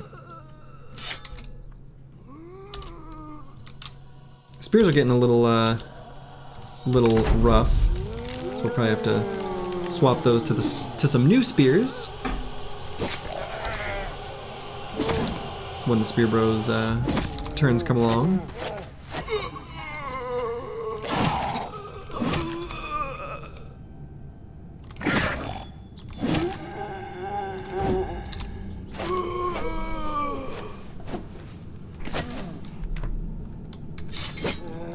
Forgot it was Sunday? It is indeed Sunday.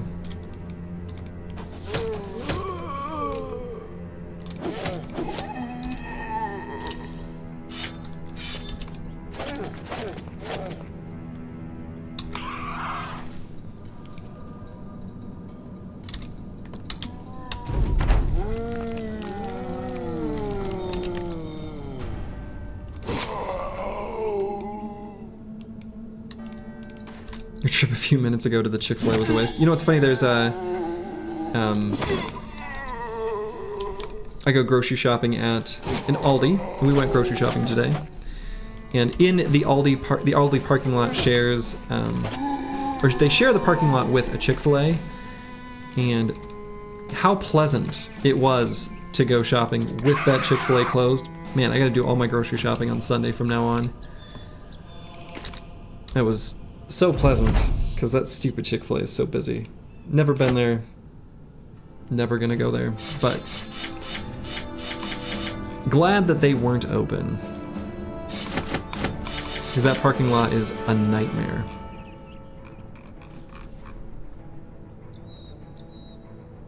Does Aldi have only one living employee in the entire store? Sure do. Yes. And that one employee is like magnificently efficient. No matter who it is, it's incredible. The best time to go shopping in Columbus is during a Buckeyes football game. So peaceful. Yeah. I lived in, when I lived in Madison, Wisconsin, I lived near the... I don't know, what sports team is that? The Badgers? The Badgers. I lived right near Badger Stadium, like right around the corner. And my landlord like rented out our parking spots or sold them. Ugh, it was a nightmare doing anything in that area on football game day. All right, so Deep Space Cowboy, even with his glorious resolve, I might pump up his resolve. I think that's like the one stat he could use a little more of. Same for College Station, any day when university is not in session or whenever there's a football game going, yeah. Yeah, and the thing is, what makes it worse is, you know, there's always a decent number of out-of-towners. And so they don't know where they're going, what they're doing, like, you know. It makes things a bit of a mess.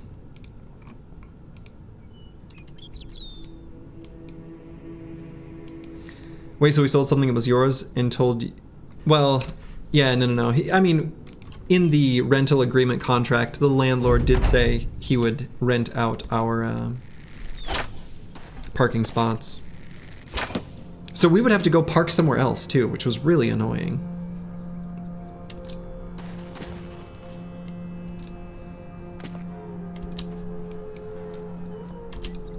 I didn't mind him as a landlord, but my roommate... One of my roommates really didn't like him. He covered his back good for that one? Yeah, he did. He did.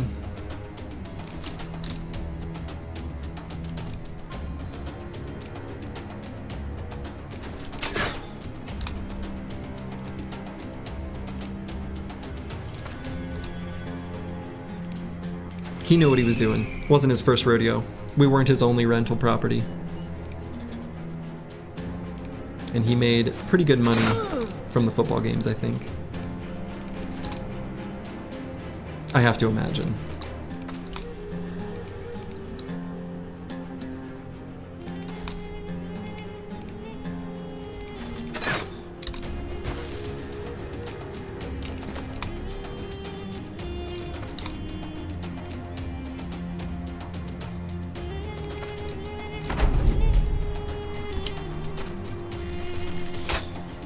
We haven't fought nomads in a really long time. Kind of nice to be back in our home turf on the desert, you know, desert terrain, where the gladiators belong.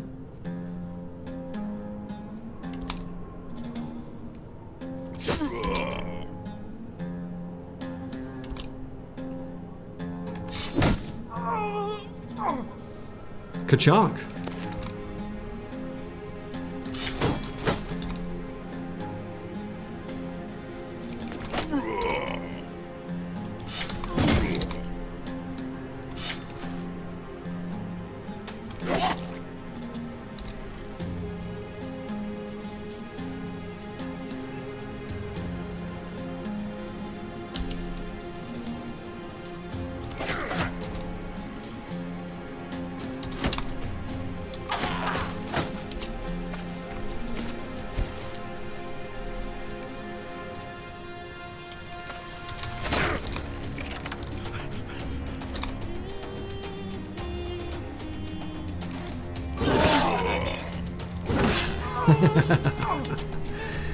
That attack, of course, was sponsored by Sword Lance.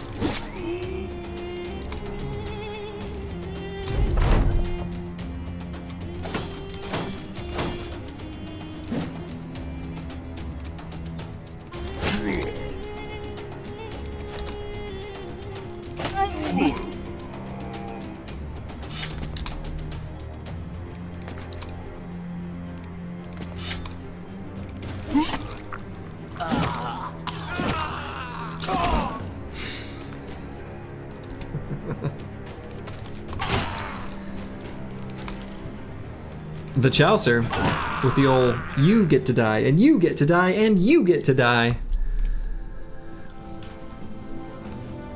Nothing too exciting here for loot, of course. Big Sword Lance gets it done. That's right. Never gonna give you up, never gonna let you down, never gonna tell a lie or hurt you. That's Big Sword Lance.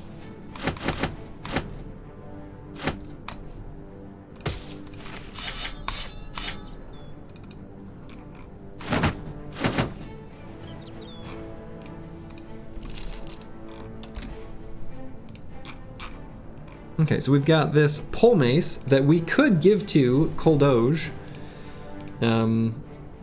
Considering probably we'll just grab Mace Mastery with him. I think that makes sense. So then we can give Ballin Stalin the long axe.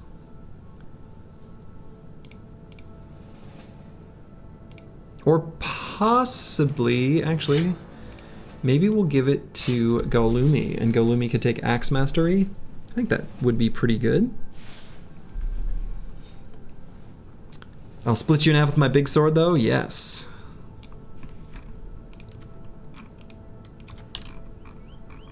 The Sword Lance cleaves, it reaps. Actually, what is the primary attack even called? Strike. Strike.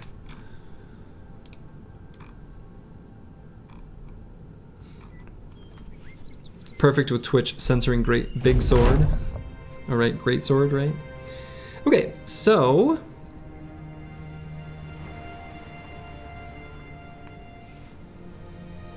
discover 3 legendary locations by going off on your own exploring the world. I mean, are there 3 legendary locations left to find? I guess we can look.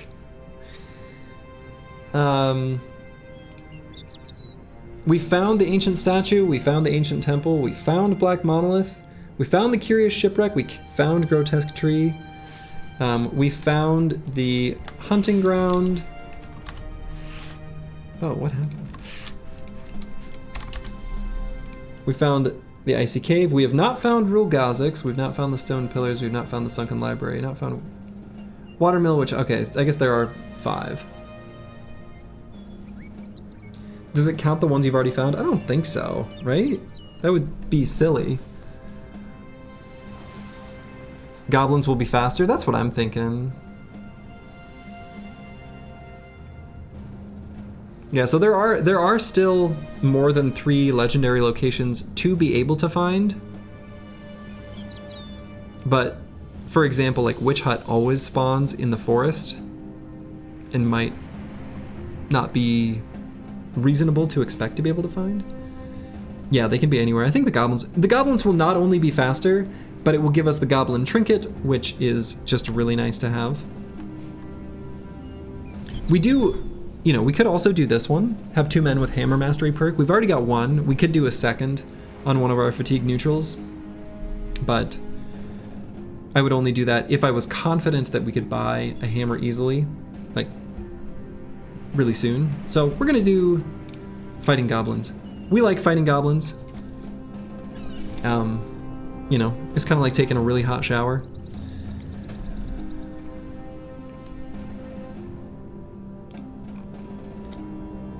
And we're gonna make our way to Al Anwar,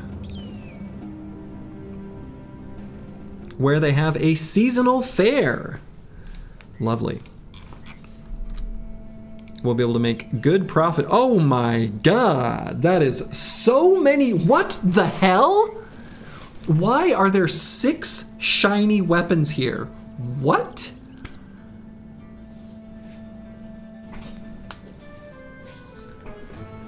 I have never seen this many. Never once. Let's see what they are. Well, we might be able to buy some. We're gonna make a lot of money from what we sell. Okay, so first off, we have... Oh my god, I want this. I want this. I want this so bad. The Murderous Stabber. It's got the base fighting spear damage, but 39% of damage ignores armor. How do you declare war? Yeah, no kidding. How do we not just walk in here and steal everything, right? Okay. And weapon skills build up less fatigue is definitely highly valuable on a spear. We want this. We'll take a look at the others. The Gruesome Shiv. You do want your dagger to have weapon skills build up less fatigue, but... Damn, that is a nice cleaver too. The Infamous Slicer. That is a very good damage roll. Okay.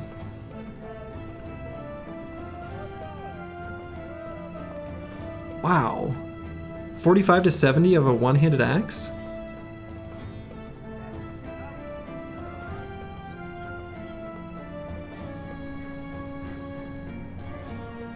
%46 of damage ignores armor on a spear or on a polearm. This is a pike. What is going on? And then weapon skills build up -3 less fatigue on a Bardiche. These are all so good. Yeah, 19% head hit chance. These are all such good weapons. What the hell? This is insane. Of course, there's a famed armor as well. Okay. Can we have this man on retainer? No kidding. How are you gonna make 80k? Well, we're gonna start by just selling stuff. What is it, Slug Zoo calls it? His Giga Cell. We've got a lot of very expensive stuff that we can sell.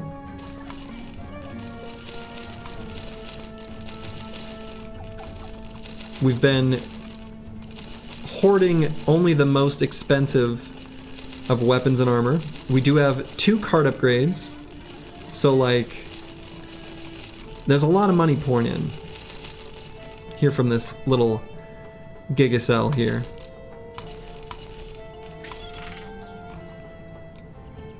All right, so about 20k. That's a lot. What happened? What's the modifier? They have a seasonal fair. So they have more items for sale. Is this a streamer-only modifier? Jesus. I mean, you gotta click that checkbox. Every time you launch the game, you gotta go deep in the menus and click the streamer checkbox.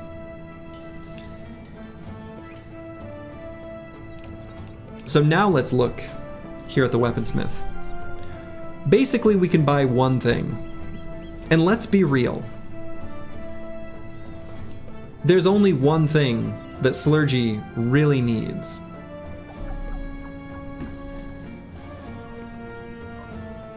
And that's the Murderous Stabber. The Bardiche? Yeah, the Bardiche is fine.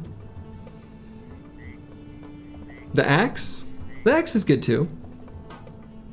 But like... The thing is actually the murderous stabber is good. It's actually not insane. This cleaver is kind of insane. 51 to 76.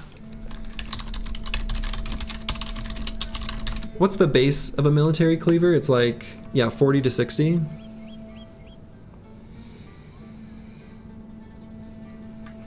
Murderous stabber plus fighting spear.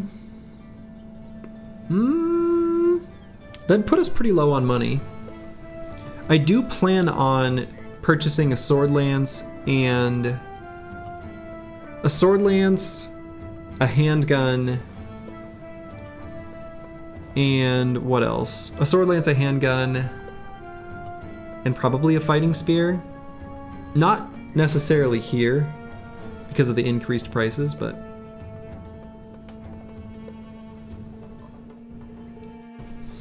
this has two-hander stats on a one-hander. Yeah, I mean these both do, right? Isn't there also just a +% to one-handers that isn't written?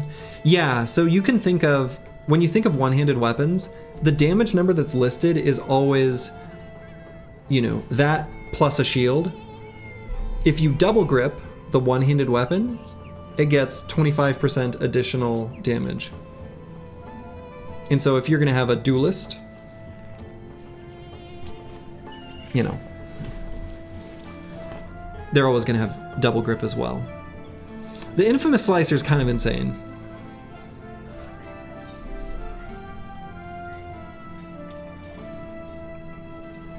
The one thing I don't like about this murderous stabber is that it has less durability than a regular fighting spear, somehow. Do we have a duelist cleaver bro? We do. Mikkel Ling is a spear bro who also dabbles in cleavers. So we do. But he's not using the cleaver that frequently in most fights. He's mostly going to be using the cleaver against Ancient Dead.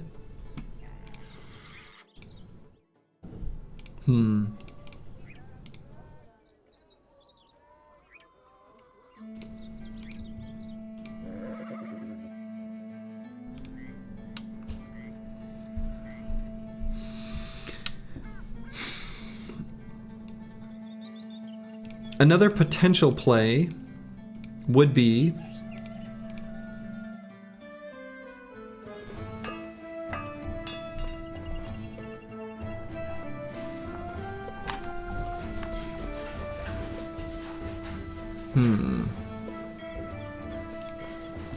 well, hello, Mango. Hey, bud. Okay, goodbye. Another potential play would be to get the Bardiche, because it is actually pretty good. And if we gave it to someone like Blackbeard 4305, you know, weapon skills build up -3 less fatigue. It's pretty insane. So going from 15 to swing to 12, then when you consider weapon mastery goes down to 9.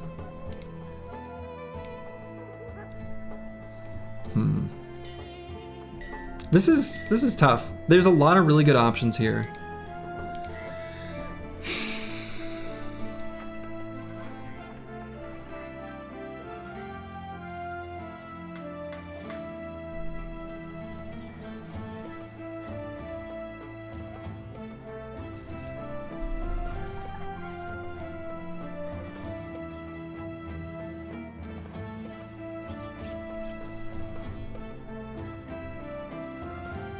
This weapon skills build up -1 fatigue, so a regular spear wall is 30, and so when you multiply that by 0.75, it goes to 22.5, so then rounds up to 23. So the murderous stabber does reduce the cost of spear wall from 23 to 22. That is kind of nice.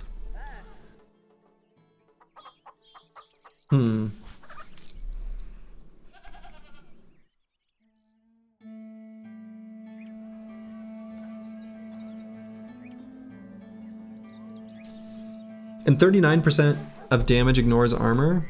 I kind of wonder, so if Mikkel Ling had that, that's looking pretty nice, actually, especially with Duelist.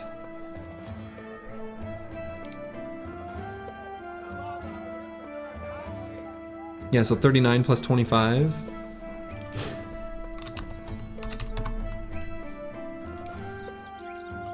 Hold on 1 second, I'll be back in 1 moment.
Okay, I'm back. Sorry about that.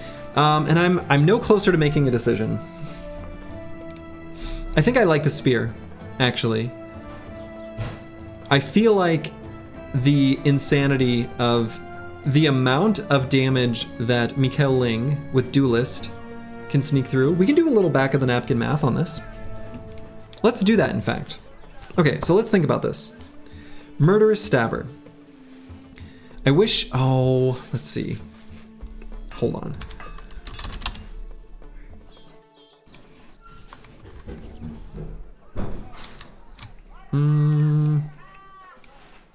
Oh, I don't have a way of... curse my multi-monitor setup. My virtualized monitors. Okay, well. So, I'm gonna do a little back of the napkin math. So 37.5, let's just round it down to 37 to keep our lives simple. With double grip, so multiply it by 1.25, goes to 46. So let's say we attack for 46. If we are spear walling, that number gets cut in half, so is then down to 23. 23 damage then at, let's see, 25 plus 39 is 64.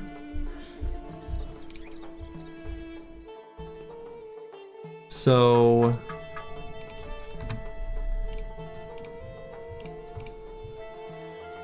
$23 times 0.64 is 14.72 damage. So let's round that one up to 15. So 15 damage through armor after already hitting their armor means that anything with less than about 150 to 200 armor is going to get a fearsome proc. Pretty decent.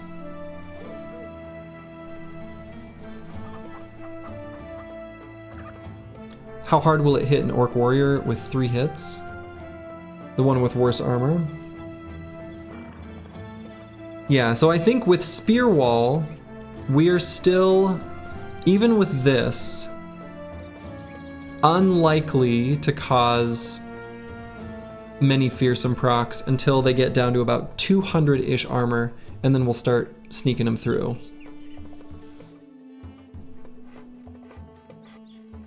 So that does mean reliable fearsome procs against like Chosen pretty quickly. Against Orc Warriors, after hitting him a few times, they'll have to get chonked by some throwing weapons first.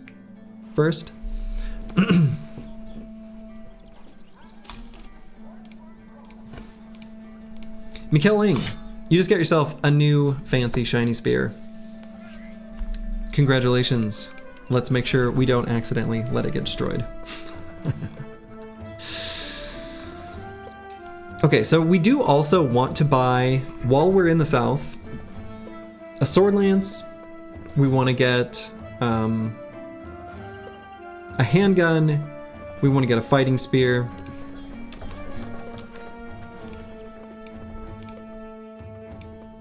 I don't think we're going to do those things here. Yeah, so deliver cargo to Quadim. I'm liking the way that one sounds. Let's go ahead and do this contract. Deliver cargo to Quadim. I guess I can sell a little bit more stuff, huh?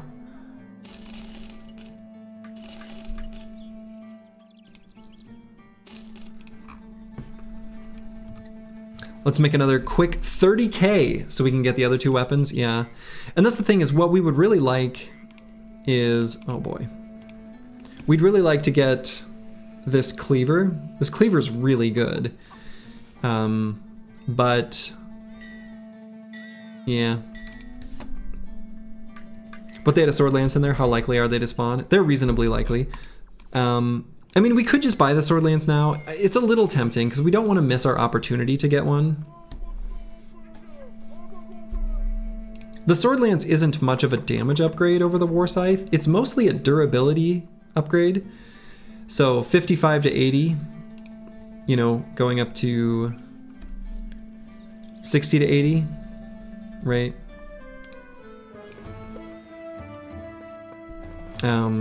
Same damage ignores armor, a little bit less effectiveness against armor, but just buy the sword lance. You're not spending on bros.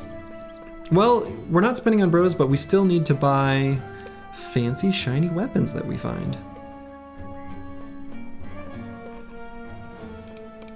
And we might find a shiny sword lance. We're gonna hold out.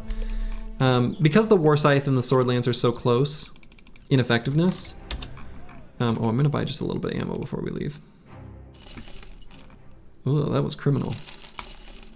And we'll buy a few nets. Oh, and what I'm also gonna look for. Kind of expensive. But we'll make sure we've got a smoke pot. I guess I could put it on the banner still.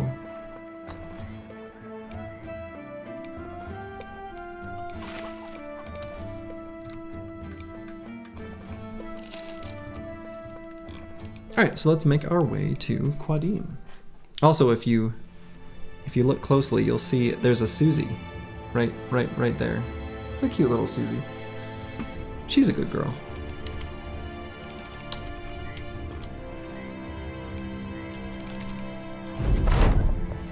Oh, okay. So, Blackbeard, 4305, who is gluttonous, will sometimes, out of nowhere, become fat. So yeah, Blackbeard, 4305, gained hit points, lost fatigue, lost initiative, but that's okay.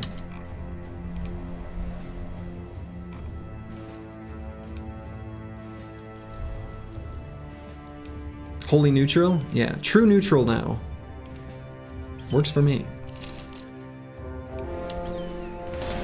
Ooh! Oh my god. Okay.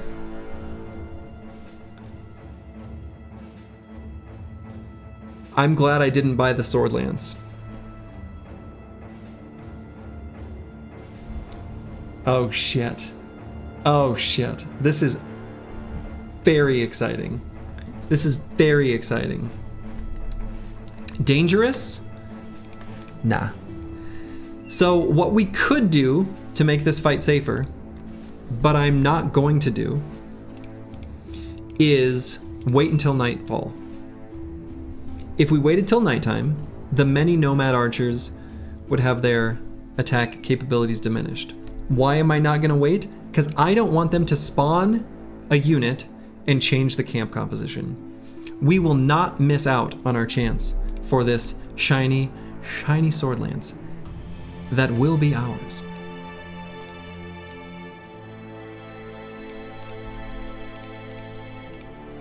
Oh yes, it will be ours.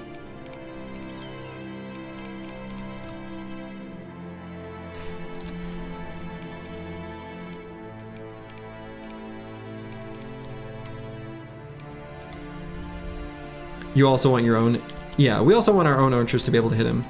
So, probably I should make sure I've got nets available. Because it's kind of hard to hit. Kind of hard to hit him. Yeah, he could also have a Shamshir, right? So Roxanne It's Me is correct. Fury the Snake could have a Shamshir. We're gonna hope he doesn't. Oh, it's beautiful. Oh, it's beautiful. Oh, I want it so bad. I want it so bad. Don't clip that. Okay. Yeah, exactly. I mean, I was rocking like a quarter chub, and now, well, the desk has already started lifting.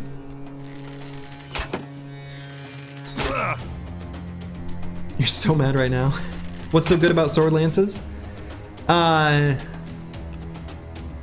we have a bro who's using a sword lance. They're a controversial weapon. I'm so good about sword lances, yes. Streamer button putting in work right now? Absolutely. All right, so we're gonna have quite a lot of nomads to work through here. Sorry, I love you, but shut the hell up, I can't clip all this. Well, hey, Suze, do you want to sit up here? No, you, okay, scurry off.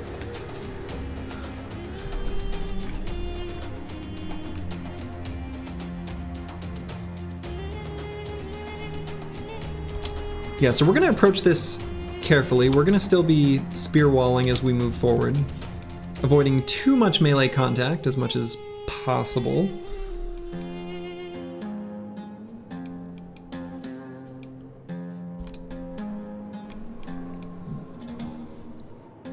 So we could move apples and fruits to like here.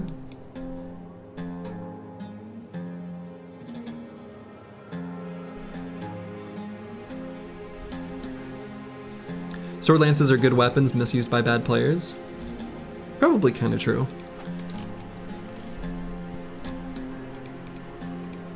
So I feel like the way you need to think about the sword lance is against certain enemies, it's incredible, and against other enemies, it's not very good. And that's true of a lot of weapons in this game, but particularly true with the sword lance. Oh, Raywen. Here. Now share that link, whatever it is. Just like the greatsword. Similar, but I feel like the sword lance gets, I don't know, it kind of amplifies that, actually, even further. Just gonna give this a chat, have fun. Oh boy.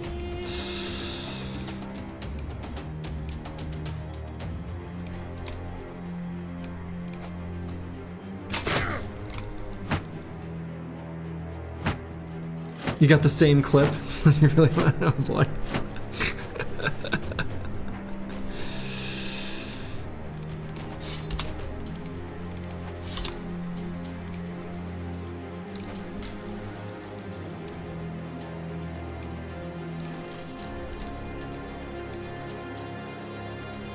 If you want to smoke pot a nude out of trouble, you do so before his turn and do not wait on the nude. Yes, yes, yes, yes, yes, yes. Thank you, Bloxor, because I have been known to screw that up in the past.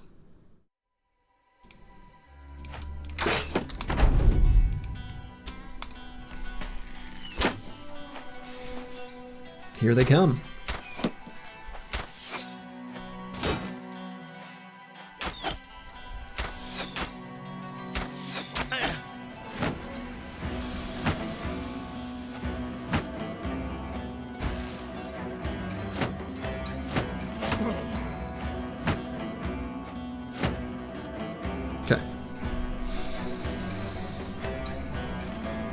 We also need to keep in mind they have 23 units.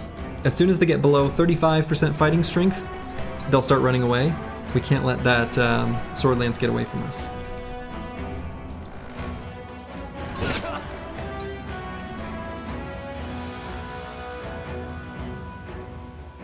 Alright, we're gonna back up here because I kind of like that spot for the Chaucer. He missed the one enemy we needed him to hit. That's right, he just doesn't have the right weapon yet.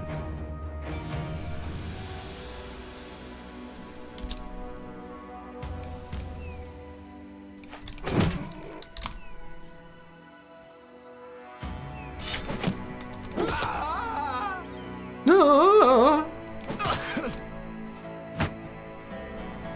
And we may get a fighting spear from this too, which is kind of nice.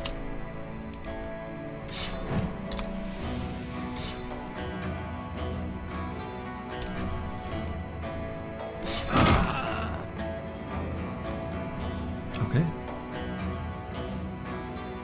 I will unfollow if you let that sword lance get away. Oh, believe me, if the sword lance gets away, I will unfollow myself.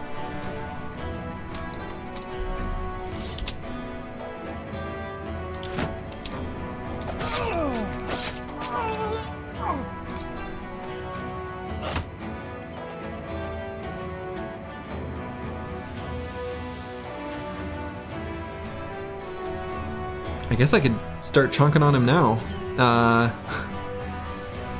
Put a net in him this turn.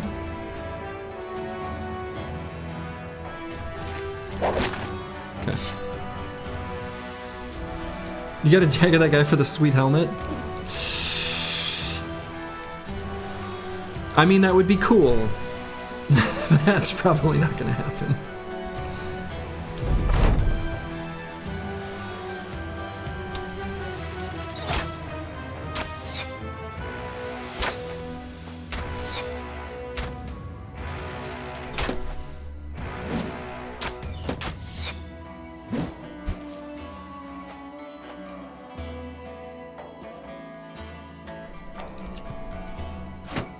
Daggering down these guys is like trying to take a cat to the vet, yeah.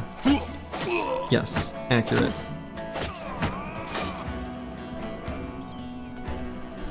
Okay, so if an Exciter frees up this hex, the Chaucer can do a Reap right there, which seems pretty good. The Reap here is also fine.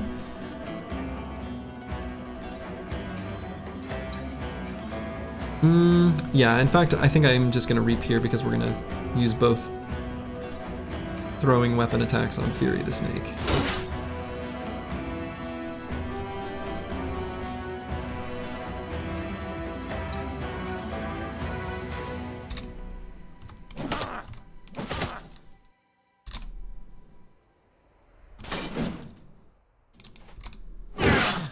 Ow! Jesus! What the f- Ow! Alright, the sword lance is good, so we know that.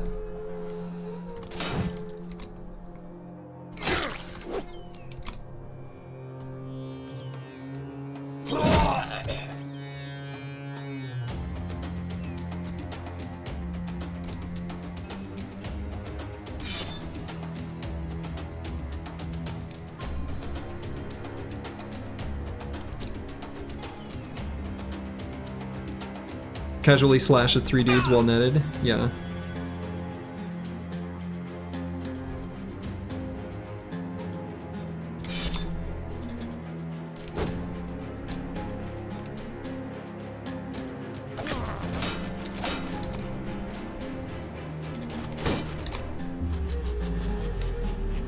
Don't.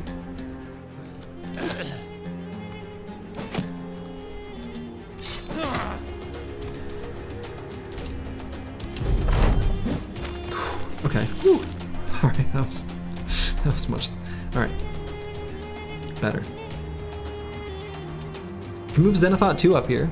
Let's give him a death blow. Would mean he can be attacked by this outlaw, which would be bad, but I think he'll be fine. That guy's unlucky. Look at the rolls. Oh, I'm sure that was a very high chance to hit. I didn't even look. Streamer client again? Yeah. You guys really gotta get the streamer client. It's really good.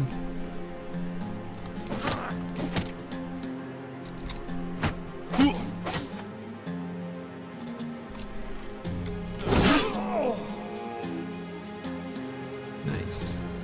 And no one's gonna occupy that hex after him, so let's do that again.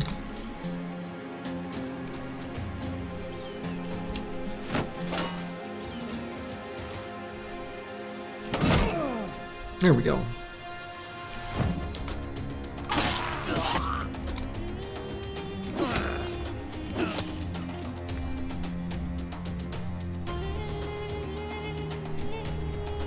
Hell yeah.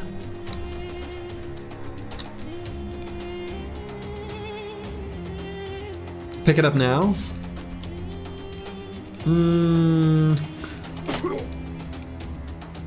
Probably won't pick it up now.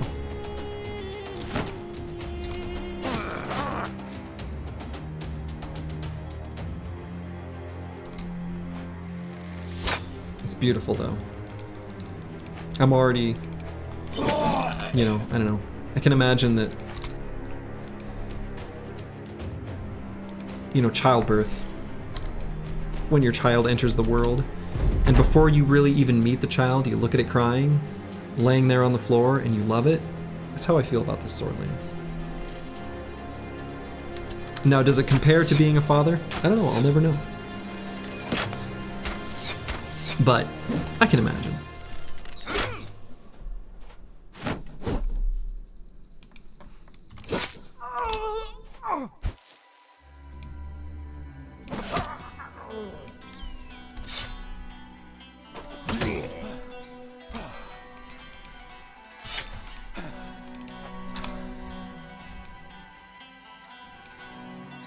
As a recent father, I think I'd rather be blessed by big sword lance. It probably cries less.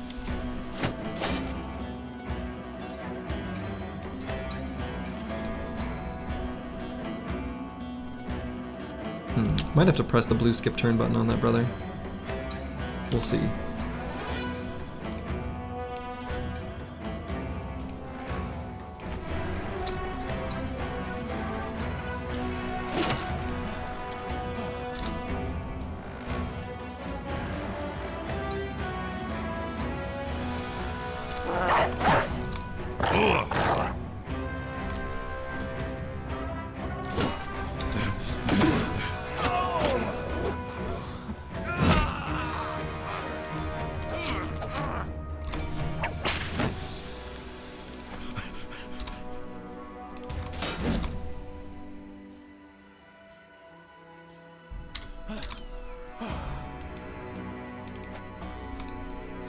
JK, I love you, Chad. No. I believe you, Insane Killer.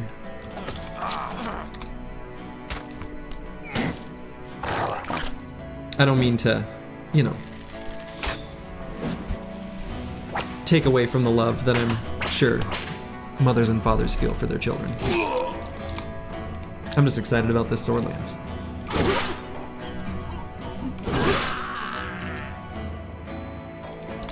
The Chaucer, moving through gleefully,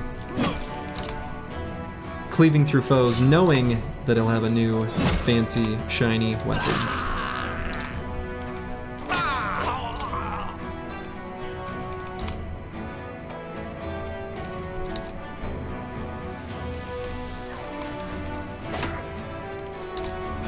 Output roll damage and armor ignore.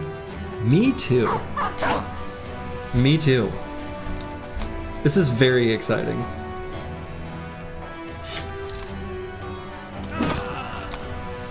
Can child cry as much as enemies of this sword lance will? Good question.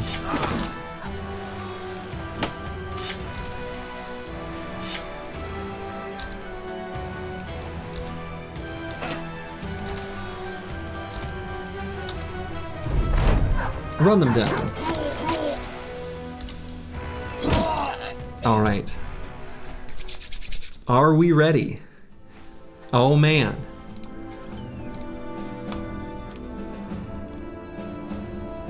There it is. Now, it's at 1% durability, so we will not equip it and use it right away. Wait for next stream with reveal? No, I wouldn't be that cruel. Let's look at it. Should we throw up a poll for what we think it'll roll? Nah, I won't do that. And we did get the fighting spear, so that's good. Let's take a look. 46% of damage ignores armor. Oh my god. That is so good. That is so good. So we didn't get a damage roll, but that is really good. That is really, really good. Remember that the base is 30. And not only is the base 30, but by using the reap ability, I think it says it in the tooltip, but you lose 5%, so it actually goes from 30% damage ignores armor to 25. So this would go from 46 to 41. 41% of damage ignores armor is far more reasonable. This is insane. This is insanely good.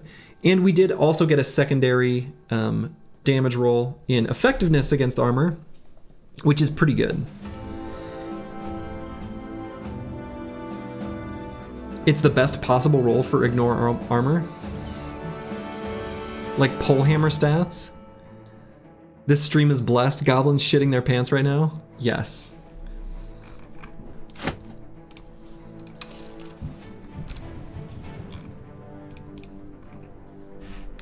We'll equip it here. Actually, we'll equip it like so. We don't. Why would we need this bill hook anymore? We don't. Like, it's just the famed harvester. Okay, so one thing to keep in mind though is that it only has 63 durability.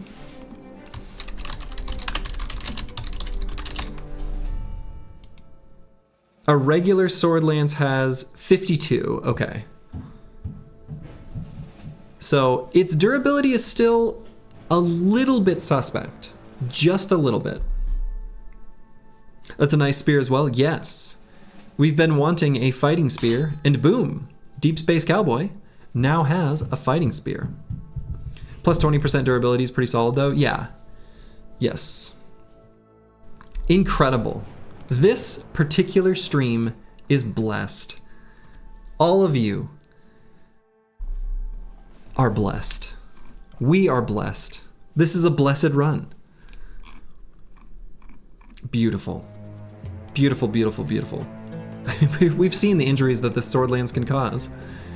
Nexider and Roxanne, it's me, dealing with a pierced cheek and a deep abdominal cut. But now, no longer will our enemies be able to wield such a weapon, for it is ours. Are we starting a church? Definitely. Well, I'm awfully glad I wandered down the mumbling sands.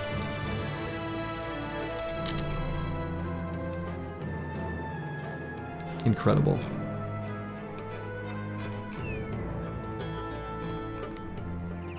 Yeah, Gilder be praised. What's the dental plan looking like at Big Sword Lance? Full coverage. Even for orthodontics and surgery. Two things very rarely covered by dental insurance. Big Sword Lance is just that rich and generous.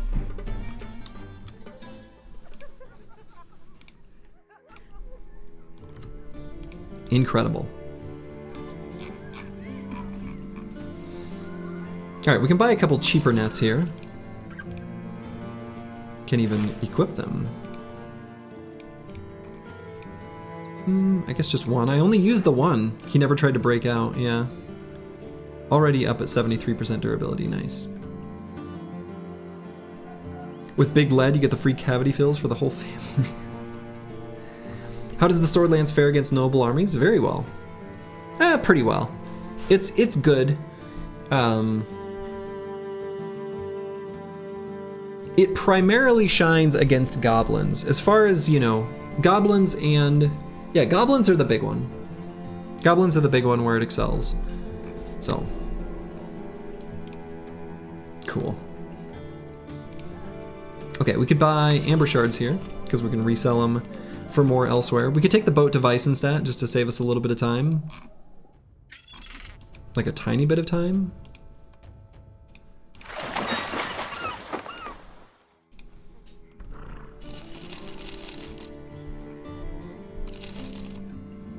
I can't believe that we got a sword lance that's that good. Incredible. Yeah, how does this sword lance fare against noble armies? Okay, now that's a different question. This sword lance fares incredibly well against noble armies. You can't imagine webnecks would do very well? Oh yeah, they're getting one shot. 100%. 100% one shot. So I think what I'm gonna do is, this war scythe, we don't need it anymore. Bye-bye war scythe, thank you for your service. If the famed harvester runs out of durability, realistically at any point in a fight after that, we're just gonna be using a billhook, I think. Just single target. I don't know. Maybe not. We'll still keep a backup war scythe. We don't really need the billhook. Mikkel Ling could hang on to a battle whip instead of a boar spear, potentially.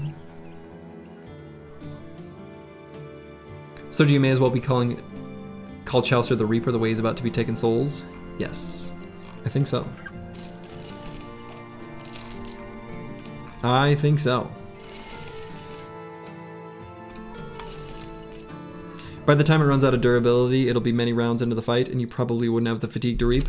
True, although we do have the, you know, recover tech, the blue skip turn button, that you can still do after a successful reaping. So, I mean,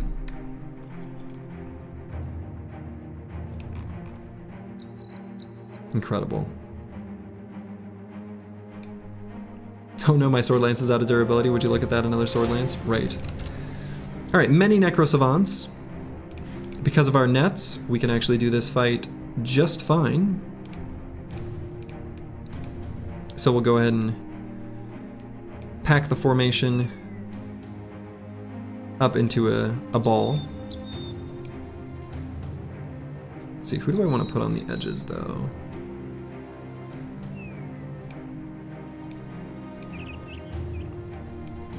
I think this is actually fine like this. Our throwers are a little bit borked, so we'll have to keep that in mind. Necrosavant's about to have the worst time ever? I think so. I think that's right.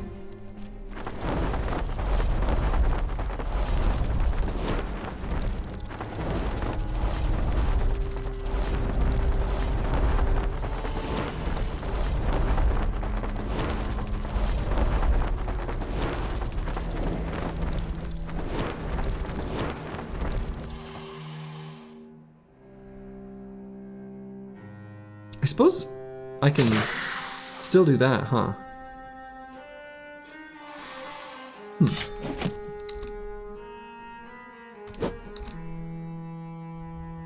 We can do a reap here. Could see if someone else can get them in range.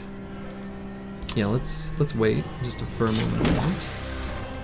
Get someone to proc 9 lives. Okay, so that one's got 9 lives going. That one's dead.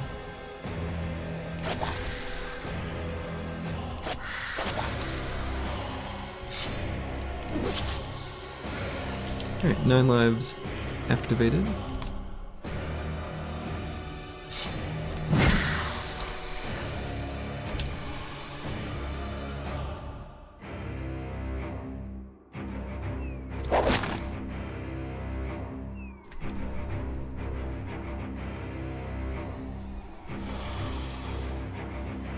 It's probably okay to put Xenothought 2 here.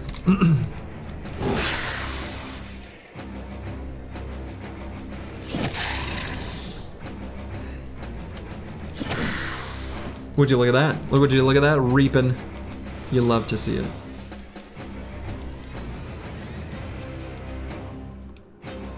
TBH, how do they make some music for this game? The music in this game is very good.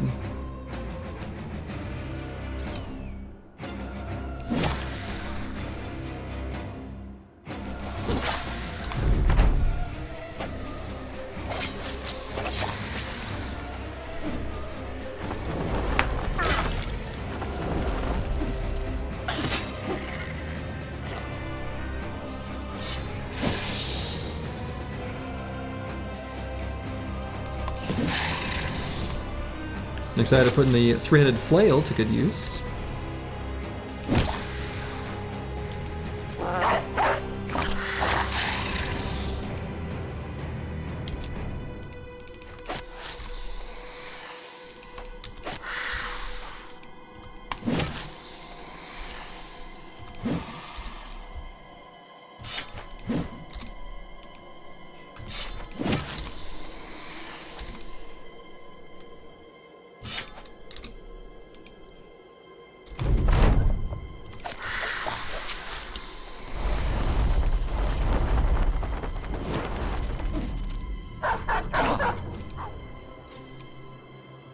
Three-headed, yeah, not three-handed. Sorry. The classic three-handed flail. Yeah, these necrosavants are lucky they lived to see the release of Swordlance Pro. Indeed, indeed.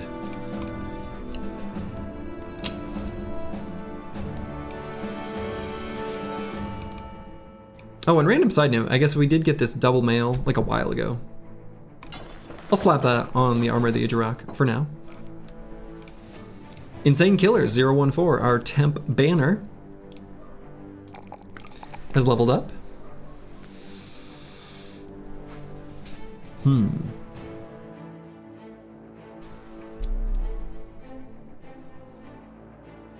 think we'll just grab some more hit points here. I like having a nice chunky banner. So what are we gonna get on the banner for his final perks? We have 3 more perks to assign. 3 rally the perked flail, yes. Bags. So I usually do bags, quick hands kind of shenanigans. We still can. I kind of quick hands and bags.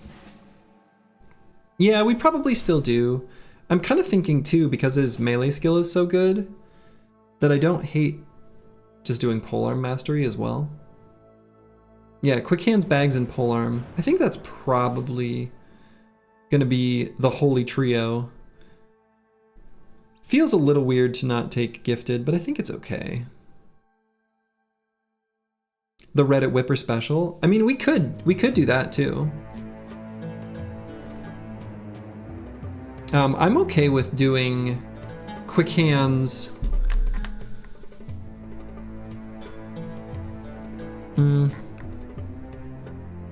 Yeah, quick hands, whip,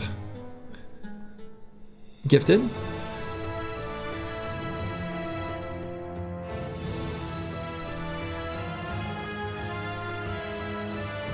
I've never done the whip banner in this Winstreak series. I think it's okay. I think there's very few times where it's going to be better than just like a utility banner, even for bros with high stats. But in this case, we've got really good melee skill. What's the bonus on Cleaver Mastery for disarms? So normally, disarms chance to hit penalty, let's see, is -20, but with Cleaver Mastery, it goes to -10. So that's a reasonable disarm chance. Sometimes that's the easiest way to bail a bro out, is using a disarm. I don't do it very often.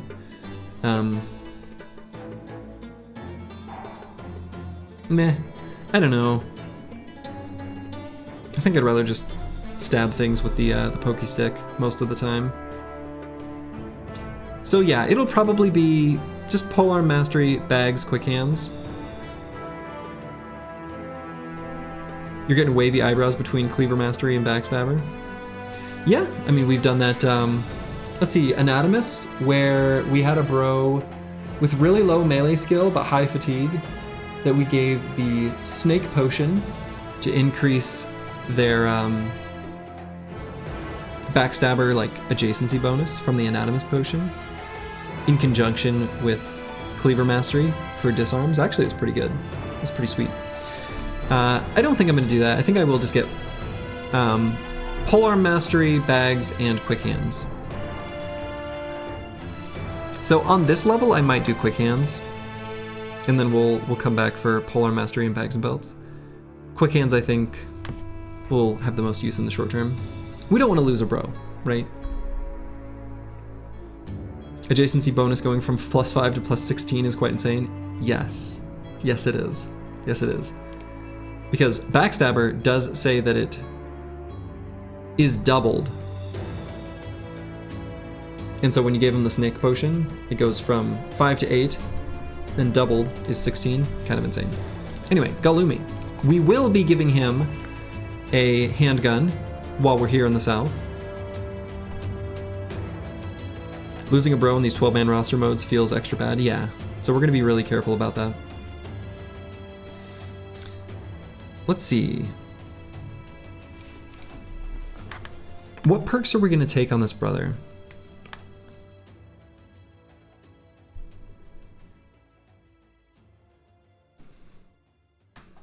So an option with Golumi,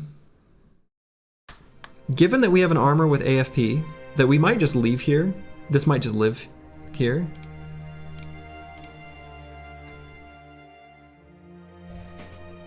I feel fine having him have lower hit points.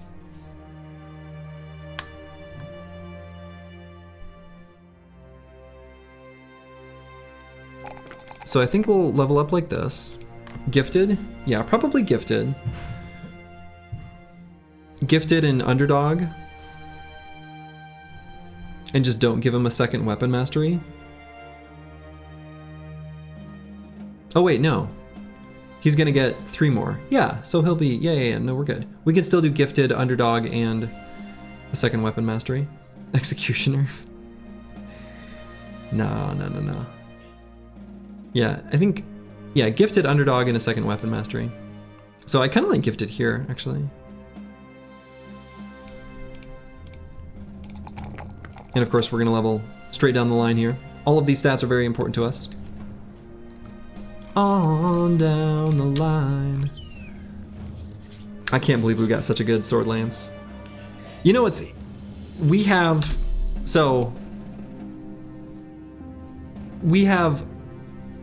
Bear, who's just covered in famed items. We've got Lion with a couple famed items. And now Viper, the Chalice, or the Chaucer, joining the ranks of having a shiny, and boy is it nice. Ooh, I want these hyenas. Time to do a gladiator tournament? Oh, don't tempt me. Don't tempt me. You know I want to.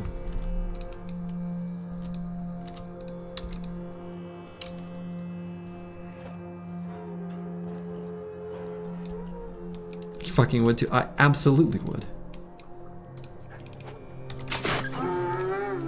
I absolutely would.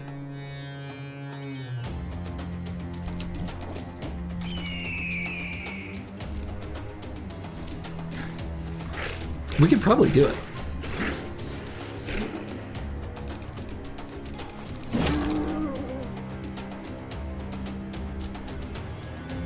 It'd be a little risky, but like,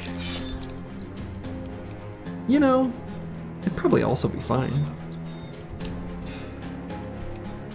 One of your guys' armor is only at 40% repair. Yeah, that's okay. That's all right. He doesn't need much armor.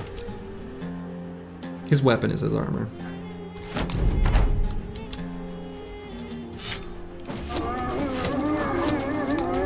These are only hyenas. But thank you, Turtle Toys R-Ooh. It's a funny name. In some fights, we definitely do care about that.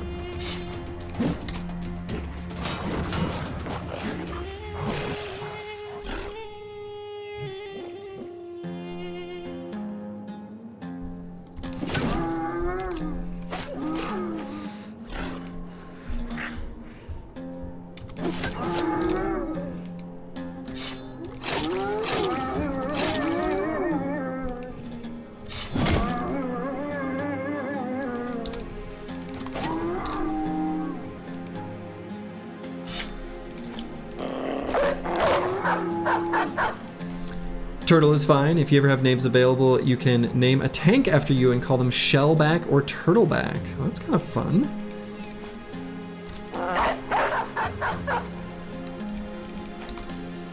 We do have a bro naming system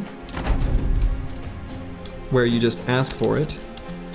Right now, I'm going to say that submissions for the Gladiators run are closed. But if you'd like to make a request for the Lone Wolf, just let me know and I can add you.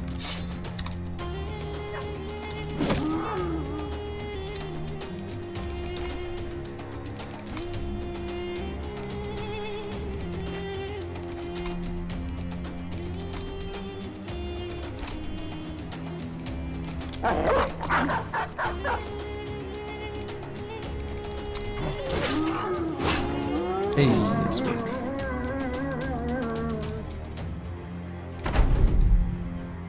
Shellback equals a sailor who crossed the equator while underway. There's a whole ceremony for it. Really? A rite of passage of sorts. Interesting. Huh. I know my dad was in the Navy, and actually, did he ever cross the equator? I think he might not have.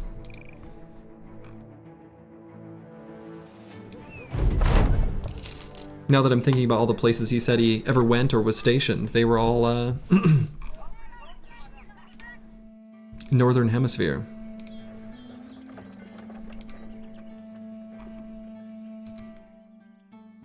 Golden shellback is when they do it at the dateline. You have shellback and blue nose. Nice.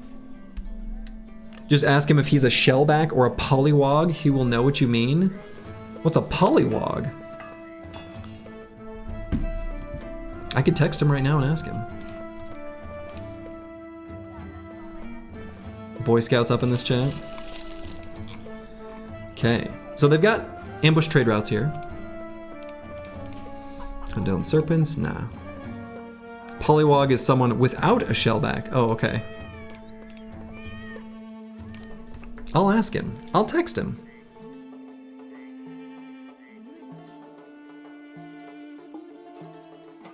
I hope you guys aren't lying and I'm asking him something offensive. Are you a shellback or pollywog? Keep in mind, he was in the Navy a really long time ago. He's an old man. I'm old. You can only imagine. He's even older. That's a fact, not a troll? Okay. Okay, because of the ambush trade routes, we're going to be selling a bunch of stuff here. Well, we're going to be selling all of the things that we don't want to keep long term, which I guess isn't that many things. Retired Navy officer here. Ah. I believe you. I'll take your word. Okay, so we got 3 dire wolf pelt mantles. The terms go way, way back. You aren't in any danger of him being too old to know them. Okay. Please answer before Sturgy gets hangry.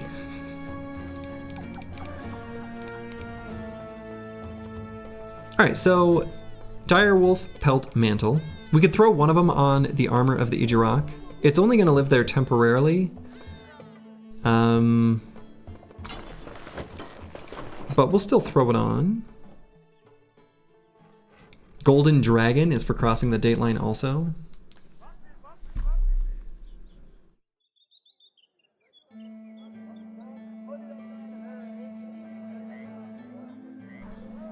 He definitely crossed the date line. That one I know for certain.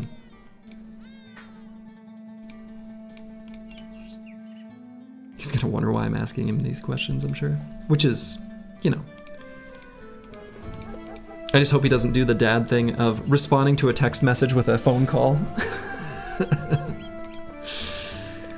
It's like, no. Different generations. We don't, you just respond to a text with a text, Dad. That's, come on, get it together.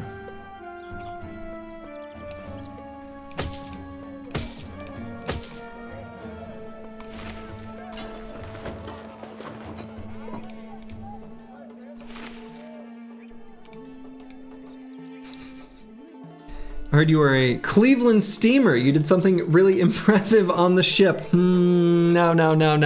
That one I know. That one I know. Unfortunately for you, I know about that one. You can put him on speaker like Asmund does and get a good laugh? Nah. I wouldn't spring that on him.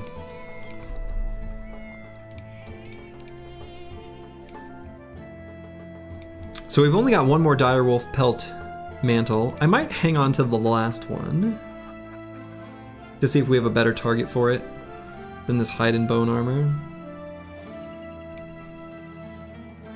Especially since we've got the gladiator harness.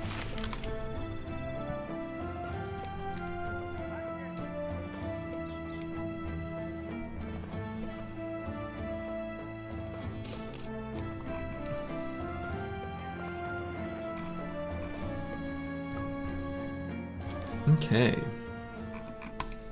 So what do we do here from Quadim? Do I do anything here? I want to buy a handgun. I'm gonna buy, let's see, like an extra smoke pot. Maybe just an extra smoke pot. And then I guess we'll go to Dahab looking for a handgun to purchase for Golumi. If we don't get one there, well, I guess we make our way back to Al Anwar. Oh, and actually, now that I look at the time, I need to eat some food before I play Dungeons and Dragons, which I'll be doing in 15 minutes. So I should send y'all off. So I'm gonna raid a streamer that I really enjoy. Oh, my dad respond. Shellback twice in the ritual. I don't know what the twice in the ritual means. What does that part mean? Before I raid, someone answer me that question. Great stream, says the Chaucer. Yeah. Indeed. So I'm gonna send you guys over to Wagamama playing some Dota 2. But yeah, twice, there's a ceremony. Okay, all right, cool. Well, now I know. That's fun. Thanks, you know what? Thank you, Twitch chat, for giving me a cute little thing to, you know, maybe I'll call my dad later. Actually, no, I'll have to call him tomorrow because I'm gonna play D&D. Anyway, all right. Yeah, I'm gonna raid Waga, and so, to all of you, wherever you are in the world, make it a good one. I should be back tomorrow for more adventures. The team is looking real good. So, have a good one. Ta-ta.